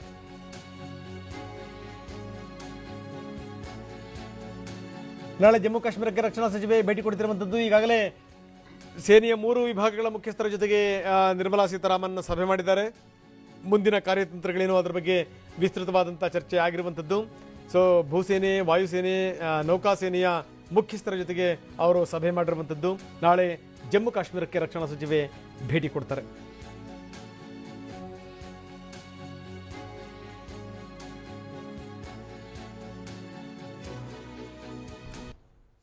ಇನ್ನು ಬನ್ನಿ ಮತ್ತೆ ಮೇಲಿಂದ ಮೇಲೆ ಸುದ್ದಿಗಳು ಬರ್ತಾ ಇವೆ. ಯಾಕಂದ್ರೆ ನಿನ್ನೆನೂ ಕೂಡ ಬ್ಯಾಕ್ ಟು ಬ್ಯಾಕ್ ಮೀಟಿಂಗ್ಗಳಾಯಿತು. ಇವತ್ತು ಕೂಡ ಬ್ಯಾಕ್ ಟು ಬ್ಯಾಕ್ ಮೀಟಿಂಗ್ಗಳಾಗ್ತಾನೆ ಇದೆ. ರಕ್ಷಣಾ ಸಚಿವೆ ಸಭೆಯನ್ನು ಕರೆದಿರುವಂಥದ್ದು. ಇಲ್ಲಿ ಭೂಸೇನೆ, ನೌಕಾಸೇನೆ, ವಾಯುಸೇನೆಯ ಅಂದರೆ ಸೇನೆಯ 3 ವಿಭಾಗಗಳ ಮುಖ್ಯಸ್ಥರು ಇದರಲ್ಲಿ ಪಾಲ್ಗೊಳ್ತಿರುವಂಥದ್ದು. ನಂಬರ್ 1. ನಾಳೆ ಜಮ್ಮು ಕಾಶ್ಮೀರಕ್ಕೆ ರಕ್ಷಣಾ ಸಚಿವೆ ಭೇಟಿ ಕೊಡ್ತಿರುವಂಥದ್ದು ಬಹಳ ಗಮನಿಸಬೇಕಾದಂಥ ಸಂಗತಿ. ಇದೆಲ್ಲದರ ಜೊತೆಗೆ ರಾಜನಾಥ್ ಸಿಂಗ್ ಬೆಳಗ್ಗೆ ಹೈ ಲೆವೆಲ್ ಮೀಟಿಂಗನ್ನು ಕೂಡ ಕರೆದಿರುವಂಥದ್ದು. ಅದನ್ನು ಕೂಡ ನಾವು ಗಮನದಲ್ಲಿ ಇಟ್ಕೋಬೇಕು. ಸೊ ಒಂದು ಪುಟ್ಟ ವಿರಾಮ ತಗೊಳ್ತೀನಿ ನಾನು. ವಿರಾಮದ ನಂತರ ಹನುಮಂತಯ್ಯನವರ ಜೊತೆಗೆ ಚರ್ಚೆ ಮಾಡಬೇಕು. ಹನುಮಂತಯ್ಯನವರು ಹಾಗಾದರೆ ಹನುಮಂತಯ್ಯನವರು ಪಾರ್ಟಿಯವರ ನಿರೀಕ್ಷೆಗಳು ಏನೇನಿದೆ ಹಾಗಾದರೆ? ಯಾಕಂದರೆ ನಮ್ಮನ್ನು ಯಾವುದಕ್ಕೂ ಕೂಡ ಕನ್ಸಿಡರ್ ಮಾಡದೇ ನೀವು ಏಕಪಕ್ಷವಾಗಿ ನಿರ್ಧಾರ ತಗೋತಿದ್ದೀರಿ ಅನ್ನುವಂಥ ಒಂದು ಆರೋಪಗಳನ್ನು ಕೂಡ ಅವ್ರ ಪಾರ್ಟಿ ಮಾಡ್ತಿರುವಂಥದ್ದು. ಇದ್ರ ಬಗ್ಗೆ ನಾನು ಚರ್ಚೆ ಮಾಡ್ತೀನಿ. ಜೊತೆಗೆ ಇಂಥ ಸಂದರ್ಭದಲ್ಲಿ ರಾಜಕೀಯವನ್ನು ಹೊರತುಪಡಿಸಿ ಎಲ್ಲರೂ ಕೂಡ ಒಂದಾಗಬೇಕು ಅನ್ನುವಂಥದ್ದನ್ನು ಜನ ಬಯಸ್ತಾರೆ ವಿನಃ ಇಲ್ಲೂ ಕೂಡ ರಾಜಕೀಯ ಬೆರೆಸೋದನ್ನು ಖಂಡಿತವಾಗಲೂ ಜನ ಒಪ್ಕೊಳ್ಳೋದಿಲ್ಲ ಅನ್ನುವಂಥದ್ದು ಒಂದು. ಇನ್ನು ಮೇಜರ್ ಜನರಲ್ KS ಮಿರ್ಜಿ ನಮ್ಮ ಜೊತೆಗಿದ್ದಾರೆ, ನಿವೃತ್ತ ಭೂಸೇನೆಯ ಅಧಿಕಾರಿಗಳು. ಮುಂದಿನ ಭಾರತದ ಕಾರ್ಯತಂತ್ರ ಏನಿರಬಹುದು? ಪಾಕಿಸ್ತಾನವನ್ನು ಈ ಸಾರಿ ಸರಿಯಾದ ರೀತಿಯಲ್ಲಿ ಕಟ್ಟಿ ಹಾಕಲಿಕ್ಕೆ, ಮಗ್ಗಲು ಮುರಿಲಿಕ್ಕೆ ಭಾರತ ಯಾವ್ಯಾವ ತಂತ್ರಗಾರಿಕೆಯನ್ನು ಮಾಡ್ತಾ ಇದೆ, ಇದೆಲ್ಲದರ ಬಗ್ಗೆ ಅವ್ರ ಜೊತೆಗೂ ಕೂಡ ನಾನು ಚರ್ಚೆ ಮಾಡ್ತೀನಿ. ಮೇಜರ್ ಜನರಲ್ KS ಮಿರ್ಜಿ ಅವ್ರ ಜೊತೆಗೆ ನಾನು ಮಾತಾಡ್ತೀನಿ, ನಿವೃತ್ತ ಭೂಸೇನೆಯ ಅಧಿಕಾರಿಗಳು. ಮೇಜರ್ ಜನರಲ್, ನೀವು ಗಮನಿಸ್ತಾ ಇದ್ದೀರಿ, ಇವತ್ತು ಸೇನೆಯ 3 ವಿಭಾಗಗಳ ಮುಖ್ಯಸ್ಥರ ಜೊತೆಗೆ ನಿರ್ಮಲಾ ಸೀತಾರಾಮನ್ ಸಭೆಯನ್ನು ಮಾಡಿದ್ದಾರೆ. ನಾಳೆ ಜಮ್ಮು ಕಾಶ್ಮೀರಕ್ಕೂ ಕೂಡ ಭೇಟಿ ಕೊಡ್ತಾ ಇದ್ದಾರೆ. ನಂಬರ್ 1. ನಂಬರ್ 2, ಪಾಕಿಸ್ತಾನವನ್ನು ಈ ರೀತಿ ಜಗತ್ತಿನ ಎದುರುಗಡೆಗೆ ಬೆತ್ತಲು ಮಾಡಬೇಕು ಅಂತ ಭಾರತ ಸರ್ವ ರೀತಿಯಲ್ಲೂ ಕೂಡ ಸಜ್ಜಾಗಿ ನಿಂತಿದೆ. ಹೆಂಗೆ ಒಂದಾದ ಮೇಲೆ ಒಂದು ಸುಳ್ಳುಗಳನ್ನು ಹೇಳ್ತಾ ಇದೆ ಅನ್ನೋದಕ್ಕೆ ಫೈಲನ್ನು ಕೂಡ ರೆಡಿ ಮಾಡಿ ಇಟ್ಟಿರುವಂಥದ್ದು. ಅಂದರೆ ಎಲ್ಲೆಲ್ಲಿ ಈ ಕಾರ್ಯತಂತ್ರಗಳು ಸಿದ್ಧವಾದವು, ಎಲ್ಲೆಲ್ಲಿ ನೀಲನಕ್ಷೆ ಅಂದರೆ ಬ್ಲೂ ಪ್ರಿಂಟ್ ರೆಡಿ ಆಯಿತು ಭಾರತದ ಮೇಲೆ ದಾಳಿ ಮಾಡುವಂಥ ವಿಚಾರಕ್ಕೆ ಸಂಬಂಧಪಟ್ಟಂಗೆ, ಯಾರ್ಯಾರ ಜೊತೆಗೆ ಪ್ರತ್ಯೇಕತಾವಾದಿಗಳು ಮತ್ತು ಉಗ್ರಗಾಮಿಗಳ ಜೊತೆಗೆ ಪಾಕಿಸ್ತಾನದ ಅಧಿಕಾರಿಗಳು ಹೆಂಗೆ ಮಾತುಕತೆ ಮಾಡಿದ್ದಾರೆ, ಪಾಕಿಸ್ತಾನದಲ್ಲಿ ಹೆಂಗೆ ನೀವು ಟ್ರೈನಿಂಗ್ ಕೊಡ್ತೀವಿ ಅಂತ ಹೇಳ್ಬಿಟ್ಟು ಮಾತಾಡಿದ್ದಾರೆ, ಇವೆಲ್ಲ ದಾಖಲೆಗಳನ್ನು ಭಾರತ ರೆಡಿ ಮಾಡಿ ಇಟ್ಕೊಂಡಿರುವಂಥದ್ದು. ಇದನ್ನು ಅದು ಜಾಗತಿಕ ಮಟ್ಟದಲ್ಲಿ ಭಾರತ ಪ್ರೆಸೆಂಟ್ ಮಾಡುವಂಥದ್ದು ಗ್ಯಾರಂಟಿ. ಈ ಮುಖಾಂತರ ಏನು ಅಂದರೆ ರಾಜತಾಂತ್ರಿಕವಾಗಿಯೂ ಕೂಡ ಪಾಕಿಸ್ತಾನವನ್ನು ಕಟ್ಟಿಹಾಕಲಿಕ್ಕೆ ಭಾರತ ಯೋಚನೆ ಮಾಡ್ತಿರುವಂಥದ್ದು. ಇದೆಲ್ಲದರ ಜೊತೆಗೆ ಎಲ್ಲ ರಾಷ್ಟ್ರಗಳು ಒಂದಾಗಿ ಪಾಕಿಸ್ತಾನವನ್ನು ವಿರೋಧ ಮಾಡುವಂಥ ನಿಟ್ಟಿನಲ್ಲಿ ಭಾರತ ಯಶಸ್ಸನ್ನು ಕಂಡಿರುವಂಥದ್ದು. ಏನಂತೀರಿ ಸರ್? ನಿಮ್ಮ ಜೊತೆ ನಾನು ಮಾತಾಡ್ತೀನಿ, ಒಂದೇ ನಿಮಿಷ ಹಾಗೆ ನೀವು ಸಂಪರ್ಕದಲ್ಲಿರಿ. ನಿನ್ನೆ ಪಾಕಿಸ್ತಾನದ F-16 ಯುದ್ಧ ವಿಮಾನ ಬೆನ್ನಟ್ಟಿದಂಥ MiG-21 ನಾವು ನೋಡ್ತೀವಿ. ಅಭಿನಂದನ್ ಪಾಕ್ ಭೂ ಪ್ರದೇಶದಲ್ಲಿ ಬಿದ್ದಿದ್ದು ಹೇಗೆ ಅನ್ನುವಂಥದ್ದು. F-16 ಹೊಡೆದುರುಳಿಸಿದ ವಿಂಗ್ ಕಮಾಂಡರ್ ಅಭಿನಂದನ್ ಹೊಡೆದುರುಳಿಸಿದ ಬಳಿಕ ಆಕಸ್ಮಿಕವಾಗಿ ಪಾಕ್ ವಾಯು ಪ್ರದೇಶದ ಪ್ರವೇಶ ಆಗೋಗ್ಬಿಡ್ತು. ಅಂದರೆ ಈ ರೇಸಲ್ಲಿದ್ದಂಥ ಸಂದರ್ಭದಲ್ಲಿ ಎದುರುಗಡೆ ಇರುವಂಥ ಶತ್ರು ವಿಮಾನವನ್ನು ಹೊಡಿಲೇಬೇಕು ಅಂತ ನಿರ್ಧಾರ ಮಾಡಿದಂಥ ಸಂದರ್ಭದಲ್ಲಿ ಒಂದು ಕ್ಷಣದಲ್ಲಿ, ಯಾಕಂದರೆ ಅದರ ವೇಗ ಏನು ಕಡಿಮೆ ಇರುತ್ತಾ, ಒಂದು ಕ್ಷಣದಲ್ಲಿ ಈ ರೀತಿ ಆ ಭೂ ಪ್ರದೇಶವನ್ನು ಈ ವಾಯು ಪ್ರದೇಶವನ್ನು ದಾಟಿ ಹೋಗುವಂಥ ಸಾಧ್ಯತೆಗಳಿರ್ತವೆ. ಇಂಥ ಸಂದರ್ಭದಲ್ಲಿ ಅಭಿನಂದನ್ಗೆ ಯಾವ ದೇಶದ ಭೂ ಪ್ರದೇಶದಲ್ಲಿ ಇದ್ದೀನಿ ಅಂತ ಗೊತ್ತಾಗಲಿಲ್ಲ. ಆ ಸಂದರ್ಭದಲ್ಲಿ ಮೊದಲೇ ತೊಂದರೆಯಲ್ಲಿತ್ತು ವಿಮಾನ. ಈ ಸಂದರ್ಭದಲ್ಲಿ ಏನು ಅಂತಂದ್ರೆ ಅವರು ಪ್ಯಾರಾಚೂಟ್ ಮುಖಾಂತರ ಹಾರಿದ್ರು. ಸ್ಥಳಕ್ಕೆ ಬಂದಂಥ ಯುವಕರನ್ನ ಅವ್ರು ಕೇಳಿದ ಒಂದೇ ಒಂದು ಪ್ರಶ್ನೆ, ಇದು ಯಾವ ದೇಶ ಅಂತ. ಅಂದ್ರೆ ಅಭಿನಂದನ್ ಪಾಕ್ ಭೂ ಪ್ರದೇಶದಲ್ಲಿ ಬಿದ್ದದ್ದು ಹೇಗೆ ಅನ್ನೋದರ ಒಂದಷ್ಟು ವಿವರಗಳು ಈಗ ಲಭ್ಯ ಆಗಿದೆ. F-16 ಅಂತ ವಿಮಾನವನ್ನ ಮಿಗ್ ವಿಮಾನ ಹೊಡೆದಾಕೋದು ಅನ್ನುವಂಥದ್ದು ಇದೆಯಲ್ಲ, ಅದೇ ಒಂದು ಆಶ್ಚರ್ಯದ ಸಂಗತಿ. ಯಾಕಂದರೆ F-16 ಸೀರೀಸ್ ಇದೆಯಲ್ಲ, ಅದು ಸಾಮಾನ್ಯವಾದಂಥ ಸೀರೀಸ್ ಅಲ್ಲ. ಅದು ಬಹಳ ಸರ್ವಸಜ್ಜಿತವಾಗಿರುವಂಥ ವಿಮಾನ. ಅದು ಜೊತೆಗೇನು ಅಂತಂದರೆ ಅತ್ಯಂತ ವೇಗದ ವಿಮಾನ. ಅದು ನಂಬರ್ 2. ಎರಡನೇದೇನು ಅಂತಂದರೆ ಏನಾದರೂ ತೊಂದರೆಗಳಾದಂಥ ಸಂದರ್ಭದಲ್ಲಿ, ಅದರ ಮೇಲೆ ದಾಳಿ ಆಗುವಂಥ ಸಂದರ್ಭದಲ್ಲಿ ತಾನೇ ತಪ್ಪಿಸ್ಕೊಳ್ಳಿಕ್ಕೆ ಎಲ್ಲ ವ್ಯವಸ್ಥೆಗಳನ್ನು ಕೂಡ ಮಾಡ್ಕೊಂಡಿರುವಂಥ ವಿಮಾನ. ಜೊತೆಗೇನು ಅಂದರೆ ಸ್ಫೋಟಗೊಳ್ಳಲೇಬೇಕು ಅನ್ನುವಂಥ ಸಂದರ್ಭದಲ್ಲಿ ಒಳಗಿದ್ದಂಥ ಚಾಲಕನನ್ನು, ಒಳಗಿದ್ದಂಥ ಪೈಲಟನನ್ನು ಎಜೆಕ್ಟ್ ಮಾಡಿ ಅವನ್ನ ಆಚೆ ಹಾಕಿ ಸ್ಫೋಟ ಆಗುತ್ತೆ. ಸೊ ಆ ರೀತಿಯ ಎಲ್ಲ ವ್ಯವಸ್ಥೆಗಳಿರುವಂಥ ಒಂದು ವಿಮಾನವನ್ನು ನಮ್ಮ ಮಿಗ್ ವಿಮಾನ ಹೊಡೆದಾಕ್ತು ಅಂತಂತಂದರೆ ನೀವು ಅರ್ಥ ಮಾಡ್ಕೊಳ್ಳಿ, ಅವರ ಎದುರುಗಡೆಗೆ ಇದ್ದಂಥ ಅಭಿನಂದನ್ ಎದುರುಗಡೆ ಇದ್ದಂಥದ್ದು ಒಂದೇ ಗುರಿ, ಹೆಂಗೆ ಹೊಡೆದಾಕಬೇಕು ಅನ್ನುವಂಥದ್ದು. ಆ ಸಂದರ್ಭದಲ್ಲಿ ಅತ್ಯಂತ ಸಹಜವಾಗಿಯೇ ಅವರು ನಮ್ಮ ಭೂ ಪ್ರದೇಶವನ್ನು ಬಿಟ್ಟು ಬೇರೆಯ ಪಾಕಿಸ್ತಾನದ ಪ್ರದೇಶವನ್ನು ಅವರು ಒಳಗಡೆ ಎಂಟ್ರಿ ಆಗಿತ್ತು. ಆ ಸಂದರ್ಭದಲ್ಲಿ ಇದ್ದಕ್ಕಿದ್ದಂಗೆ ತಾಂತ್ರಿಕ ದೋಷ ಕೂಡ ಎದುರಾಯಿತು. ಅಲ್ಲಿಂದ ಅವರೇನು ಜಂಪ್ ಮಾಡಿದ್ರು ಪ್ಯಾರಾಚೂಟ್ ಮುಖಾಂತರ, ಬಂದು ಬಿದ್ದಾಗ ಅವ್ರು ಕೇಳಿದ್ದೇನು ಅಂತಂದರೆ, ಆಕಸ್ಮಿಕವಾಗಿ ಅವರು ಪಾಕ್ ವಾಯು ಪ್ರದೇಶದ ಪ್ರವೇಶ ಆಗಿತ್ತು. ಬಿದ್ದ ತಕ್ಷಣ ಅವ್ರು ಕೇಳಿದ್ದೇನು ಅಂತಂತಂದರೆ, ಅವ್ರು ಕೇಳಿದ ಒಂದೇ ಮಾತು, ನಾನು ಯಾವ ದೇಶದಲ್ಲಿದ್ದೀನಿ, ನಾನು ಯಾವ ಭೂಪ್ರದೇಶದಲ್ಲಿದ್ದೀನಿ ಅನ್ನುವಂಥ ಪ್ರಶ್ನೆಯನ್ನ ಅವರು ಕೇಳಿದ್ರು ಅನ್ನುವಂಥದ್ದು. ಇದು ಬಹಳ ಗಮನಿಸಬೇಕಾದಂಥ ಸಂಗತಿ. ಸೊ ಇದಕ್ಕೆ ಸಂಬಂಧಪಟ್ಟಂತ ಇನ್ನೊಂದು ಬ್ರೇಕಿಂಗ್ ಈಗ ಬರ್ತಿರುವಂಥದ್ದು. ಅಭಿನಂದನ್ಗೆ ಸುಳ್ಳು ಹೇಳಿದಂಥ ಪಾಕಿಸ್ತಾನದ ಯುವಕರು, ಅದರಲ್ಲೇನು ಯಾವ ಆಶ್ಚರ್ಯ ಇಲ್ಲ. ಯಾಕಂದರೆ ಜೀನಲ್ಲೇ ಆ ಸಮಸ್ಯೆ ಇದೆ. ಇದು ಭಾರತ ಅಂತ ಯುವಕರು ಸುಳ್ಳು ಹೇಳಿ ವಂಚನೆ ಮಾಡಿದ್ರು ಅನ್ನುವಂಥ ಮಾತುಗಳು ಕೂಡ ಕೇಳಿಬರ್ತಿರುವಂಥದ್ದು. ನೋಡಿ, ಅಷ್ಟರಲ್ಲೇ ಭಾವೋದ್ವೇಗದಿಂದ ಪಾಕಿಸ್ತಾನ ಜಿಂದಾಬಾದ್ ಘೋಷಣೆಗಳು ಕೂಡ ಮೊಳಗಿತು. ಆ ಮೊಳಗದ ಮೇಲೆ ಗೊತ್ತಾಯ್ತು ಅಭಿನಂದನ್ಗೆ, ಓಹೋ, ನಾನು ಪಾಕಿಸ್ತಾನದ ಭೂ ಪ್ರದೇಶದಲ್ಲಿ ಬಿದ್ದಿದ್ದೀನಿ ಅನ್ನುವಂಥದ್ದು. ಅದಾದ್ಮೇಲೆ ಏನಾಯಿತು ಅನ್ನುವಂಥದ್ದು ಗೊತ್ತಿರುವಂಥ ಸಂಗತಿ. ನಾವು ಅವರಿಗೆ ಸಂಬಂಧಪಟ್ಟಂಥ ಯಾವುದೇ ವಿಜುವಲ್ಸನ್ನು ಹಾಕಲ್ಲ. ಅದು ಆ ಯುವಕರು ಹೊಡಿತಿರೋದಾಗಿರ್ಬೋದು, ಅಥವಾ ಏನೋ ಅಧಿಕಾರಿಗಳು ಅವ್ರನ್ನ ವಿಚಾರಣೆ ಮಾಡ್ತಿರುವಂಥದ್ದಾಗಿರ್ಬೋದು, ಯಾವುದನ್ನು ಕೂಡ ಹಾಕಲ್ಲ. ನೋಡಿ, ಇದು ಯೋಧ ಅಂತಂದ್ರೆ ಇದು ತಕ್ಷಣ ತನ್ನ ಪಿಸ್ತೂಲನ್ನು ತೆಗೆದು ಯುವಕರತ್ತ ಗುಂಡು ಹಾರಿಸಿದ್ರು ಅನ್ನುವಂಥದ್ದು. ಗುಂಡು ಹಾರಿಸಿ ಯುವಕರನ್ನ ಹೆದರಿಸ್ಲಿಕ್ಕೂ ಕೂಡ ಅಭಿನಂದನ ಪ್ರಯತ್ನ ಪಟ್ಟರು ಅಂತ. ಅಂದರೆ ಸೇನೆ ಅಂತಂದರೆ ಸೇನೆ ಅಷ್ಟೇನೆ, ಆ ಸೇನೆಯ ರಕ್ತ ಅಂತಂದರೆ ಸೇನೆಯ ರಕ್ತ ಅಷ್ಟೇನೆ. ಅಲ್ಲಿ ಯಾವ ಪ್ರದೇಶದಲ್ಲಿ ಬಿದ್ದಿದ್ರು ಹೆದರುವಂಥ ಇದು ಖಂಡಿತವಾಗಲೂ ಇಲ್ಲ. ಕೇವಲ ಒಂದೇ 1 ಕಿಲೋಮೀಟರ್ ದೂರ ಮಾತ್ರ ಇದ್ದಿದ್ದಂತೆ ಆ ಪ್ರದೇಶದಲ್ಲಿ. ಒಂದು ಸ್ವಲ್ಪ ಹೊತ್ತೇನಾದರೂ ಅವಕಾಶ ಸಿಕ್ಬಿಟ್ಟಿದ್ರೆ ಖಂಡಿತವಾಗಲೂ ಅಭಿನಂದನ್ ದೇಶದ ಒಳಗಡೆಗೆ ಬಂದು ಬಿಡ್ತಾ ಇದ್ರು. ಆದರೆ ಹಳ್ಳವೊಂದಕ್ಕೆ ಬಂದವರು ಅವತ್ಕೊಂಡ್ರು. ಅದಾದ್ಮೇಲೆ ತನ್ನ ಬಳಿ ಇದ್ದಂಥ ಮ್ಯಾಪ್ಗಳನ್ನು ತೆಗೆದು ಅಭಿನಂದನ ನೋಡಿದ್ರು. ಅದಾದ್ಮೇಲೆ ಗೊತ್ತಾಯಿತು, ನಾನು ಯಾವ ಭೂ ಪ್ರದೇಶದಲ್ಲಿ ಇದ್ದೀನಿ ಅನ್ನುವಂಥದ್ದು. ಪಾಕಿಸ್ತಾನ ಯುವಕರು ನನ್ನನ್ನು ಹೆಂಗೆ ವಂಚನೆ ಮಾಡಿದ್ರು ಅನ್ನುವಂಥದ್ದು ಆಮೇಲೆ ಗೊತ್ತಾಯಿತು. ತನ್ನ ಜೀವಕ್ಕೆ ಯಾವುದೇ ಅಪಾಯ ತಂದೊಡ್ಡಬಾರದು ಅಂತೇಳಿ ಸ್ಥಳೀಯ ಯುವಕರಿಗೆ ವಿಂಗ್ ಕಮಾಂಡರ್ ಅಭಿನಂದನ್ ಹೇಳಿದರು. ಅದಾದ ಮೇಲೆ ಅವ್ರನ್ನ ಪಾಕಿಸ್ತಾನದ ಸೈನಿಕರು ಅವ್ರನ್ನ ಕರೆದೊಯ್ದಿದ್ದು.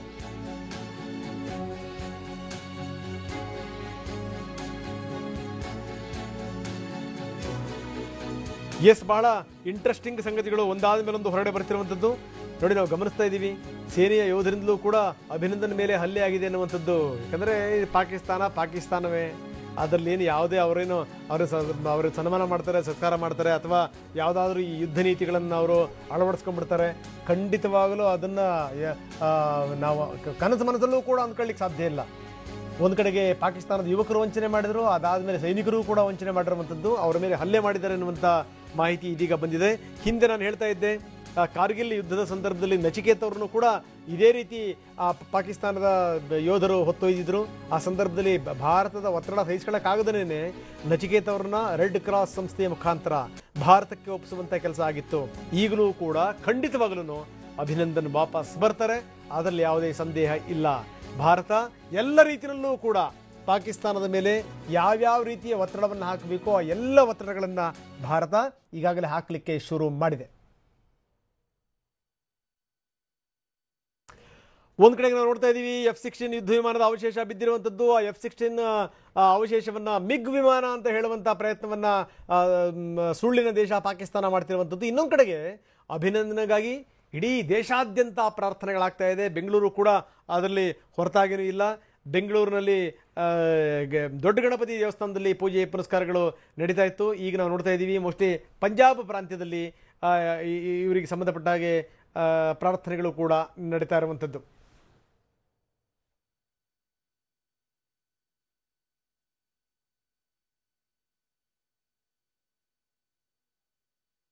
ಬನ್ನಿ, ಇದ್ರ ಬಗ್ಗೆ ನಾನು ಮಾತಾಡ್ತೀನಿ. ಮೇಜರ್ ಜನರಲ್ KS ಮಿರ್ಜಿ ಅವರು, ನಿವೃತ್ತ ಭೂಸೇನೆಯ ಅಧಿಕಾರಿಗಳು ನಮ್ಮ ಜೊತೆಗಿದ್ದಾರೆ. ಸರ್, ಇಷ್ಟೊಂದೆಲ್ಲ ವಿವರಗಳನ್ನು ನೋಡಿದ್ರಿ. ಒಂದು ಕಡೆಗೆ ಅಭಿನಂದನ್ ಪಾಕ್ ಭೂಪ್ರದೇಶದಲ್ಲಿ ಬಿದ್ದಿದ್ದು ಹೇಗೆ ಅನ್ನುವಂಥದ್ದು ಒಂದು, ಜೊತೆಗೆ ಏನು ಅಂತಂದ್ರೆ ಮುಂದಿನ ಕಾರ್ಯತಂತ್ರಗಳು ಏನು ಅನ್ನೋದ್ರ ಬಗ್ಗೆ ನಾವು ಚರ್ಚೆ ಮಾಡ್ತಾ ಇದ್ವಿ. ಏನಂತೀರಿ ಸರ್? ಇದು ಪಾಕಿಸ್ತಾನ ಈಗ ಬಹಳ ಬಿಕ್ಕಟ್ಟಿನ ಪರಿಸ್ಥಿತಿಯಲ್ಲಿದೆ. ಯಾಕಂದರೆ ಒಂದು ಕಡೆಗೆ ಸುಳ್ಳಿನ ಮೇಲೆ ಸುಳ್ಳು ಹೇಳ್ತಾ ಇದ್ದಾರೆ, ಇನ್ನೊಂದಂದರೆ ಜಗತ್ತಿನ ಎಲ್ಲ ದೇಶಗಳು ಅವ್ರನ್ನ ಒಂಥರದ ಬಹಿಷ್ಕಾರ ಮಾಡಿ ಹಾಕಿಬಿಟ್ಟಿದ್ದಾರೆ. ಅವರಿಗೆ ಇನ್ನು ಮುಂದೆ ಏನು ಮಾಡಬೇಕು ಅದೇ ತೋಚ್ತಾ ಇಲ್ಲ. ಈ ಪರಿಸ್ಥಿತಿಯಲ್ಲಿ ಅಲ್ಲಿ ಸರ್ಕಾರ ನಿಮಗೆ ಗೊತ್ತು, ಅದು ನಿಜವಾಗ್ಲೂ ಪ್ರಜಾಪ್ರಭುತ್ವ ಸರ್ಕಾರ ಅಲ್ಲೇ ಅಲ್ಲ, ಅಲ್ಲಿ ಒಂದು ಮಿಲಿಟರಿ ರೂಲೇ ಇದೆ. ಮಿಲಿಟರಿ ಕಮಾಂಡರ್ ಅವರು, ಚೀಫ್ ಆಫ್ ಆರ್ಮಿ ಸ್ಟಾಫ್ ಅವ್ರು ಏನು ಹೇಳ್ತಾರೆ ಆ ಪ್ರಕಾರ ಅಲ್ಲಿನ ಸರ್ಕಾರ ಏನು ಕಾರ್ಯ ಮಾಡಬೇಕು ಅದು ಅದರ ಬಗ್ಗೆ ತೀರ್ಮಾನ ತಗೋಬೇಕು. ಇಂಥ ಪರಿಸ್ಥಿತಿಯಲ್ಲಿ ಅವರಿಗೊಂದು ತೋಚ್ತಾನೇ ಇಲ್ಲ. ಇವಾಗ ಭಾರತದ ನಮ್ಮ ಸೇನೆಯ ಇಷ್ಟು ಎಫೆಕ್ಟಿವ್ ರಿಯಾಕ್ಷನ್ ಆಗಿದೆ ಮತ್ತು ನಮ್ಮದು ತಯಾರಿ ಇಷ್ಟು ಜೋರ್ದಾರ್ ಆಗಿದೆ. ಇದ್ರ ಮುಂದೆ ಪಾಕಿಸ್ತಾನ್ ಈಗ ತುಂಬ ಯೋಚನೆಯಲ್ಲಿ ಬಿದ್ದಿದೆ ಹಾಗೆ ಕಾಣುತ್ತೆ. ಅದಕ್ಕೆ ಇನ್ನುವರೆಗೆ ಅವರಿಂದ ಏನೂ ರಿಯಾಕ್ಷನ್ ಬಂದಿಲ್ಲ, ಅದು ಬರ್ಲಿಕ್ಕೂ ಸಾಧ್ಯನೂ ಇಲ್ಲ. Correct sir. ಆದರೆ ನಮ್ಮ ಸೈನ್ಯ ಮಾತ್ರ ಎಲ್ಲ ಪರಿಸ್ಥಿತಿಗಳನ್ನು ಎದುರಿಸಲಿಕ್ಕೆ ಈಗ ಸಜ್ಜಿತವಾಗಿದೆ. ಮತ್ತೆ ನಿಮಗೆ ಗೊತ್ತಿರಬಹುದು, ಈಗ ನಮ್ಮ ಸೈನ್ಯದವ್ರನ್ನ ಎಲ್ಲಾರನ್ನು ಯಾರು ರಜದ ಮೇಲಿದ್ರು ಅವರನ್ನೆಲ್ಲರನ್ನು ವಾಪಸ್ ಬರಲಿಕ್ಕೆ, ವಾಪಸ್ ಜಾಯಿನ್ ಆಗಲಿಕ್ಕೆ ಆಗಲೇ ನಮ್ಮ ಸರ್ಕಾರ ಇದು ಕಳಿಸಿಬಿಟ್ಟಿದೆ. ಸೊ ಹೀಗಾಗಿ ನಮ್ಮ ತಯಾರಿ ಎಲ್ಲ ಪೂರ್ತಿ ಆಗ್ತಾ ಇದೆ.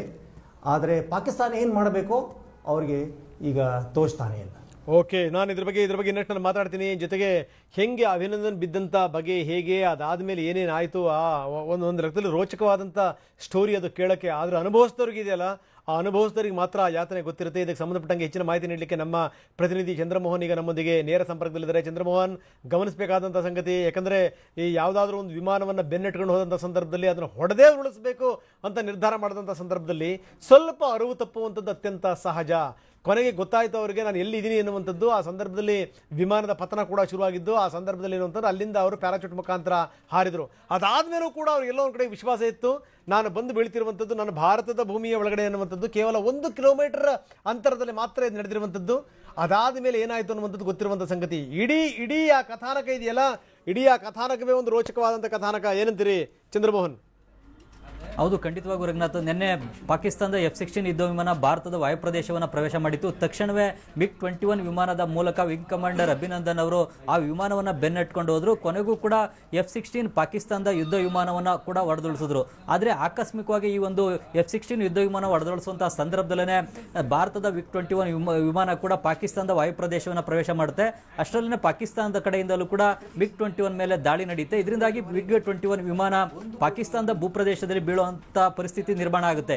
ಈ ಸಂದರ್ಭದಲ್ಲಿ ವಿಮಾನದ ವಿಂಗ್ ಕಮಾಂಡರ್ ಆಗಿದ್ದಂತಹ ಅಭಿನಂದನ್ ಅವರು ತಮ್ಮ ಬಳಿ ಇದ್ದಂತಹ ಪ್ಯಾರಾಚೂಟ್ ಅನ್ನು ಬಳಸಿಕೊಂಡು ವಿಮಾನದಿಂದ ಜಿಗಿತಾರೆ, ಭೂಮಿಗೆ ಇಳಿತಾರೆ. ಭೂಮಿಗೆ ಇಳಿತಿದ್ದಂಗೆ ಅಲ್ಲಿ ಬೆಂಕಿ ಕೂಡ ಹೊತ್ಕೊಂಡಿರುತ್ತೆ. ವಿಮಾನಗಳ ಪತನ ಆಗಿದ್ರಿಂದಾಗಿ ತಕ್ಷಣವೇ ಆ ಪ್ರದೇಶದಲ್ಲಿದ್ದಂತಹ ಯುವಕರು ಕೂಡ ಸ್ಥಳಕ್ಕೆ ಓಡ್ ಬರ್ತಾರೆ.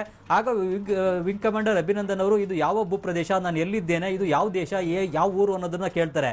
ಆದ್ರೆ ಅಲ್ಲಿ ವಿಂಗ್ ಕಮಾಂಡರ್ ಅಭಿನಂದನ್ ಅವರಿಗೆ ತಾನು ಪಾಕಿಸ್ತಾನದ ಭೂಪ್ರದೇಶದಲ್ಲಿ ಇಳಿದಿದ್ದೇನೆ ಅನ್ನೋದು ಕೂಡ ಗೊತ್ತಿರೋದಿಲ್ಲ. ಹಾಗಾಗಿ ಇದು ಯಾವ ಭೂಪ್ರದೇಶ, ಯಾವ ಏರಿಯಾ ಅನ್ನೋದನ್ನ ಕೇಳ್ತಾರೆ. ಆದ್ರೆ ಅಲ್ಲಿಗೆ ಬಂದಂತ ಪಾಕಿಸ್ತಾನದ ಯುವಕರು ಇದು ಭಾರತ ಅಂತೇಳಿ ಸುಳ್ಳನ್ನ ಹೇಳ್ತಾರೆ.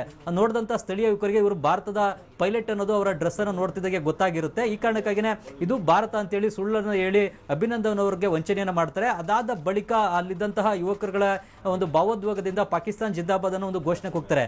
ತಕ್ಷಣವೇ ವಿಂಗ್ ಕಮಾಂಡರ್ ಅಭಿನಂದನ್ಗೆ ಇದು ಭಾರತ ಅಲ್ಲ, ಇದು ಪಾಕಿಸ್ತಾನ, ಈ ಕಾರಣಕ್ಕಾಗಿನೇ ಇವರು ಪಾಕಿಸ್ತಾನ ಜಿಂದಾಬಾದ್ ಅನ್ನೋ ಒಂದು ಘೋಷಣೆ ಕೂಗ್ತಾ ಇದ್ದಾರೆ. ನಾನು ಸಂಕಷ್ಟಕ್ಕೆ ಸಿಲುಕಾಕೊಂಡಿದ್ದೀನಿ ಅನ್ನೋದು ಕೂಡ ಅರಿವಿಗೆ ಬರುತ್ತೆ. ತಕ್ಷಣವೇ ಅವರ ಬಳಿ ಪಿಸ್ತೂಲ್ ಕೂಡ ಇರುತ್ತೆ. ಆ ಪಿಸ್ತೂಲ್ನಿಂದ ಯುವಕರತ್ತ ಗುಂಡನ್ನು ಹಾರಿಸಿ ಅವರನ್ನು ಎದುರಿಸ್ತಕ್ಕಂಥ ಪ್ರಯತ್ನವನ್ನ ಮಾಡ್ತಾರೆ. ಮತ್ತು ಯುವಕರಿಗೂ ಕೂಡ ನನ್ನ ಹತ್ರ ಬರದೆ ದೂರ ಹೋಗಿ ಅನ್ನೋ ಒಂದು ಎಚ್ಚರಿಕೆಯನ್ನು ಕೂಡ ಕೊಡುವಂತ ಪ್ರಯತ್ನವನ್ನ ಮಾಡ್ತಾರೆ. ಆದರೆ ಯುವಕರು ದೂರ ಹೋಗೋದಿಲ್ಲ. ತಕ್ಷಣವೇ ಗಾಳಿನಲ್ಲೂ ಕೂಡ ಗುಂಡನ್ನು ಹಾರಿಸಿ ಯುವಕರನ್ನ ಎದುರಿಸಿ ಅಲ್ಲಿಂದ ಎಸ್ಕೇಪ್ ಆಗುವಂತ ಪ್ರಯತ್ನವನ್ನು ಕೂಡ ನಡೆಸ್ತಾರೆ. ಆದರೆ ಯುವಕರು ದೂರ ಹೋಗದೇ ಇದ್ರಿಂದಾಗಿ ವಿಂಗ್ ಕಮಾಂಡರ್ ಅಭಿನಂದನ್ ಕೂಡ ಸುಮಾರು 1 ಕಿಲೋಮೀಟರ್ ದೂರದವರೆಗೂ ಕೂಡ ಭಾರತದ ಓಡ್ ಬರುವಂತ ಪ್ರಯತ್ನವನ್ನ ಮಾಡ್ತಾರೆ. 1 ಕಿಲೋಮೀಟರ್ ದೂರ ಭಾರತದ ಓಡಿ ಕೂಡ ಬರ್ತಾರೆ. ಆದ್ರೆ ಪಾಕಿಸ್ತಾನದ ಯುವಕರು ವಿಂಗ್ ಕಮಾಂಡರ್ ಅಭಿನಂದನ್ ಅವ್ರನ್ನ ಹಿಂಬಾಲಿಸ್ಕೊಂಡು ಬರ್ತಾರೆ ಮತ್ತು ಅವ್ರ ಮೇಲೆ ಕಲ್ಲು ತೂರಾಟವನ್ನು ಕೂಡ ಮಾಡ್ತಾರೆ. ಕೊನೆಗೆ ವಿಂಗ್ ಕಮಾಂಡರ್ ಅಭಿನಂದನ್ ಅವರು ಒಂದು ಹಳ್ಳಕ್ಕೆ ಬಂದು ಬೀಳ್ತಾರೆ. ಅಲ್ಲಿ ಹಳ್ಳದಲ್ಲಿ ಅವತ್ಕೊಂಡನೆ ತಮ್ಮ ಬಳಿ ಇದ್ದಂತಹ ಮ್ಯಾಪ್ಗಳ ಮೂಲಕವಾಗಿ ಇದು ಯಾವ ಭೂಪ್ರದೇಶ, ನಾನು ಎಲ್ಲಿದ್ದೇನೆ ಮತ್ತು ಈಗ ಭಾರತದತ್ತ ಹೋಗುವಂತಹ ಹಾದಿ ಯಾವುದು ಅನ್ನೋದನ್ನು ಕೂಡ ಮ್ಯಾಪ್ನ ಮೂಲಕ ನೋಡಿ ತಿಳ್ಕೊಳ್ಳುವಂಥ ಪ್ರಯತ್ನವನ್ನು ಕೂಡ ನಡೆಸ್ತಾರೆ. ಅಷ್ಟೊತ್ತಿಗೆ ಪಾಕಿಸ್ತಾನದ ಯುವಕರು ಕೂಡ ಹೆಚ್ಚಿನ ಸಂಖ್ಯೆಯಲ್ಲಿ ಬಂದು ಸೇರ್ಕೊಂಡಿರ್ತಾರೆ. ಅವರು ವಿಂಗ್ ಕಮಾಂಡರ್ ಅಭಿನಂದನ್ ಅವರು ಹುಡುಕ್ತಾ ಅವ್ರ ಮೇಲೆ ಕಲ್ಲು ತೂರಾಟ ಮಾಡೋದನ್ನು ಕೂಡ ಮುಂದುವರಿಸ್ತಾರೆ. ಕೊನೆಗೆ ವಿಂಗ್ ಕಮಾಂಡರ್ ಅಭಿನಂದನ್ ಅವರು ನನ್ನ ಜೀವಕ್ಕೆ ಯಾವುದೇ ಅಪಾಯ ಮಾಡಬಾರ್ದು, ಅಪಾಯ ಮಾಡದೇ ಇದ್ರೆ ನಾನು ನಿಮ್ಮ ಹತ್ರ ಬರ್ತೇನೆ ಅಂತ ಹೇಳ್ತಾರೆ. ಕೊನೆಗೆ ಪಾಕಿಸ್ತಾನದ ಯುವಕರು ಹೆಚ್ಚಿನ ಸಂಖ್ಯೆಯಲ್ಲಿ ಇದ್ದಿದ್ರಿಂದಾಗಿ ಅವರೆಲ್ಲರೂ ಬಂದು ವಿಂಗ್ ಕಮಾಂಡರ್ ಅಭಿನಂದನ್ ಅವ್ರನ್ನ ಇಟ್ಕೊಳ್ತಾರೆ. ಅಷ್ಟೊತ್ತಿಗೆ ಆ ಸ್ಥಳಕ್ಕೆ ಪಾಕಿಸ್ತಾನದ ಸೇನೆ ಯೋಧರು ಕೂಡ ಬರ್ತಾರೆ. ಸೇನೆ ಯೋಧರು ಕೂಡ ಒಂದು ಹಳ್ಳದಲ್ಲೇ ವಿಂಗ್ ಕಮಾಂಡರ್ ಅಭಿನಂದನ್ ಅವ್ರನ್ನು ಕೂಡ ಇಟ್ಕೊಳ್ತಾರೆ. ಇಟ್ಕೊಂಡೇನೆ ಪಾಕಿಸ್ತಾನದ ಸೇನೆ ಯೋಧರು ಕೂಡ ಅಭಿನಂದನ್ ಅವ್ರ ಮೇಲೆ ಹಲ್ಲೆಯನ್ನು ಕೂಡ ನಡೆಸ್ತಾರೆ. ಅವರ ಮುಖ, ಹೊಟ್ಟೆ, ದೇಹದ ಎಲ್ಲಾ ಭಾಗಗಳಿಗೂ ಕೂಡ ಹೊಡೆದು ತೀವ್ರವಾಗಿ ಹಲ್ಲೆಯನ್ನು ನಡೆಸ್ತಾರೆ. ಅದಾದ ಬಳಿಕ ಅಲ್ಲಿದ್ದಂತಹ ಒಬ್ಬ ಸೇನೆಯ ಕ್ಯಾಪ್ಟನ್ ಅವರೇ ಅಭಿನಂದನ್ ಅವ್ರನ್ನ ರಕ್ಷಣೆ ಮಾಡಿ ಇವ್ರಿಗೆ ಹೊಡಿಬಾರ್ದು ಅಂತ ಹೇಳಿ ತಮ್ಮ ಜೊತೆಗಿದ್ದಂತಹ ಯೋಧರನ್ನ ಮತ್ತು ಸ್ಥಳೀಯ ಯುವಕರನ್ನ ಅಲ್ಲಿಂದ ಚೆದರಿಸಿ ಇವರನ್ನ ಕರ್ಕೊಂಡು ಒಂದು ಪಾಕಿಸ್ತಾನದ ಸೇನಾ ವಾಹನದಲ್ಲಿ ಕರ್ಕೊಂಡು ಸುಮಾರು ಬಿದ್ದಂತಹ ಸ್ಥಳದಿಂದ 50 ಕಿಲೋಮೀಟರ್ ದೂರದಲ್ಲಿ ಪಾಕಿಸ್ತಾನದ ಒಂದು ಸೇನಾ ಕ್ಯಾಂಪ್ ಇದೆ, ಆ ಕ್ಯಾಂಪ್ಗೆ ಕರ್ಕೊಂಡು ಹೋಗ್ತಾರೆ. ಹೀಗೆ ವಿಂಗ್ ಕಮಾಂಡರ್ ಅಭಿನಂದನ್ ಅವರು ಆಕಸ್ಮಿಕವಾಗಿ F-16 ಪಾಕಿಸ್ತಾನದ ಭೂಪ್ರದೇಶದಲ್ಲಿ ಬಿಡ್ತಾರೆ. ಮುಖ್ಯವಾಗಿ ವಿಂಗ್ ಕಮಾಂಡರ್ ಅಭಿನಂದನ್ ಅವ್ರನ್ನ ಪ್ರಶಂಸಿಸಲೇಬೇಕಾಗಿದ್ದು ಯಾವ ಕಾರಣಕ್ಕಾಗಿ ಅಂತಂದ್ರೆ ಅವರು ದಿಟ್ಟವಾಗಿ ಪಾಕಿಸ್ತಾನದ ಯುದ್ಧ ವಿಮಾನ F-16 ಅನ್ನು ಮೊದಲನೇದಾಗಿ ಹೊಡೆದುಳಿಸಿದ ಬಳಿಕ ಪಾಕಿಸ್ತಾನದ ಭೂಪ್ರದೇಶದಲ್ಲಿ ಬಿದ್ದಿದ್ದೀನಿ ಅಂತ ಗೊತ್ತಾದ್ರೂ ಕೂಡ ಧೈರ್ಯವನ್ನು ಕಳ್ಕೊಳ್ಳದೆ ಅಲ್ಲಿಂದ ಎಸ್ಕೇಪ್ ಆಗುವಂತ ಪ್ರಯತ್ನವನ್ನು ಕೂಡ ನಡೆಸ್ತಾರೆ. ಅದಾದ ಬಳಿಕ ಪಾಕಿಸ್ತಾನದ ಸೇನೆ ವಶದಲ್ಲಿ ಸಿಕ್ಕಿದ್ರು ಕೂಡ ಧೈರ್ಯವನ್ನು ಕೂಡ ಕಳ್ಕೊಳ್ಳದೆ ನೇರವಾಗಿ ಅವರ ಎಲ್ಲಾ ಪ್ರಶ್ನೆಗಳಿಗೂ ಕೂಡ ಉತ್ತರಿಸ್ತಾರೆ ಮತ್ತು ಭಾರತದ ಯಾವುದೇ ರಹಸ್ಯವನ್ನು ಕೂಡ ಬಿಟ್ಕೊಳ್ಳೋದಿಲ್ಲ. ಮುಖ್ಯವಾಗಿ ನಿನ್ನೆ ಪಾಕಿಸ್ತಾನ ಕೂಡ 3 ವಿಡಿಯೋಗಳನ್ನು ಬಿಡುಗಡೆ ಮಾಡಿದೆ. ಕೊನೆಯ ವಿಡಿಯೋದಲ್ಲಿ ನೀವು ಯಾವ ವಿಂಗ್ ಕಮಾಂಡರು, ಏನು ನೀವು ಎಲ್ಲಿ ಕೆಲಸ ಮಾಡ್ತಾ ಇದ್ದೀರಾ, ನೀವು ಎಲ್ಲೋ ಯಾವ ಪ್ರದೇಶಕ್ಕೆ ಸೇರಿದವರು ಅಂತೆಲ್ಲ ಕೇಳ್ತಾರೆ. ಆದ್ರೆ ಆ ಯಾವುದೇ ಪ್ರಶ್ನೆಗಳು ಕೂಡ ನಾನು ಉತ್ತರ ಕೊಡ್ಲಿಕ್ಕೆ ಸಾಧ್ಯ ಇಲ್ಲ, ಈ ಪ್ರಶ್ನೆಗಳಿಗೆ ನಾನು ಉತ್ತರ ಕೊಡೋದಿಲ್ಲ ಅನ್ನೋದನ್ನ ನೇರವಾಗಿ ವಿಂಗ್ ಕಮಾಂಡರ್ ಅಭಿನಂದನ್ ಅವರು ಹೇಳಿದ್ದಾರೆ. ಆ ಮೂಲಕವಾಗಿ ಭಾರತದ ರಹಸ್ಯಗಳನ್ನ ಕಾಪಾಡಿಕೊಳ್ತಕ್ಕಂಥ ಪ್ರಯತ್ನವನ್ನ ಅಭಿನಂದನ್ ಅವರು ನಡೆಸಿದ್ದಾರೆ. ಜೊತೆಗೆ ಜಿನಿವಾ ಸಮ್ಮೇಳನದ ಒಪ್ಪಂದಗಳು, ಅದರಲ್ಲಿರ್ತಕ್ಕಂತಹ ಅಂಶಗಳೆಲ್ಲವೂ ಕೂಡ ಅಭಿನಂದನ್ ಅವರಿಗೆ ಮಾಹಿತಿ ಇರುವಂತದ್ದು ಅವರು ಕೊಟ್ಟಂತ ಉತ್ತರಗಳಿಂದ ಗೊತ್ತಾಗುತ್ತೆ. ಯಾವುದೇ ಒಬ್ಬ ಯುದ್ಧ ಕೈದಿ ಸೆರೆ ಸಿಕ್ಕಿದ್ರು ಕೂಡ ಆತನಿಂದ ಕೇವಲ ಏನಿದ್ರು ಕೂಡ ಆತನ ಹೆಸರು, date of birth, service number ಇಷ್ಟನ್ನು ಮಾತ್ರ ಯಾವುದೇ ಒಂದು ದೇಶ ಕೇಳಬೇಕು, ಅದಕ್ಕಿಂತ ಹೆಚ್ಚಿನ ಮಾಹಿತಿನ ಕೇಳುವಂತಿಲ್ಲ. ಈ ಒಂದು ಅಂಶವನ್ನ ತಿಳ್ಕೊಂಡಿದ್ದಂತಹ ಅಭಿನಂದನ್ ಅವರು ಅಷ್ಟು ಮಾಹಿತಿಯನ್ನು ಮಾತ್ರವೇ ಪಾಕಿಸ್ತಾನದ ಯೋಧರಿಗೆ ಹೇಳ್ತಾರೆ. ರಂಗನಾಥ್, ಓಕೆ, ಧನ್ಯವಾದ ತಮ್ಮೆಲ್ಲ ಮಾಹಿತಿಗೆ ಚಂದ್ರಮೋಹನ್. ಎಸ್, ಇದು ನಡೆದಂಥ ಒಟ್ಟಾರೆ ಕಥೆ ನೋಡಿ. ನಾವು ಇಲ್ಲಿ ಕುತ್ಕೊಂಡು ಇಷ್ಟೊಂದೆಲ್ಲ ಮಾತಾಡ್ತೀವಿ, ಆದರೆ ಅಲ್ಲಿ ಪಡುವಂಥವ್ರು ಪಾಡಿದೆಯಲ್ಲ ಅದು ಭಗವಂತನಿಗೆ ಗೊತ್ತು. ವೈಮಾನಿಕ ದಾಳಿ 22 ಸೀಟ್ ಗೆಲ್ಲಲಿಕ್ಕೆ ಸಹಾಯಕ ಅನ್ನುವಂಥ ಮಾತು BSY ಹೇಳಿಕೆಗೆ VK ಸಿಂಗ್ ಆಕ್ಷೇಪ ವ್ಯಕ್ತಪಡಿಸಿದ್ದಾರೆ. BSY ವಿವಾದಾತ್ಮಕ ಹೇಳಿಕೆ ವಿಚಾರಕ್ಕೆ ಸಂಬಂಧಪಟ್ಟಂಗೆ VK ಸಿಂಗ್ ಪ್ರತಿಕ್ರಿಯೆ ಕೊಟ್ಟಿದ್ದಾರೆ. ಕೇಂದ್ರ ಸಚಿವ VK ಸಿಂಗ್ ಆಕ್ಷೇಪ ವ್ಯಕ್ತಪಡಿಸಿರುವಂಥದ್ದು. ಸೊ ಇದು ನಾಯಕರು ಏನೋ ಉಮೇದಲ್ಲಿ ಹೇಳಿರುವಂಥ ಮಾತುಗಳು ಹೆಂಗೆ ತಿರುಕೊಳ್ತವೆ ಅನ್ನೋದಕ್ಕೆ ಇನ್ನು ಯಾವಾಗ ಈ ಪಾಠ ಕಲಿತಾರೋ ನಾಯಕರುಗಳು ಗೊತ್ತಿಲ್ಲ. ದೇಶದ ಮತ್ತು ಜನರ ಭದ್ರತೆಗಾಗಿ ಸರ್ಕಾರ ಕ್ರಮ ಕೈಗೊಂಡಿದೆ, ಅದು ಸೀಟಿಗೆ ಅಲ್ಲ ಅನ್ನುವಂಥ ಮಾತನ್ನ VK ಸಿಂಗ್ ಹೇಳಿರುವಂಥದ್ದು.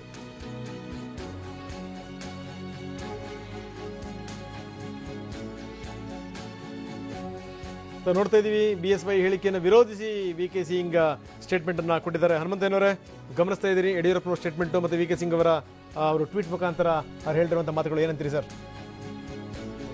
ಸ್ಟೇಟ್ಮೆಂಟ್ ಕೇಳಿದ್ರೆ ಭಾಳ ಹೇಯವಾದ, ಇಡೀ ದೇಶ ಒಂದಾಗಿ ಪಾಕಿಸ್ತಾನವನ್ನು ಮತ್ತು ಈ ಜಹಾದಿಗಳನ್ನು ಎದುರಿಸಬೇಕಾದಂಥ ಸಂದರ್ಭದಲ್ಲಿ ನಮ್ಮ ಜನ ಇದರಿಂದ ಸಂಭ್ರಮ ಪಡ್ತಿದ್ದಾರೆ ಅಂತ ಹೇಳೋದು ಅತ್ಯಂತ ಹೀನಾಯವಾದ ಸ್ಥಿತಿ ಅದು. ಆಮೇಲೆ ಎರಡನೇದು, ಅದರ ಮೂಲಕ ನಾವು 22 ಸೀಟ್ ಗೆಲ್ತೀವಿ ಅಂತ ಹೇಳೋದು ಇನ್ನೂ ಹೇಯವಾದದ್ದು. ಯಾಕೆಂದರೆ ನಮ್ಮ ದೇಶದ ಯೋಧರ ರಕ್ತದಿಂದ ನಾನು ಮತವನ್ನು ಪಡಿತೇನೆ ಅಂತ ಹೇಳೋ ಆಲೋಚನೆ ಮಾಡೋದಿದೆಯಲ್ಲ, ಯೋಚನೆ ಮಾಡಿ ಸ್ವಲ್ಪ. ಅಲ್ಲ, ನಿಮ್ಗೂ ಹಂಗ ಅನಿಸ್ತದ? ಸರಿ ಅನಿಸ್ತದ? ಅಲ್ಲಲ್ಲ, ನೀವು ರಂಗನಾಥ್ ನೀವು ಬಹಳ ಹಿರಿಯ ಪತ್ರಕರ್ತರು. ತುಂಬಾ ಗೌರವ. ಯಾಕೆ ಅಂದ್ರೆ ತುಂಬಾ ಹಿರಿಯ ಪತ್ರಕರ್ತರು ನೀವು. ನಿಮಗೂ ಯಡಿಯೂರಪ್ಪನವ್ರು ಹೇಳ್ತಿರೋ ಸರಿ ಅನ್ಸಿದ್ರೆ ನಾನು ಮುಂದೆ ಯಾರಿಗೂ ಸರಿ ಅಂತ ಸಾಧ್ಯ ಇಲ್ಲ. ಬಟ್ VK ಸಿಂಗ್ ಅವ್ರ ಮಾತು ಕೇಳಿ ನನಗೆ ಸಂಬಂಧಪಟ್ಟಂಗೆ ಬಿಜೆಪಿ ನಾಯಕರು ಮಾಡಿದ್ರು ತಪ್ಪೇ, ಕಾಂಗ್ರೆಸ್ ನಾಯಕರು ಮಾಡಿದ್ರು ತಪ್ಪೇ. ನಾನು ಅದನ್ನ ಹೇಳ್ತೀನಿ, ಯಾವುದೇ ನಾಯಕ ಮಾತಾಡೋಕೆ. ಆಮೇಲೆ ಈ ಪರಿಸ್ಥಿತಿಯನ್ನು ಉಪಯೋಗಿಸ್ಕೊಂಡು ಚುನಾವಣೆ ಮಾಡ್ತೀವಿ ಅಂದ್ರೆ ಅದಕ್ಕಿಂತಲೂ ಹೀನಾಯವಾದ ಪರಿಸ್ಥಿತಿ ಇನ್ನೊಂದಿಲ್ಲ. It should not happen in any country. ಬೇರೆ ದೇಶ ಆದರೆ ಆ ಬಗ್ಗೆ ಆಲೋಚನೆ ಕೂಡ ಮಾಡೋದಿಲ್ಲ ಅವರು. ನಮ್ಮ ದೇಶದಲ್ಲಿ ಮಾತ್ರ ಇವೆಲ್ಲ ಸಾಧ್ಯ. ಅಂದರೆ ನಮ್ಮ ಮನಸ್ಥಿತಿ ಹೆಂಗಾಗ್ಬಿಟ್ಟಿದೆ ಅಂದರೆ ಏನಾದರೂ ಮಾಡಿ ಚುನಾವಣೆ ಗೆಲ್ಲಬೇಕು, ಯಾರ ಮನೆ ಆದರೂ ಹಾಳಾಗಲಿ, ಎಷ್ಟು 1000 ಜನ ಆದರೂ ಸಾಯಲಿ, ಅದ್ರ ಮೂಲಕ ನನಗೆ ಲಾಭ ಆಗುತ್ತಾ ಅಂತ ಲೆಕ್ಕಾಚಾರ ಹಾಕೋದಿದೆಯಲ್ಲ, ಇದಕ್ಕಿಂತಲೂ ಕೆಟ್ಟ ಮನಸ್ಸು ಏನಾದರೂ ಇರಕ್ಕೆ ಸಾಧ್ಯನಾ? ಅಲ್ಲ, ಇದರೊಳಗೆ ದೇಶದ ಜನ ಹೆಮ್ಮೆ ಪಡ್ತಿದ್ದಾರೆ, ಅದು ತಪ್ಪು ಅಂತ ಹೇಳಿದ್ರೆ ಅದು ತಪ್ಪು. ನಾನು ಹೇಳ್ತಾ ಇದ್ದೀನಿ, ರವಿ ಅವರೇ ಒಂದ್ ನಿಮಿಷ ಹೇಳ್ತೀನಿ ನಿಮಗೆ ನಾನು ಲೆಟ್ ಮಿ ಫಿನಿಶ್. ನಮ್ಮ ಜನ ಸಾಯ್ತಿದ್ದಾರೆ ಯೋಧರು, ಅವರೆಲ್ಲ ನಮ್ಮ ದೇಶದ ಬಡವರ ಮಕ್ಕಳು. ಅವರು ಸಾಯೋದನ್ನ ಪಾಕಿಸ್ತಾನ ಹಿಮ್ಮೆಟ್ಟಿಸ್ತೀವಿ ಅನ್ನೋದ್ರ ಬಗ್ಗೆ ಎರಡನೇ ಮಾತಿಲ್ಲ. ನಾವು ನಮ್ಮ ಕರ್ತವ್ಯ ಅದು. ಆದ್ರೆ ಅದಕ್ಕಾಗಿ ಸಂಭ್ರಮ ಪಡೋದಿಲ್ಲ. ನಮ್ ಸಂಭ್ರಮ ಪಡ್ತಾರೆ. ನಮ್ಮ ದೇಶದ ಮೇಲೆ ದಾಳಿಯಾದಂತ ಸಂದರ್ಭದಲ್ಲಿ ಅಲ್ಲ, ಈ ಸಂಭ್ರಮ ಯಾವ್ದಕ್ಕೆ ಸಂಬಂಧಪಟ್ಟಂಗೆ ಸಂಭ್ರಮ ಹೇಳಿದ್ ನೀವು? ನಮ್ಮ ಪಾಕಿಸ್ತಾನವನ್ನ ಎದುರಿಸ್ತಿರೋದಕ್ಕೆ ನಮ್ಮ ದೇಶದ ಜನ ಸಂಭ್ರಮ ಪಡ್ತಿದ್ದಾರೆ ಅಂತ ಹೇಳೋದಿದೆಯಲ್ಲ,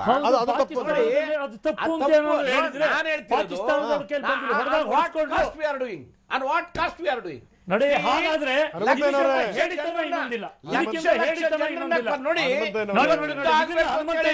ಬಹಳ ಜನ ಯುದ್ಧ ಆಗ್ಲಿ ಅಂತ ಪ್ರಾರ್ಥನೆ ಮಾಡಕ್ ಶುರು ಮಾಡಿದ್ದಾರೆ. ನೋಡಿ, ನಾನು ಹೇಳ್ತೀನಿ, ಇವತ್ತು ಭಾರತದ 40 ಯೋಧರು ಹೋದಂತ ಸಂದರ್ಭದಲ್ಲಿ ಇವತ್ತು ಸರ್ಕಾರ, ನಮ್ಮ ಸೇನೆಗಳು ಯಾವ ಗಟ್ಟಿ ನಿರ್ಧಾರವನ್ನು ತೆಗೆದುಕೊಂಡು ಹೋಗಿ ದಾಳಿಯನ್ನು ಮಾಡಿದಾವೆ ಉಗ್ರ ನೆಲೆಗಳ ಮೇಲೆ, ಇದನ್ನ ಸ್ವಾಗತಿಸಿರ್ತಕ್ಕಂಥದ್ದು, ಸಂಭ್ರಮ ಪಟ್ಟಿರ್ತಕ್ಕಂಥದ್ದು ಪ್ರತಿಯೊಬ್ಬ ಭಾರತೀಯರನ್ನ ನಾನು ಕೂಡ ಸ್ವಾಗತಿಸ್ತೀನಿ. ನಾವು ಅದ್ರ ಮೇಲೆ ಯಾವ ಕಾಸ್ಟ್ ಅಂತ ಹೇಳಿದ್ರೆ ಜನರ ಮೇಲೆ ವಿಚಾರವನ್ನ ನಾವು ರಾಜಕೀಯವಾಗಿ ದಾಳಿ ಮಾಡಿರೋದನ್ನ ಇಡೀ ದೇಶ ಸ್ವಾಗತ ಮಾಡಿದೆ. ಬರೀ ರವಿ ಸುಬ್ರಹ್ಮಣ್ಯ ಬಿಜೆಪಿ ಅವರು ಮಾತ್ರ ಸ್ವಾಗತ ಮಾಡಿಲ್ಲ, ಯಾವ ರಾಜಕೀಯ ಪಕ್ಷಕ್ಕೆ ಸೇರಿದವರು ಮಾಡಿದ್ದಾರೆ. ನಾನು ನಮ್ಮ ದೇಶದ ಯೋಧರ ಮೇಲೆ ಆಗಿರೋ ಅನ್ಯಾಯ ಅದು. 130 ಕೋಟಿ ಜನರು ಕೂಡ ಇದ್ರ ಮೇಲೆ ನಮ್ಮ ಸೇನೆಗಳು ಹೋಗಿ ಏನು ದಾಳಿಯನ್ನ ಮಾಡಿದಾವೆ ಇದನ್ನ ಪ್ರತಿಯೊಬ್ಬರು ಕೂಡ ಸ್ವಾಗತಿಸಿದ್ದಾರೆ, ಸಂಭ್ರಮಿಸಿದ್ದಾರೆ. ಆದರೆ ನಾನು ಇದನ್ನ ರಾಜಕೀಯವಾಗಿ ಬಳಸ್ಕೊಳ್ಬೇಕು ಅಂತಕ್ಕಂಥದ್ದು ಖಂಡಿತವಾಗಲೂ ಭಾರತೀಯ ಜನತಾ ಪಾರ್ಟಿಯ ಉದ್ದೇಶ ಅಲ್ಲ.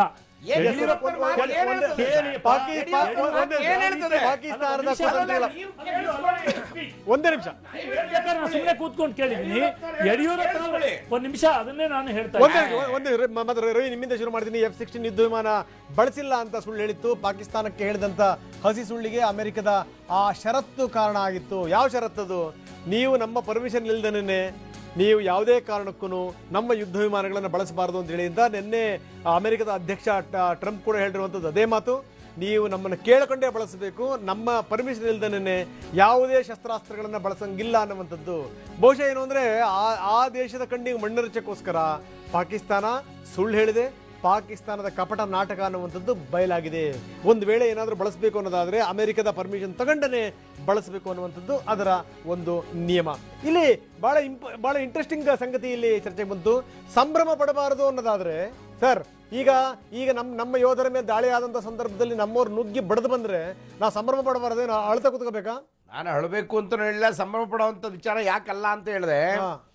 ನಮ್ಮ ಯೋಧರ 42 ಜನರು ಪ್ರಾಣ ಕಳ್ಕೊಂಡಿರುವಂತ ಸಂದರ್ಭದಲ್ಲಿ ನಾವು ಸಂಭ್ರಮ ಪಡೋ ಸ್ಥಿತಿಯಲ್ಲಿ ಇಲ್ಲ. ನೀವು ಹೇಳಬೇಕು, ಈ ದೇಶಕ್ಕಾಗಿರೋ ಬಹಳ ದೊಡ್ಡ ಅನ್ಯಾಯ ಇದು, ಅದನ್ನ ಎದುರಿಸಬೇಕಾದದ್ದು ನಮ್ಮ ಸೇನೆಯ ಕರ್ತವ್ಯ, ನಮ್ಮ ದೇಶದ ಜವಾಬ್ದಾರಿ ಅದು. ಇದನ್ನ ನಾವು ಎಷ್ಟೋ ವರ್ಷಗಳಿಂದ ಮಾಡ್ತಾ ಬಂದಿದ್ದೀವಿ, ಇವತ್ತೇನು ಹೊಸದಾಗಿ ಮಾಡ್ತಾ ಇಲ್ಲ. ಆದ್ರೂ ಎಷ್ಟೋ ವರ್ಷಗಳಿಂದ 47 ವರ್ಷ 70 ವರ್ಷಗಳಿಂದ ಮಾಡ್ತಾ ಬಂದಿದ್ದೀವಿ. ಭಾರತ ಪಾಕಿಸ್ತಾನ ಯಾವತ್ತು ಇಬ್ಬಾಗವಾಯ್ತೋ ಆ ದಿನದಿಂದ ಇವತ್ತಿನವರೆಗೆ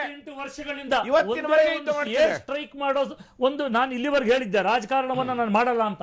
ಇವತ್ತಿಗೆ ಅನಿವಾರ್ಯವಾಗಿ ನಾನು ಮಾತಾಡಬೇಕಾಗಿದೆ. ಹಿಂದೆ ಇದ್ದಂತ ಯಾವ ಒಂದು ಸರ್ಕಾರಕ್ಕೆ ತಾಕತ್ತಿರಲಿಲ್ಲ. ಇವತ್ತು 48 ವರ್ಷದ ಮೇಲೆ ನೋಡಿ, ಕಳೆದ ಮನಮೋಹನ್ ಸಿಂಗ್ ಕೇಳಿದಂತ ಸಂದರ್ಭದಲ್ಲಿ ಅವತ್ತು ಸರ್ಕಾರ ಇವತ್ತು ಏರ್ ಸ್ಟ್ರೈಕ್ ಪರ್ಮಿಷನ್ ಕೊಡ್ಲಿಲ್ಲ. ಹೀನಾಯವಾಗಿ ನಮ್ಮ ಜನ ತಲೆ ತಗ್ಸೋ ರೀತಿಯಲ್ಲಿ ಅವತ್ತು ಸರ್ಕಾರ ನಡ್ಕೊಂತು. ಅವತ್ತು ಯೋಚನೆ ಇರಲಿಲ್ಲ. ಇವತ್ತು ಪ್ರಧಾನಮಂತ್ರಿಗಳು ಈ ಸ್ಟ್ರೈಕ್ ಆದ್ಮೇಲೆ 4-5 ಈಗಾಗಲೇ ಪಬ್ಲಿಕ್ ರ್ಯಾಲಿಗಳನ್ನ ಮಾಡಿದ್ರು, ಮೀಟಿಂಗ್ಗಳನ್ನ ಮಾಡಿದ್ರು. ಎಲ್ಲೂ ಕೂಡ ಹಾಗಾದ್ರೆ ರವಿ ಸುಬ್ರಹ್ಮಣ್ಯ, ಮೊನ್ನೆ ನಾನೇ ಇಲ್ಲಿ ಚರ್ಚೆ ಮಾಡುವಂತ ಸಂದರ್ಭದಲ್ಲಿ ಖರ್ಗೆ ಅವರು ಮಾತಾಡಿದಂತ ಒಂದು ಮಾತು, ಖರ್ಗೆ ಅವರು ಹೇಳಿದ್ರು, ಅವ್ರೇನು ಹೇಳಿದ್ರಲ್ಲ ಅದೇ ಮಾತನ್ನು ಖರ್ಗೆ ಅವರು ಹೇಳಿದ್ರು. ನಾವು ಕೂಡ ಹಿಂದೆ ಇಂಥ ಸಾಕಷ್ಟು ಮಾಡಿದ್ದೀವಿ, ನಾವೇನು ಅಂದ್ರೆ ನಾವು ಹೇಳ್ಕೊಂಡಿಲ್ಲ ಅಷ್ಟೇ. ನಾವು ನಮ್ಮ ಸರ್ಕಾರ ಅಧಿಕಾರದಲ್ಲಿದ್ದಂಥ ಸಂದರ್ಭದಲ್ಲೂ ಕೂಡ ಆರು ಕಡೆ ಹೇಳಿ ಯಾರು ಪಾಕಿಸ್ತಾನವನ್ನು ಸೋಲಿಸಿದವರು ಈ ದೇಶದಲ್ಲಿ? ಕಾಂಗ್ರೆಸ್ ಪಕ್ಷನ ಬಿಜೆಪಿನ? ಪಾಕಿಸ್ತಾನವನ್ನು ಒಡೆದ ಬಿಜೆಪಿ ಅವರ ಆಡಳಿತ ನಡೆದ ಕಾಲದಲ್ಲಿ 15 ಕಿಲೋಮೀಟರ್ ಭಾರತದ ಒಳಗೆ ಬಂದದ್ದು ಪಾಕಿಸ್ತಾನಿ ಸೇನೆ. ನಾಚಿಕೆ ಪಡಬೇಕು ಬಿಜೆಪಿ ಅವರು, ನಾಚಿಕೆ ಪಡಬೇಕಾ ಸರ್ಕಾರ? ಯಾರು ಉಗ್ರರನ್ನ ಕರ್ಕೊಂಡೋಗಿ ಅಲ್ಲಿ ಬಿಟ್ಟು ಬಂದವರು ಯಾರು? ಕಾಂಗ್ರೆಸ್ ಸರ್ಕಾರ ಯಾವತ್ತಾದ್ರೂ ಬಿಟ್ಟಿದ್ಯಾ? ನೋಡಿ, ಅದ್ವಾನಿ ಅವರು ಕರ್ಕೊಂಡು ಹೋಗ್ಲಿಲ್ವಾ? ಯಾಕೆ ಕರ್ಕೊಂಡು ಹೋದ್ರು? ಕಂದಾರ ಬಿಟ್ಟು ಬಂದಿದ್ದಾರೆ. ರಂಗನಾಥ್ ಇದಕ್ಕೆ ಉತ್ತರ ಕೊಡಬೇಕು. ಕಂದಾರದಲ್ಲಿ ಉಗ್ರಗಾಮಿಗಳನ್ನ ಬಿಟ್ಟು ಬಂದವರು ಯಾರು? ಯಾವತ್ತಾದ್ರೂ ಒಂದು ದಿನ ಕಾಂಗ್ರೆಸ್ ಸರ್ಕಾರ ಈ ಸ್ಯಾಕ್ರಿಫೈಸ್ ಮಾಡಿಲ್ಲ. ಇವರಿಂದ ಕಲಿಬೇಕಾಗಿಲ್ಲ, ಇವರಿಂದ ಕಲಿಬೇಕಾಗಿಲ್ಲ. ಉಗ್ರಗಾಮಿಗಳು ಬಿಟ್ಟು ಬಂದವರು ಯಾರು? ಈ ದೇಶಕ್ಕೆ ಉತ್ತರ ಕೊಡ್ಲಿ, ಈ ದೇಶಕ್ಕೆ ಉತ್ತರ ಕೊಡ್ಲಿ. ಉಗ್ರಗಾಮಿಗಳನ್ನು ಬಿಟ್ಟು ಬಂದು ಹೇಡಿಗಳ ರೀತಿಯಲ್ಲಿ ವರ್ತನೆ ಮಾಡಿದ ಬಿಜೆಪಿ ಸರ್ಕಾರ, ಕಾಂಗ್ರೆಸ್ ಅಲ್ಲ. ಒಂದು ದಿನ ಕೆಲಸ ಮಾಡಿಲ್ಲ ಕಾಂಗ್ರೆಸ್. ಸ್ಯಾಕ್ರಿಫೈಸ್ ಅವತ್ತು They should know about it. 71ನೇ ಇಸ್ವಿ ಒಳಗೆ ಇಂದಿರಾ ಗಾಂಧಿ ಅವರಿಗೆ ಸಂಪೂರ್ಣ ಸಹಕಾರವನ್ನು ಕೊಟ್ಟು ಏನು ಇಬ್ಬರು ಎಂಪಿ ಏನ್ ಸಂಪೂರ್ಣ ಸಹಕಾರ ಸಂಪೂರ್ಣ ಸಹಕಾರ ಅಂತ ಕೊಟ್ಟಿದ್ದಾರೆ. ಇಬ್ಬರಿದ್ರೆ ಕೊಡಬಾರ್ದು ಬೆಂಬಲ. ಅಲ್ಲ, ನಾನ್ ಕೊಡಬಾರ್ದು ಅಂತ ಹೇಳಿಲ್ಲ. ಅವರು ಇವರ ಸಹಕಾರ ಕೊಟ್ಟಿದ್ರಿಂದ ಇಂದಿರಾ ಗಾಂಧಿ ಕೊಟ್ಟಿದ್ದಾರೆ. ಅದನ್ನ ಹೇಳ್ತಿರೋದು. ಹಿಡಿದಂತ 98,000 ಜನ ಸೈನಿಕರನ್ನ ಹಿಡ್ಕೊಂಡ್ ಬಂದಿದ್ರಲ್ಲ, ಅಲ್ಲಿರ್ತಕ್ಕಂಥವ್ರನ್ನ ನಮ್ಮ ಯೋಧರು ಅವತ್ತು ಎಷ್ಟು ರಕ್ತ ತ್ಯಾಗ ಬಲಿದಾನ ಆಗಿತ್ತು ಅದನ್ನೆಲ್ಲ ಬಿಟ್ಟುಕೊಟ್ಟು ಯಾವ ರೀತಿ ಒಳಗವತ್ತು ನಾವು ನಮ್ಮ ಹಿಡಿತವನ್ನು ಸಾಧಿಸಕ್ಕೆ ಅವಕಾಶ ಇತ್ತು. ಇಂದಿರಾ ಗಾಂಧಿ ಅವರಿಗೆ ಸರ್ಕಾರಕ್ಕೆ ಭಾರತದ ಘನತೆಯನ್ನ ಎತ್ತಿ ಹಿಡಿದ ದುರ್ಗೆ ಅಂತ ಹೇಳಿದ್ದು ವಾಜಪೇಯಿ. ಅದನ್ನೇ ನಾನು ಹೇಳ್ತಾ ಇರೋದು. ಅದಕ್ಕೆ ಹೇಳ್ತಿರೋದು. ಅಂದ್ರೆ ನೋಡಿ, ಈ ಮಾತಿಂದ ಹೇಳ್ತಿದ್ದೀನಿ, ಅಷ್ಟರ ಮಟ್ಟಿಗೆ ಈ ದೇಶವನ್ನ ರಕ್ಷಣೆ ಮಾಡಿರ್ತಕ್ಕಂಥದ್ದು ಕಾಂಗ್ರೆಸ್. 56 ಇಂಚಿನ ಎದೆಯಲ್ಲಿ 56 ತಿಂಗಳು ಸೋರಿಸಿದ್ದಾರೆ. BJP, it is Congress. ಒಂದೇ ಅಲ್ಲ, ಈ ಚರ್ಚೆಯನ್ನ ಅನಗತ್ಯವಾಗಿ ನಾನು ಬೆಳೆಸಕ್ ಹೋಗೋದಿಲ್ಲ, ಇದು ಸಮಯ ಅಲ್ಲ. ಆದ್ರೆ ಬಿಜೆಪಿ ಅವರು ನಾಚಿಕೆ ಆಗ್ಬೇಕ್ರಿ ನಿಮ್ಮ ನಾಯಕರಿಗೆ ಮಾತಾಡಕ್ಕೆ. ರವಿ ಸುಬ್ರಹ್ಮಣ್ಯ ಅವರೇ, ನಾಚಿಕೆ ಆಗ್ಬೇಕು ಅವ್ರಿಗೆ.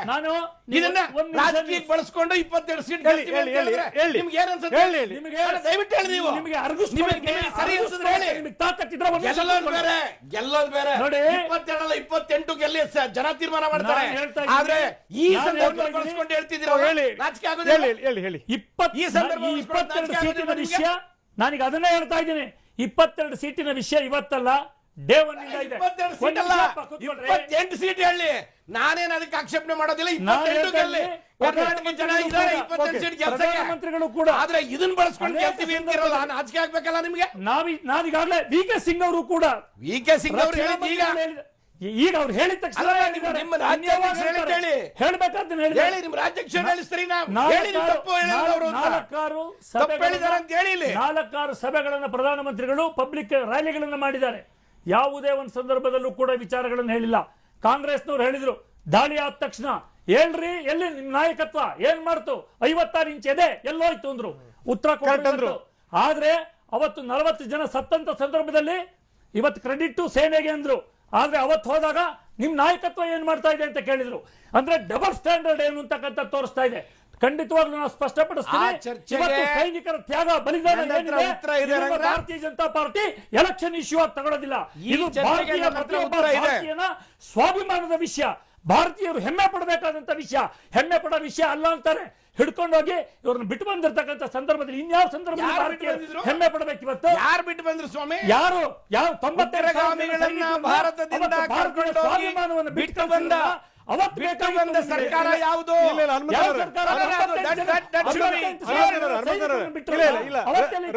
ರವಿ, ಇಲ್ಲಿ ಈ ವಿಚಾರಕ್ಕೆ ಸಂಬಂಧಪಟ್ಟಂಗೆ ನೀವು ಇದ್ದಂತ ಸಂದರ್ಭದಲ್ಲಿ ಯಾರನ್ನು ಬಿಟ್ಟರು ಅನ್ನೋದು ಹೇಳಿದಿದೆಯಲ್ಲ ಹನುಮಂತಯ್ಯನವರು, ಅದು ಸರಿಯಾದಂಥದ್ದು. Number one. ಆದ್ರೆ ಇದ್ರ ಜೊತೆ ಇನ್ನೊಂದನ್ನು ಕೂಡ ಹೇಳಬೇಕು. 93,000 ಜನ ಸೈನಿಕರು ನಾವು ಸೆರೆ ಹಿಡಿದಿದ್ದೀವಲ್ಲ, ಆ ಸಂದರ್ಭದಲ್ಲಿ ಆ ಸೈನಿಕರನ್ನೆಲ್ಲ ಹಾರಾತುರಾಯಿ ಹಾಕಿ ಇಂದಿರಾ ಗಾಂಧಿ ನೇತೃತ್ವದ ಸರ್ಕಾರ ಕಳಿಸ್ಕೊಡ್ತಲ್ಲ, ಅದರ ಬಗ್ಗೆನೂ ಮಾತಾಡಬೇಕು ಅಂತ. ಅಂದ್ರೆ ಸೇನೆ ಕಷ್ಟಪಟ್ಟು ಗೆಲ್ಲಿಸಿದಂತ ಯುದ್ಧವನ್ನ ಹೆಂಗೆ ನಮ್ಮ ರಾಜಕಾರಣಿಗಳು ರಾಜತಾಂತ್ರಿಕವಾಗಿ ಮಣ್ಣು ಮುಗಿಸಿದ್ರು. ಕೊಟ್ಬಿಟ್ಟು ಬಂದ್ರಲ್ಲ ಅವರು. ಕಳೆದ 5 ವರ್ಷದಲ್ಲಿ ಸನ್ಮಾನ್ಯ ಮೋದಿ ಅವರ ಸರ್ಕಾರದಲ್ಲಿ ಏನೇನಾಗಿದೆ ಅಂತ ಒಂದು ಮಾಹಿತಿ ಕೊಡ್ತೀನಿ.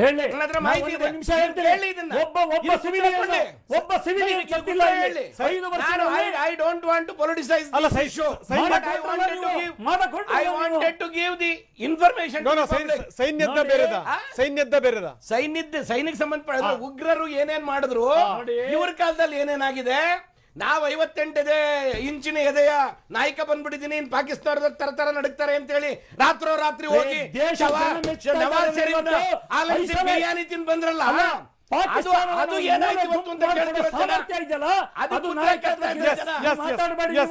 ರಾತ್ರಿ ಹೋಗಿ ಬಿರಿಯಾನಿ ತಿಂದು ಬಂದ್ಬಿಟ್ರೆ ನಿಲ್ಲೋದಿಲ್ಲ ಸ್ವಾಮಿ. ಓಕೆ ನಾನು ಇದ್ರ ಬಗ್ಗೆ ಮಾತಾಡ್ತೀನಿ. ಜೊತೆಗೆ ಖರ್ಗೆ ಅವರು ಕೊಟ್ಟಂತ ಸ್ಟೇಟ್ಮೆಂಟ್ ಇದೆಯಲ್ಲ, ಅದ್ರ ಬಗ್ಗೆ ಕೂಡ ಇಬ್ಬರು ನಾಯಕರ ಜೊತೆ ಚರ್ಚೆ ಮಾಡಲೇ ಇಲ್ಲಿ ತನಕ ಸಾಕಷ್ಟು ವಿವರಗಳನ್ನು ಕೊಟ್ಟಾಯಿತು. ಯಡಿಯೂರಪ್ಪನವರ ಸ್ಟೇಟ್ಮೆಂಟ್ಗೆ ಸಂಬಂಧಪಟ್ಟಂಗೆ ವಿ ಕೆ ಸಿಂಗ್ ಅದನ್ನ ವಿರೋಧಿಸಾಯಿತು. ಆದರೆ ಈಗ ನೋಡಿ, ಪ್ರತಾಪ್ ಸಿಂಹ BSY ಹೇಳಿಕೆಯನ್ನ ಸಮರ್ಥನೆ ಮಾಡಿಕೊಂಡಿದ್ದಾರೆ. ಉಗ್ರರ ಮೇಲೆ ಪ್ರತಿ ದಾಳಿಯಿಂದ ಬಿಜೆಪಿಗೆ ಲಾಭ ಇದೆ ಅನ್ನುವಂಥ ಮಾತನ್ನು ಹೇಳಿರುವಂಥದ್ದು. BSY ಹೇಳಿಕೆಯನ್ನ ಸಂಸದ ಪ್ರತಾಪ್ ಸಿಂಹ ಸಮರ್ಥಿಸಿಕೊಂಡಿರುವಂಥದ್ದು ಬಹಳ ಆಶ್ಚರ್ಯಕರ ಸಂಗತಿ. ಯಡಿಯೂರಪ್ಪ ಹೇಳಿಕೆಯನ್ನು ನೀವು ತಪ್ಪಾಗಿ ಅರ್ಥೈಸ್ಕೋಬೇಡಿ. ಖಂಡಿತವಾಗಲೂ ನಾವೇನೇನು ಹೆಜ್ಜೆ ಇಡ್ತಾ ಇದ್ದೀವಿ ಅದು ಬಿಜೆಪಿಗೆ ಲಾಭ ಆಗುತ್ತೆ ಅನ್ನುವಂಥ ಧಾಟಿನಲ್ಲಿ ಯಡಿಯೂರಪ್ಪ ಪ್ರತಾಪ್ ಸಿಂಹ ಹೇಳಿರುವಂಥದ್ದು. ಉಗ್ರರ ಮೇಲೆ ಪ್ರತಿ ದಾಳಿಗೆ ಗಡಿ ದಾಟಲಿಕ್ಕೆ ಯಾವ ಪ್ರಧಾನಿನೂ ಕೂಡ ಒಪ್ಪಿರಲಿಲ್ಲ. 71ರ ನಂತರ ಹನುಮಂತನವರ ಇದನ್ನು ನೀವು ನೋಡಬೇಕು. 71ರ ಬಳಿಕ ಯಾವ ಪ್ರಧಾನಿನೂ ಕೂಡ ಒಪ್ಪಿರಲಿಲ್ಲ ಅನ್ನುವಂಥ ಮಾತನ್ನ ಅವ್ರು ಹೇಳಿರುವಂಥದ್ದು. ಪ್ರಧಾನಿ ನರೇಂದ್ರ ಮೋದಿ ಅಂಥ ಧೈರ್ಯವನ್ನು ತೋರಿಸಿದ್ದಾರೆ ಅಂತ ಪ್ರತಾಪ್ ಸಿಂಹ ಹೇಳಿದ್ದಾರೆ. ಆದರೆ ಮೊನ್ನೆ ತಾನೆ ಖರ್ಗೆ ಅವರು ಹೇಳಿದ್ರು, ನಾವು ಕೂಡ 6 ಬಾರಿ ಇಂಥ ಆಪರೇಷನ್ಗಳನ್ನು ಮಾಡೀವಿ, ನಾವು ಹೇಳಿಲ್ಲ ಅನ್ನುವಂಥ ಮಾತು. ಏನು ರವಿ, 6 ಬಾರಿ ಇಂಥ ಆಪರೇಷನ್ಗಳಾಗಿದೆಯಾ ಕಾಂಗ್ರೆಸ್ನ? 6 ಬಾರಿ ಆಪರೇಷನ್ ಆಗಿದಾರಲ್ಲ ಅಂತಲ್ಲ, ಒಂದೇ ಒಂದು ಬಾರಿ ಯಾವ್ದಾದ್ರು ಒಂದು ದಾಖಲೆ ಕೊಟ್ಬಿಡಿ. ಸರ್ಜಿಕಲ್ ಸ್ಟ್ರೈಕ್ ನೀವು ನೋಡಿ, ಒಂದ್ ನಿಮಿಷ ಸರ್ಜಿಕಲ್ ಸ್ಟ್ರೈಕ್ ಆಗಿರೋದು ಬಿಜೆಪಿ ಕಾಲದಲ್ಲಿ ಮಾತ್ರ ಅಲ್ಲ, ಹಿಂದಿನ ಸರ್ಕಾರವೂ ಸರ್ಜಿಕಲ್ ಸ್ಟ್ರೈಕ್ ಮಾಡಿದೆ. ಯಾವಾಗ ಉಗ್ರರ ಉಪಟಳ ಹೆಚ್ಚಾಗ್ತದೆ ಎಲ್ಲ ಆಗಿದೆ. ಆದ್ರೆ ಅವರು ಸರ್ಜಿಕಲ್ ಸ್ಟ್ರೈಕ್ ಅನ್ನ ಒಂದು ಪ್ರಚಾರದ ವಸ್ತುವನ್ನಾಗಿ ಯಾವತ್ತೂ ಮಾಡಿಕೊಂಡಿಲ್ಲ. ಹೌದು, ಏರ್ ಸ್ಟ್ರೈಕ್ ಮುಖಾಂತರ ಏರ್ ಸ್ಟ್ರೈಕ್ ಮಾಡಿದಾರೋ ಇಲ್ವೋ, ಸರ್ಜಿಕಲ್ ಸ್ಟ್ರೈಕ್ ಅಂತೂ ಆಗಿದೆ. Air strike surgical strike difference ಇದೆ ಅಂತ ಉಗ್ರರ ತಾಣಗಳಿಗೆ ಬಾಂಬ್ ಹಾಕಿ ನಾಶ ಮಾಡಲಾಗಿದೆ. ಸರ್ಜಿಕಲ್ ಸ್ಟ್ರೈಕ್ಗೂ ಏರ್ ಸ್ಟ್ರೈಕ್ಗೂ ಏನ್ ಡಿಫರೆನ್ಸ್ ಅಂತ ತಿಳ್ಕೋಬೇಕು. ಮೇಲೆ ಮೊಟ್ಟ ಮೊದಲ ಬಾರಿಗೆ ಒಂದು ಏರ್ ಸ್ಟ್ರೈಕ್ ಅದು ಪಾಕ್ ನೆಲದಲ್ಲಿ ಹೋಗಿ ಆಗಿದೆ ಅಂತ ಹೇಳಿದ್ರೆ this is the first time. ಇವತ್ತು ಇದನ್ನ ನಾನು ಹೇಳ್ತಾ ಇರ್ತಕ್ಕಂಥದ್ದಲ್ಲ, ನೀವು ಅನೇಕ with due respect to our soldiers, ಇವತ್ತು ನಿಜವಾಗ್ಲೂ ಅವರ ತ್ಯಾಗ ಬಲಿದಾನದಿಂದ ಇವತ್ತು ದೇಶ ಈ ಸ್ಥಿತಿಲಿದೆ. ಇವತ್ತು ದಿನ ಅವ್ರು ಮಾಡ್ತಾ ಇರ್ತಕ್ಕಂಥ ಒಂದು ತ್ಯಾಗಕ್ಕೆ ಮನೆ ಮಠ ಕುಟುಂಬ ಎಲ್ಲವನ್ನು ಹೆಂಡತಿ ಮಕ್ಕಳನ್ನು ಬಿಟ್ಟು ದೇಶಕ್ಕೋಸ್ಕರ ತ್ಯಾಗ ಮಾಡ್ತಾ ಇದ್ದಾರೆ. ಅವ್ರ ಬಗ್ಗೆ ನಮ್ಗೆ ಅತ್ಯಂತ ಹೆಮ್ಮೆ ಇದೆ. ಇವತ್ತು ಅವ್ರು ಮಾಡ್ತಾ ಇರ್ತಕ್ಕಂಥ ಕೆಲಸ, ಅದಕ್ಕೆ ಪೂರಕವಾಗಿರ್ತಕ್ಕಂಥ ಸರ್ಕಾರ ಇವತ್ತು ಯಾರೂ ಆಗಲಿ ಈ ನಿರ್ಧಾರವನ್ನು ತಗೊಳಕ್ಕಾಗಿರಲಿಲ್ಲ. ಇವತ್ತು ನರೇಂದ್ರ ಮೋದಿ ಅವರು ಏಕಾಏಕಿ ಮಾಡಲಿಲ್ಲ. ಖರ್ಗೆ ಅವರು ಹೇಳಿದ್ರು ಮೊನ್ನೆ, ಇದೊಂದು ನಿತ್ಯ ನಿರಂತರವಾದ ಪ್ರೋಸೆಸ್, ಇದಕ್ಕೆ ನಾನು ಅವರು ಒಬ್ಬ ವಿರೋಧ ಪಕ್ಷದ ನಾಯಕ ಆಗಿ ಈ ರೀತಿ ಎಲ್ಲ ಸುಳ್ಳು ಹೇಳಿಕೆಗಳನ್ನ ದೇಶದ ಮುಂದ್ಗಡೆ ಕೊಡ್ತಾರೆ ಅಂತ ಹೇಳಿದ್ರೆ ಇದನ್ನ ಯಾರು ನಂಬಕ್ಕೆ ಸಾಧ್ಯ ಇಲ್ಲ. ಇದ್ರ ದಾಖಲೆ ಇವತ್ತು ನಾನು ಹೇಳ್ತೀನಿ, ಇನ್ನೊಂದು ದಿವಸ ಚರ್ಚೆ ಕೂತ್ಕೊಳ್ಳೋಣ. 6 ಸತಿ ಆಗಿದೆ ಅಂತ ಹೇಳಿದಾರಲ್ಲ, ಖರ್ಗೆ ಅವರು ಖರ್ಗೆ ಅವರು ಮೊನ್ನೆ ಮಾತಾಡಿದಂತ ರೀತಿ ಹೇಗಿತ್ತು, ಏನ್ ಹೇಳಿದ್ರು ಖರ್ಗೆ ಅವರು, ಬನ್ನಿ ನೋಡೋಣ. ಯಾವ ರೀತಿಯಾಗಿ ದಾಳಿ ಆಗಿದೆ, ಹೇಗಾಗಿದೆ ಮತ್ತು ಎಷ್ಟು ಜನ ಅದರಲ್ಲಿ ಟೆರರಿಸ್ಟು ಹೋಗಿದ್ದಾರೆ ಅದೆಲ್ಲ ನೋಡೋಣ. This is A routine course. C, ಇದು ಟೆರರಿಸ್ಟ್ ಮೇಲೆ ಮತ್ತು ಬಾರ್ಡರ್ನಲ್ಲಿ ಕ್ರಾಸ್ ಫೈರಿಂಗು ಮಾಡಿಸ್ತಕ್ಕಂಥದ್ದು ದೇಶದ ಹಿತದೃಷ್ಟಿಯಿಂದ ಎಲ್ಲ ಸರ್ಕಾರಗಳು ಕೂಡ ಮಾಡ್ಕೊತ ಬಂದಿವೆ. ನಮ್ಮ ಸರ್ಕಾರ ಇದ್ದಾಗಲೂ ಕೂಡ ಸುಮಾರು 6 ಸಾರಿ ಇದೇ ರೀತಿಯಾಗಿ ದಾಳಿ ಆಗಿವೆ. ಈಗೂ ಅದನ್ನು ಮಾಡ್ತಾ ಇದ್ದಾರೆ.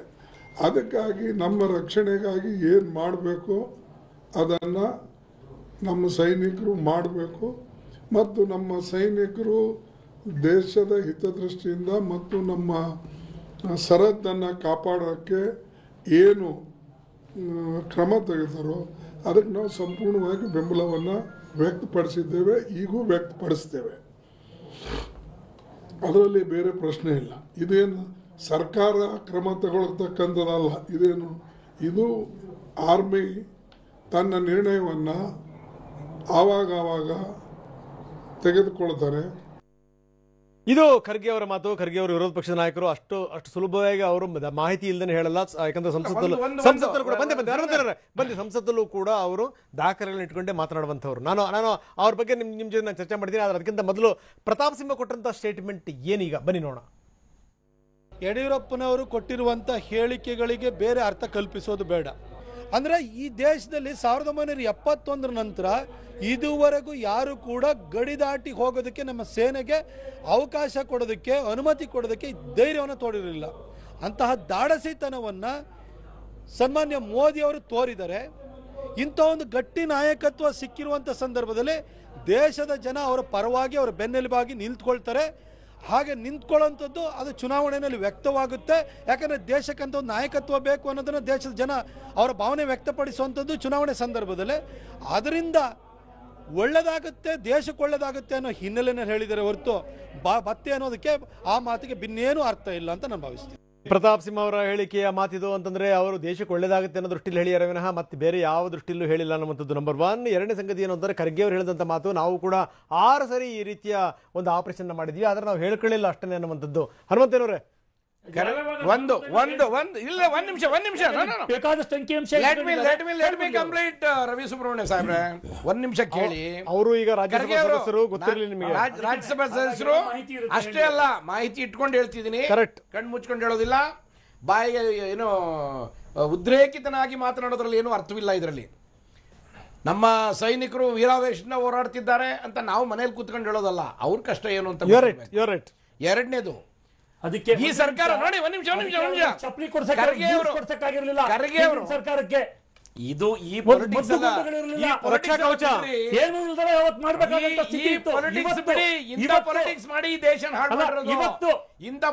ಮಾಡಿ ದೇಶ ಮೊನ್ನೆ ಇಸ್ರೇಲ್ ನಮ್ಮ ಸೈನಿಕರು ಡ್ರೋನ್ಗಳಿಗೆ ಏನೇನ್ ಮಾಡಿದ್ದಾರೆ ಅಂತ ಹೇಳಿ, ಮಿಸೈಲ್ಗಳಿಗೆ, ಲೇಸರ್ ಟ್ರೇಸಿಂಗ್ ಮಿಸೈಲ್ಗಳಿಗೆ ಇವತ್ತು ಹೊಸದಾಗಿ ಆರ್ಡರ್ ಕೊಟ್ಟು ಅವ್ರನ್ನ ಕಳಿಸ್ಕೊಟ್ಟಿದ್ದಾರೆ. ಏನು ನಮ್ಮ ಈ ದೇಶ ರಕ್ಷಣೆ ಆಗಿರೋದು ಅಲ್ಲಲ್ಲ. ಒಂದು ರವಿ ಸುಬ್ರಹ್ಮಣ್ಯ ಕೇಳಿ, ಬರೀ ಈ ರೀತಿಯ ಪೊಗಳೆಯಿಂದ ದೇಶ ಕೆಟ್ಟಕ್ಕಾಗಲ್ಲ. ಬಿಟ್ಬಿಡಿ, ಈ ಪೊಗಳೆಯಿಂದ ದೇಶ ಕೆಟ್ಟಕ್ಕಾಗಲ್ಲ. 70 ವರ್ಷ ಈ ದೇಶವನ್ನು ಉಳಿಸಿದ್ರೆ, 70 ವರ್ಷ ಈ ದೇಶವನ್ನು ಯಾರು ಉಳಿಸಿದ್ದಾರೆ ಅನ್ನೋದು ಕೂಡ ನಿಮಗೆ ಗೊತ್ತಿರಬೇಕು. 5 ವರ್ಷದಲ್ಲಿ ಮಾತ್ರ ದೇಶ ಉಳಿಸಿಲ್ಲ, 70 ವರ್ಷ ಉಳಿಸಿದ್ದಾರೆ ದೇಶನ. ಈಗ ಖರ್ಗೆ ಅವರು ಏನು ಸ್ಟೇಟ್ಮೆಂಟ್ ಕೊಟ್ಟಿರಲ್ಲ, ಆ ಸ್ಟೇಟ್ಮೆಂಟ್ ಬದ್ಧರಾಗಿ ಒಂದ್ ಹೇಳ್ತೀನಿ, ಐ ಡಿಮ್ಯಾಂಡ್ ಖರ್ಗೆ ಅವ್ರ ಹೇಳಿಕೆ ಸುಳ್ಳು ಅಂತ ಆದ್ರೆ ಏನ್ ಮಾಡ್ತಿದ್ದಾರೆ ನಿರ್ಮಲಾ ಸೀತಾರಾಮನ್ ಅವರು? ಹೇಳಿ ಇಲ್ಲ ಅಂತ. ಖರ್ಗೆ ಅವರು ಸುಳ್ಳು ಹೇಳ್ತಿದ್ದಾರೆ, ರೆಕಾರ್ಡ್ ಇಟ್ ಇಸ್ ನಾಟ್ ಅಂತ ಹೇಳಿ ಹೇಳಕ್ಕಾಗ್ತಾ ಇಲ್ಲ. ನಿಮ್ಮ ಹತ್ರ ಇರುವಂತಹ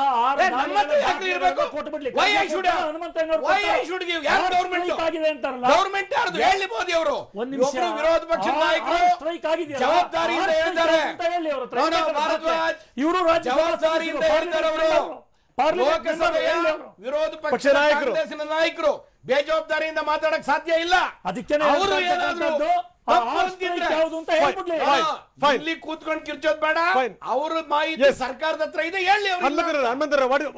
ಲಾಸ್ಟ್ ವರ್ಡ್ ಇದೆಲ್ಲ ವಿಚಾರ ಸಂಬಂಧಪಟ್ಟಂಗೆ ತುಂಬಾ ಸಂಕ್ಷಿಪ್ತವಾಗಿ ಹೇಳೋದಾದ್ರೆ, ಏನು ದೇಶವನ್ನ ರಕ್ಷಣೆ ಮಾಡುವ ಕೆಲಸದಲ್ಲಿ ಸೇನೆ ನಿರ್ಧಾರ ತಗೊಳ್ತದೆ, ಎಲ್ಲ ರಾಜಕೀಯ ಪಕ್ಷಗಳು ಅದಕ್ಕೆ ಬೆಂಬಲ ಇವೆ. ಯಾರು ಕೂಡ ಅಪಸ್ವರದ ಮಾತನಾಡಿಲ್ಲ. ಬಿಜೆಪಿ ಇದನ್ನ ರಾಜಕೀಯಕ್ಕೆ ಬಳಸಿಕೊಳ್ಳೋದನ್ನ ಮೊದಲು ನಿಲ್ಲಿಸ್ಬೇಕು. ಇದು ರಾಷ್ಟ್ರ ಭಕ್ತಿಯ ದ್ಯೋತಕ ಅಲ್ಲ. ಇದು ಫೈನ್ ಸರ್. ಜಾಸ್ತಿ ನಾನು ಕೇಳಲ್ಲ, ಯಾಕಂದ್ರೆ ನಿಮ್ ಗಂಟಲು ಕೂಡ ನೋವಾಗ್ತಿದ್ದೇನೋ ಅಂತ ನನಗೆ ಗೊತ್ತಿದೆ. ನಾನು ಜಾಸ್ತಿ ನಿಮ್ಮನ್ನ ಎಳೆಯಕ್ಕೆ ಹೋಗಲ್ಲ. ರವಿ ಸುಬ್ರಹ್ಮಣ್ಯ ಲಾಸ್ಟ್ ವರ್ಡ್ ನೋಡಿ. ಖಂಡಿತವಾಗ್ಲೂ ಇದನ್ನ ಭಾರತೀಯ ಜನತಾ ಪಾರ್ಟಿ ಚುನಾವಣೆ ವಿಚಾರವಾಗಿ ಅಥವಾ ಚುನಾವಣೆಗೆ ಬಳಸ್ಕೊಳ್ಳೋದಿಲ್ಲ ಅಂತಕ್ಕಂಥದ್ದನ್ನ ನಾನು ಸ್ಪಷ್ಟವಾಗಿ ಹೇಳ್ತಾ ಇದ್ದೀನಿ. ಮತ್ತು ವಿರೋಧ ಪಕ್ಷಗಳು ಮೋದಿಯವರನ್ನ ಒಬ್ಬ ಬಿಜೆಪಿ ನಾಯಕ ಅನ್ನೋದನ್ನ ನೋಡೋದ್ರ ರೀತಿಯನ್ನು ಬಿಟ್ಟು ಅದನ್ನು ದೇಶದ ಪ್ರಧಾನಿ, ನನಗೂ ಸೇರು ಪ್ರಧಾನಿ ಅಂತಕ್ಕಂಥದ್ದನ್ನು ಅವ್ರು ತಿಳ್ಕೊಂಡ್ರೆ, ಅವ್ರು ಮಾಡ್ತಾ ಇರ್ತಕ್ಕಂಥ ಕೆಲಸಗಳಿಗೆ ಬೆಂಬಲವನ್ನು ಕೊಟ್ಕೊಂಡು ಬಂದ್ರೆ ಪ್ರತಿಯೊಬ್ಬ ಭಾರತೀಯನೂ ಕೂಡ ಅವರನ್ನು ಮೆಚ್ಚುತ್ತಾನೆ. ಆ ದೃಷ್ಟಿಯಲ್ಲಿ ಅವ್ರು ಪರಿವರ್ತನೆ.